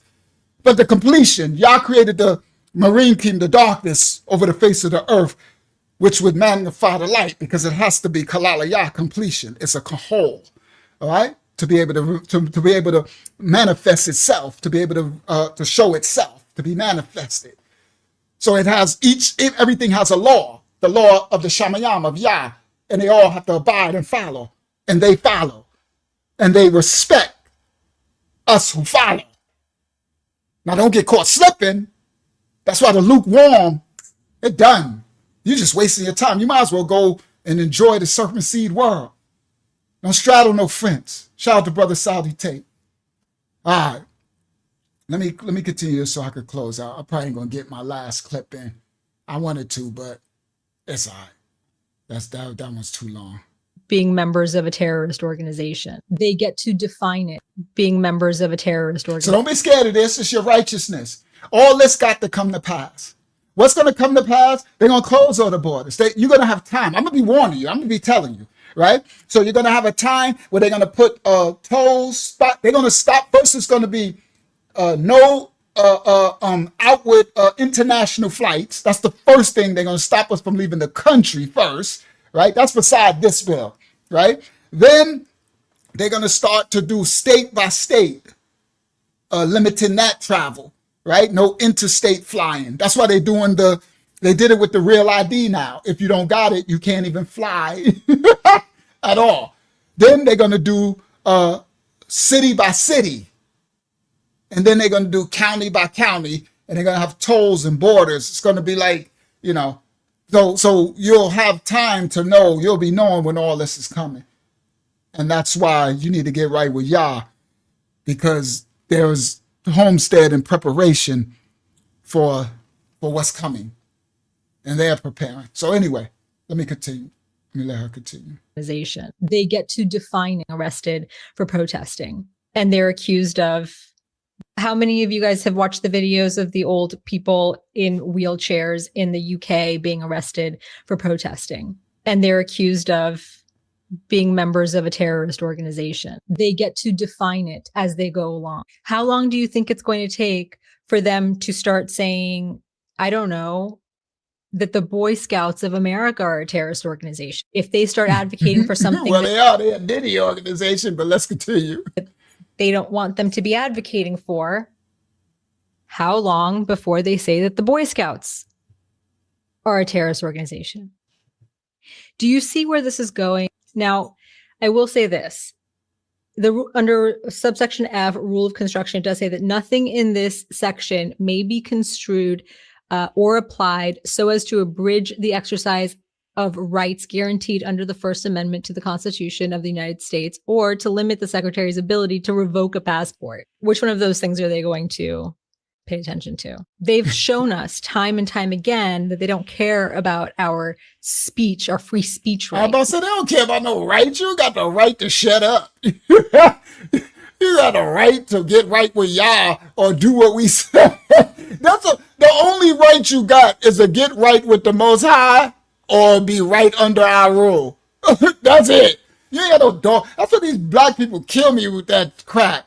Guys, if you get pulled over by the police, you say, yes, sir, no, sir. You don't even, I don't care. Don't be asking, why did you pull me over? None of that. You just, if you gotta reach, you say, excuse me, officer, my license or it's in the thing.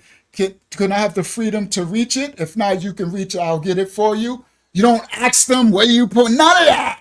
Just give Caesar what's Caesar's, especially if you black. Stop it. You ain't got a right to nothing. You got a right to repent. You got a right to reject your ancestors. You got a right to repent for the sins of your ancestors that got you in this mess. You heard? That part. That's it. You ain't no rights for nothing.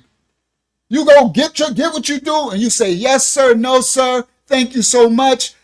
Yes. And they're like, well, thank you. You're very welcome. I know you have a job to do, and thank you. And you just less is more, and you let them do what they do. If they give you a ticket, they give you a ticket. If they tell you to get out the car, you get out the car.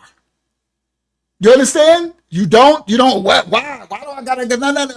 Okay, well, I'm opening the door. If it's okay, I'm opening the door. Now, if it's dark and it's late at night and you got pulled over and you feeling kind of spooky, come on, Boogeyman Bob, you feeling kind of spooky, then I'll say, pull off on it. Say, I'm sorry. I'm not stupid. I'm not scared of nothing. I'm still from the streets. Most High ain't water me down. Now, if I'm feeling in my spirit senses, they call it spidey senses. If I'm feeling like, because we had some dark times, and you don't know, you understand? I'm feeling like, man, it's really dark. Ain't no people around. Ain't no lights. It's all dark.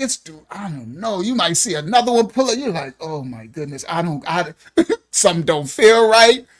He's like, officer, follow me. I don't know. You catch me down here at the Piggly Wiggly with people around. And if you do that, you speed off, you get to that place where a bunch of people are, I don't care, drive to the police station if you got to. I'm telling you the truth. If you know where it's at, drive to the police station or something, right? And if you get to a place, let's say you get to the gas station, the Piggly Wiggly or something, and a lot of people, you get out and you lay down.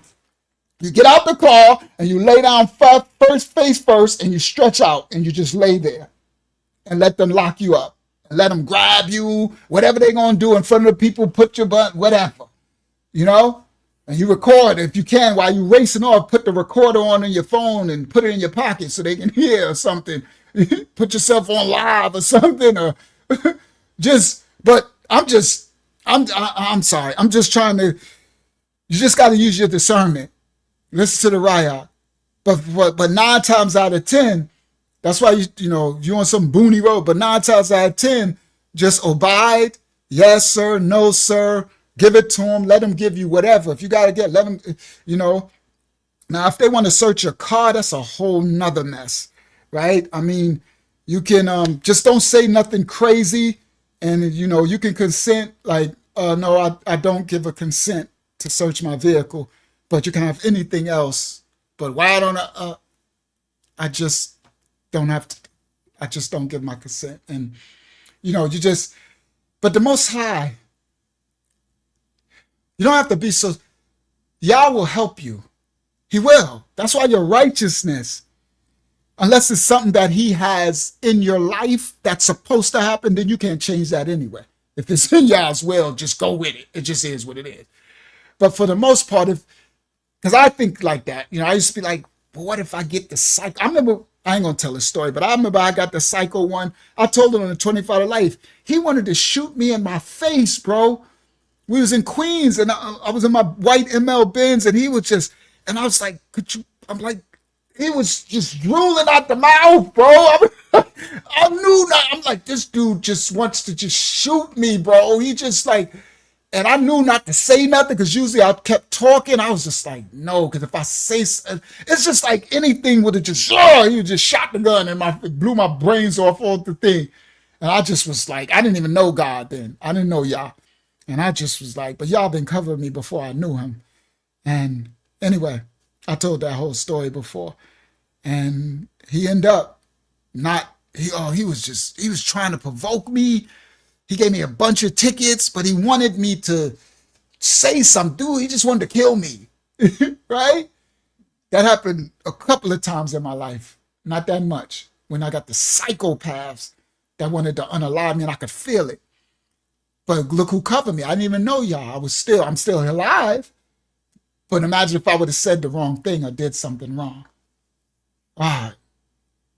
Let me try to let her finish this so I can close out. They get to determine what is speech and what is not.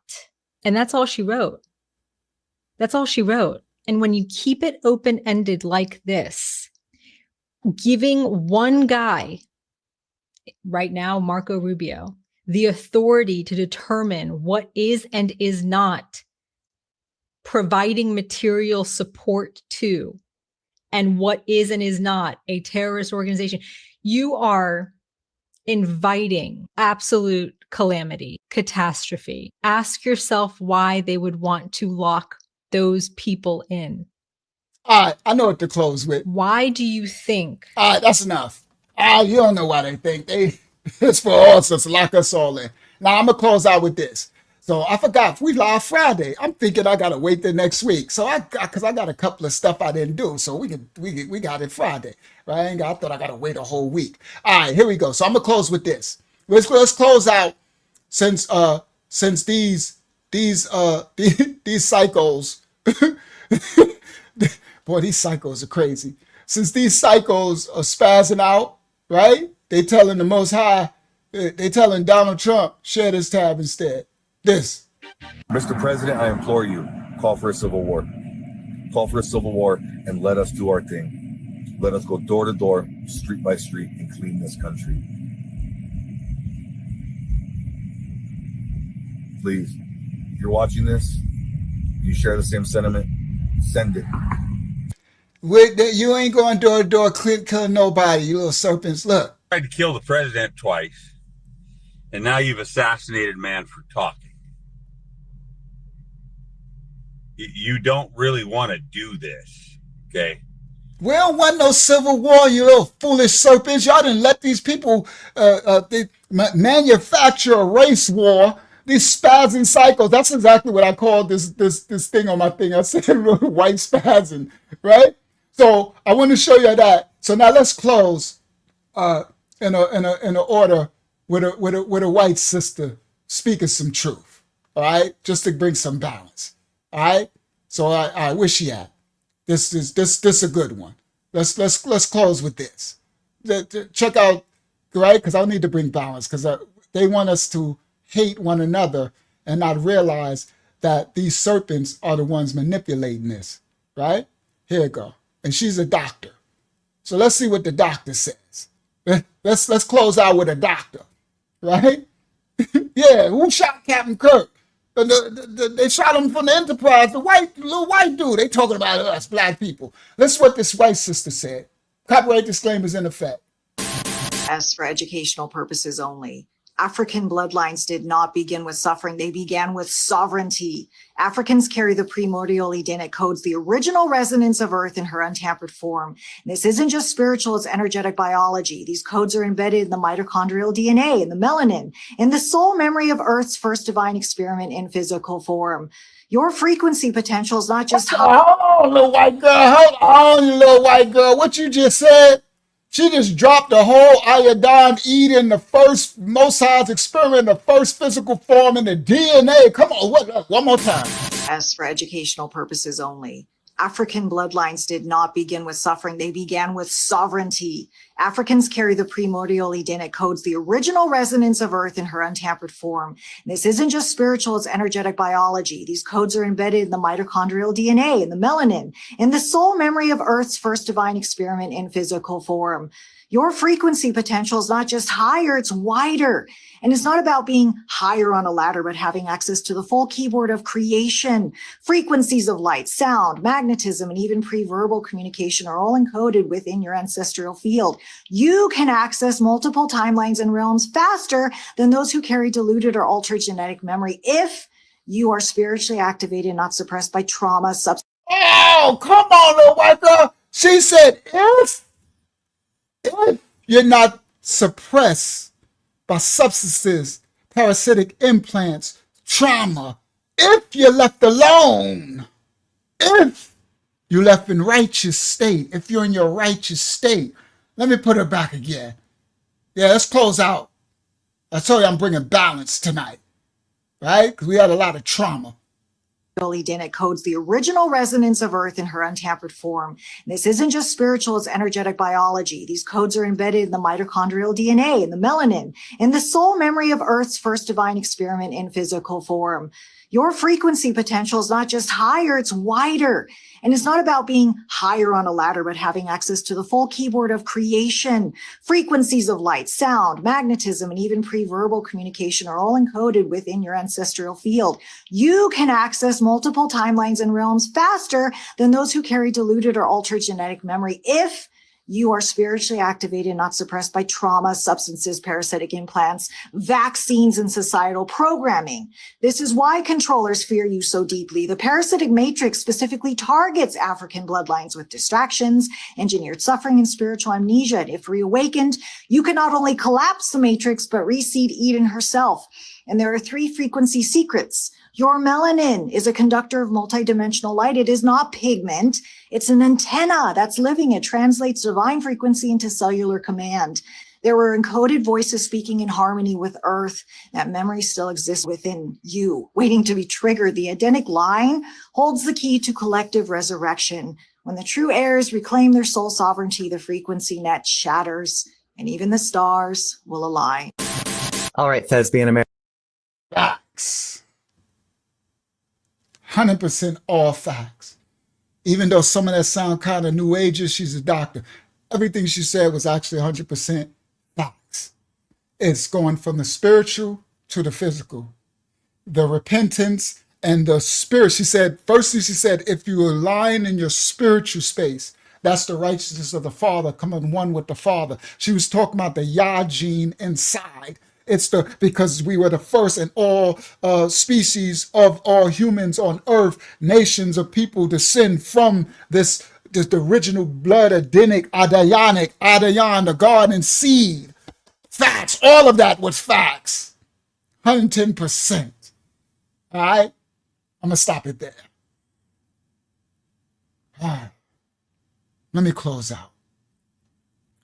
Do I want to save my close out to Friday? I could do some of it. Tonight's lesson was the introduction of the warning of the manufactured race war. Tonight I introduce the stage, the script, the greatest deception, the manufacturing of the race wars. Brothers and sisters, children of the Most High, lift your ears, quiet your hearts. Tonight, I showed that all the bright lights of the stage is turned on. All around the world, men and women are being positioned to play their appointed parts on the stage. They're pumping anger, accusation, the accusers, fear, and revenge. But they're not seeing the hands of the puppet master behind the stage. They're not seeing the hand that wrote the script long, long ago. And they glory in watching the masses follow the script blindly. The Bible calls it wiles-filled deception. But the world, the modern world, calls it the news. or trending or viral. But the Most High Yah teaches us to call it war by design. The wiles, W-I-L-E-S, filled deception. The Bible says, if a house divided itself, that the house cannot stand. So the truth that I'm teaching y'all, and I'm going to continue on Friday, that you must hold, is there is a spiritual theater, and this spiritual theater manipulates the outer world. We are to be in the world, but not of the world. See, the conflict is that what they want us to join in on. It's actually a constructed, crafted performance, and its aim is to destroy what remains of loving your neighbor as yourself. Assembling. You understand? Loving your neighbor, the brotherhood on the earth, that all the nations, if they're not the serpent that come from Yah, descend from the one genetic seed. But our ancestors got us cursed. But the conflict that they're stirring up on this stage is a crafted performance to destroy the assembling. Because with it, they want the Gentiles, the remnant, not to cleave to the original natural branch, the remnant, you understand, who's going to lead them to the Father. No, they would rather we be like these wicked Israelites teaching hate and everything, or be like these foolish Christians teaching, we just say Jesus is Lord and sin and teaching division. You understand? See, tonight I come and I speak plainly. I'm going to tell you straight up, raw and cut with no chaser to your face. They trying to push us into a race war. Yeah, I said it. Like Pastor Darby always said, yeah, I said it. They baiting us.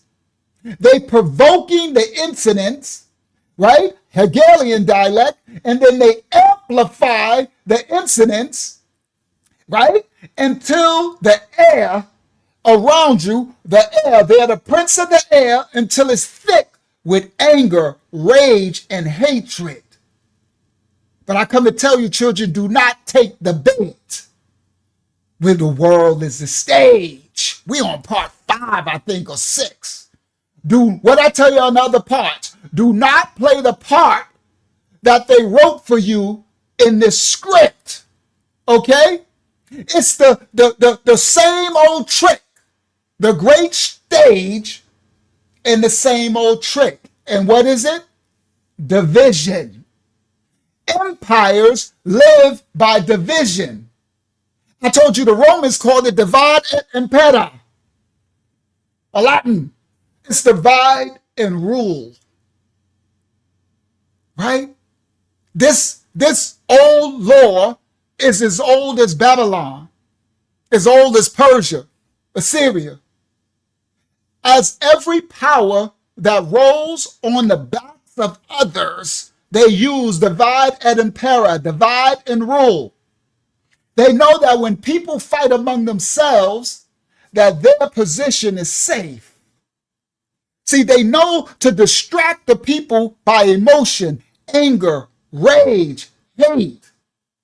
And as long as the people are distracted, they will not look to what they're implementing.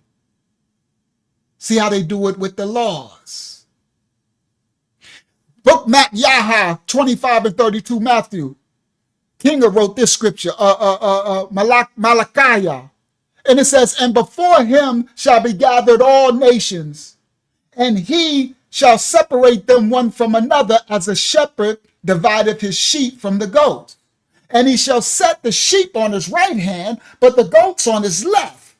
Then the Messiah, the king, shall say unto them on his right hand, come all ye that are blessed of my Abba, my Father, the Messiah. He says, and inherit the kingdom which is prepared for you from the foundation of the world. For I was hungry, and you gave me meat. I was thirsty, and you gave me drink. I was a stranger, and you took me in.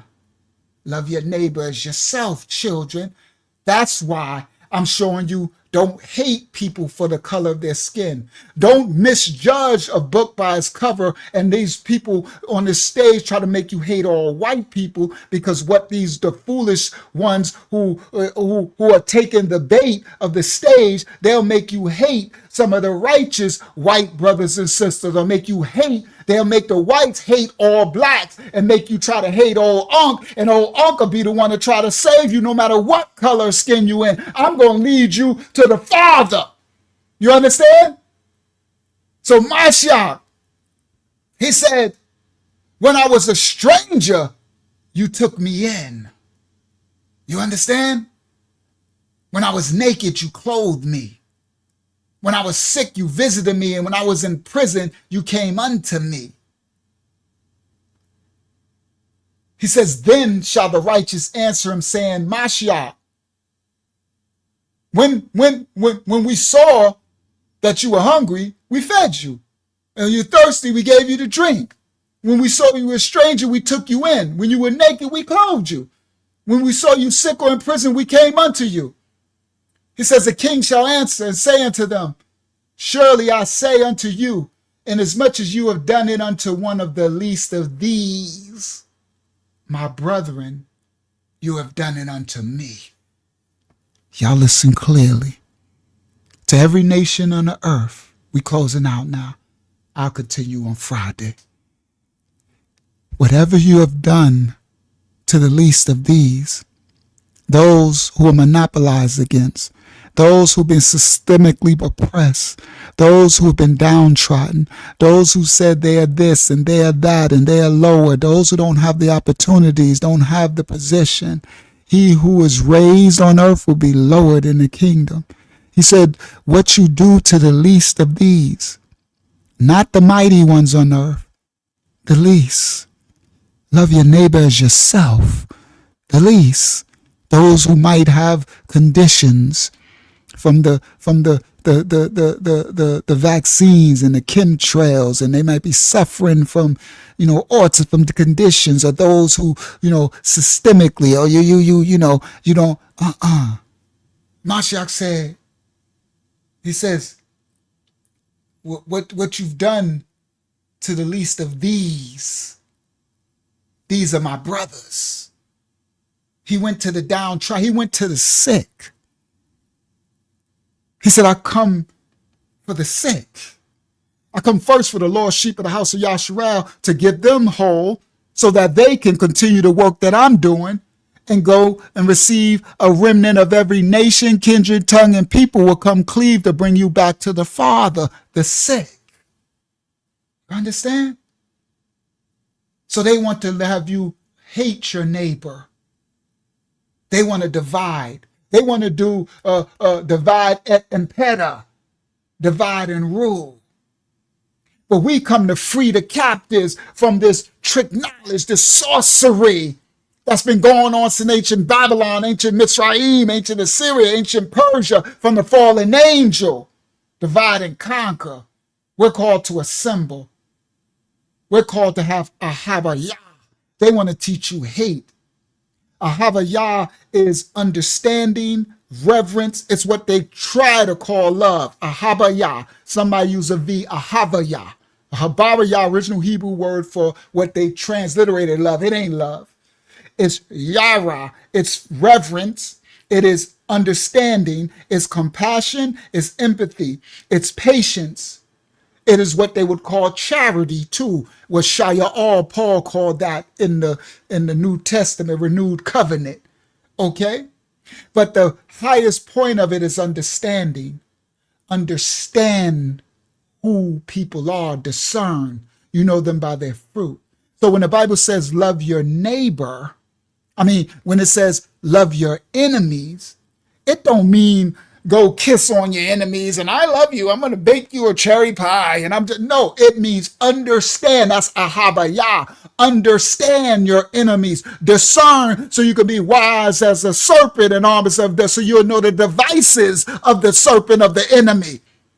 Do you understand? But they took the tongue away and they made you just love everybody. Just love. That's the devil's a lie.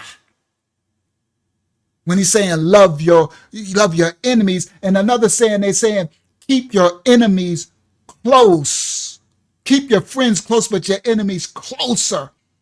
What that means is, it don't mean move your enemy into your house. It means in your spirit, in your discernment, have a habayah for your enemy. Love your enemy, meaning understand him, understand his devices, understand his character, understand his nature, understand his fruit, so you can protect yourself from him, those and others. See, but they don't teach you a habayah. That's why you need to know the language, the law. That's why they try to tell you have fear, but the Most High said, don't have no fear. That's Yara. Ahabaya and Yara have a lot of the same attributes. They one and the same. Yara means the reverence, the respect, and the authority of the Most High. That's his worship. So when you have Yara, enemies love, Ahabaya is in Yara, and Yara is in Ahabaya's attributal descriptors. That's why I'm going to teach y'all the language. So hopefully someone wrote it for y'all. The attributal descriptors of Ahabaya. Hopefully Hakyama wrote it for y'all. That's not the love of the world. Thin line between love and hate. That's serpentine. That is selfish. That's conditional. That's why I say love and you psycho. It's like a thin line. That was a lie. That's not a Habayah. Habayah call you to be wise, understand. So when he says love your enemies, he ain't telling you to go kiss on your enemies. I'm in love with my enemies. I'm gonna keep your enemies close. I'm gonna move them in. That's a stupid. You don't know the Habariyah. You don't know the euphemism. You don't understand. You need the language to understand the disciples, the mysteries of the book. And the righteous women, and I will decipher it. Habariyah. And don't try to follow it from these wicked people trying to sell you Canaanite Hebrew and stuff. No. The righteous remnant, you will never be sold it. May the Most High cover and bless you all. I'm going to teach you Habariyah. Ahabayah is love, not hate, not envy, not greed, not deceit. When you stand in Ahabayah, you have discernment, you have compassion, you have empathy, you have reverence, but the most important, you have understanding. You understand? You understand? I ain't talking about no overstand and all that crap. We ain't playing semantics. You understand. You have discernment. You could rightly divide and see the fruit. With that, you have Ahabayah. It ain't that I just love everybody, tip into and run around with weak love. The devil's a lie. You're even stronger, but you have no hate. You have no lust. You have no envy. You have no darkness. You're in light. So that's when it say, Yah is love. Yah is truth. That's Amayat. That's Yara. Yah is. That's why it says fear the Most High. You like scared? You ain't supposed to be scared. No. Yara, brothers to respect, have a Habayah. He is a Habayah. He is understanding. He is compassion. He is long suffering. He is patient. He is kind. But he's also resolute. Yes, Sister Smara, I will teach you. And you should if you really want to learn, then you have to email me and get the link to our Tuesday studies. That's where I really teach the fullness of the Habariyah. But here I'll teach so you can write them down. Each time I do these, you write down the attributal descriptors for them and you build your vocabulary. But I'm going to teach you what it is and how to apply it and the keys, the mysteries. In the Habariyah, the 22, the Adayats, they are spirits, and that is your protection. That's why your name, later you'll come in the name of the Father, and each Adayat is a Rayat, and they have a completion of the Kalalayah, the light and the dark side of itself, and they fight on your behalf. That's why it says the name of Yah is a strong tower, the righteous run into it and they're safe.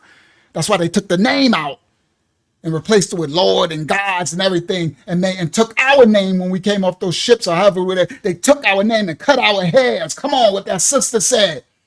They cut our connections to the ethereal, to the spirit realm and stuff, and took the name. They tried to break us in spirit and fed us swine in the abomination. You understand? It's the seed of the serpent. It's all the devices of the serpent.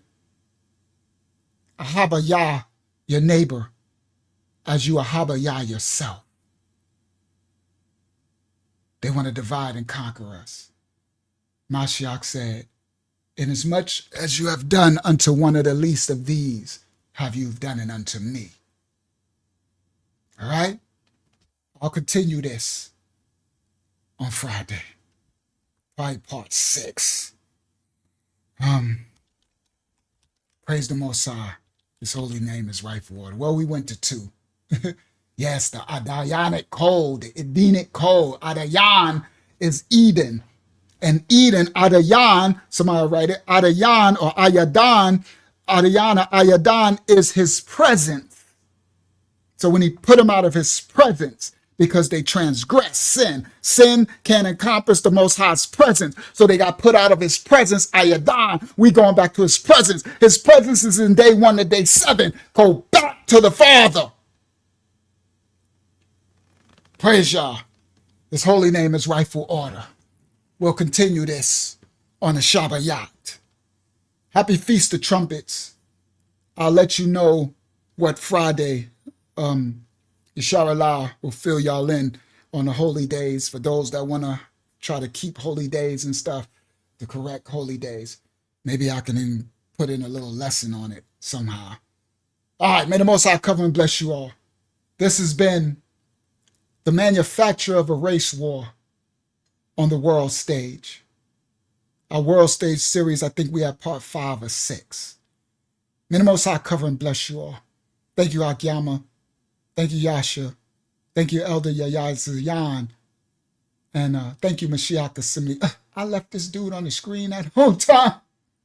Oh, well, I sure enough wouldn't have left him on the screen when I did that. I meant to put my video, my backdrop video with the Hebrews playing in the background, the video backdrop. Y'all should have let me know that this dude was on the screen. I didn't want to play his video, more or less have him on the screen. It is what it is, right? I know y'all like, we was just receiving the word, huh? We was receiving the word. All right, praise y'all. That's good. Y'all was lost in the word. I mean, y'all receiving. That's better than anything else. May y'all receive the word. All right. May the Most High cover and bless you all. This has been, hold on, stop share. Let me get him off the screen. Stop share. Stop screen. All right. Bang. Bang. Bang. This has been, are they starting a race war? Yeah, they is. All right? They up to something, right? This was my other thumbnail, right? Look, right? So they tricking these people to have nothing but hate. That somebody's coming for them, replacement theory and all this foolish stuff. Then they got all these pawns. Yeah, she won too. Nah, she be dropping some fruit. I don't care. Right? I use, but don't be following this. Right? They show you who they serve.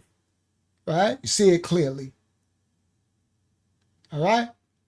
May the Most High cover and bless you all. Shalom on Ashayam to the babies. All right, from the house of y'all to y'all worldwide. This was part 5 or 6 or something. Y'all let me know later of the world, the manufacture of a race war on the world stage. We'll continue on Friday because I got more to come. May the Most High cover and bless you. Thank you, Father, for allowing me to get through this lesson as fruitful as I could. May the Most High cover and bless you all. Go forth, be the light. All right. Shalom, everybody worldwide. All right. I love you all. Shalom. Ahavayah. Now y'all know what that means. Shalom. He at secures and hooks us tight. A gift from Yah, eternal life. He sent his son a sacrifice to show how much he loves us. You are loved, you are loved. You are loved, you are loved. You are loved, oh, you are loved. You are loved by Yahuwah. Praise Yah. Praise Yah. Praise Yah. Hallelujah. Hallelujah. Bible study every Tuesday, 8 p.m. We having a Zoom Bible study. I'm gonna put email me for the link. I'm a lion of the tribe of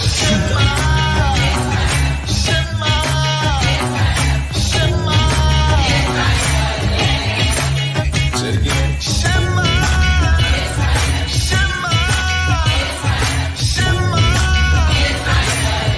You are the precious chosen people of the Most High.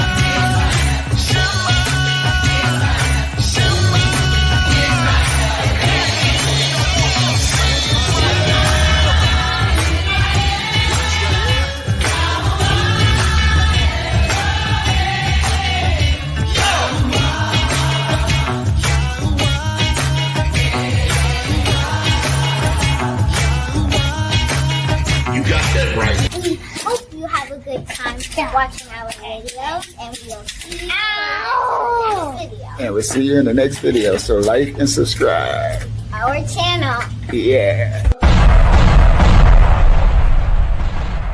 We are the true Hebrews. We are the true ones that fulfill Bible prophecy and scripture.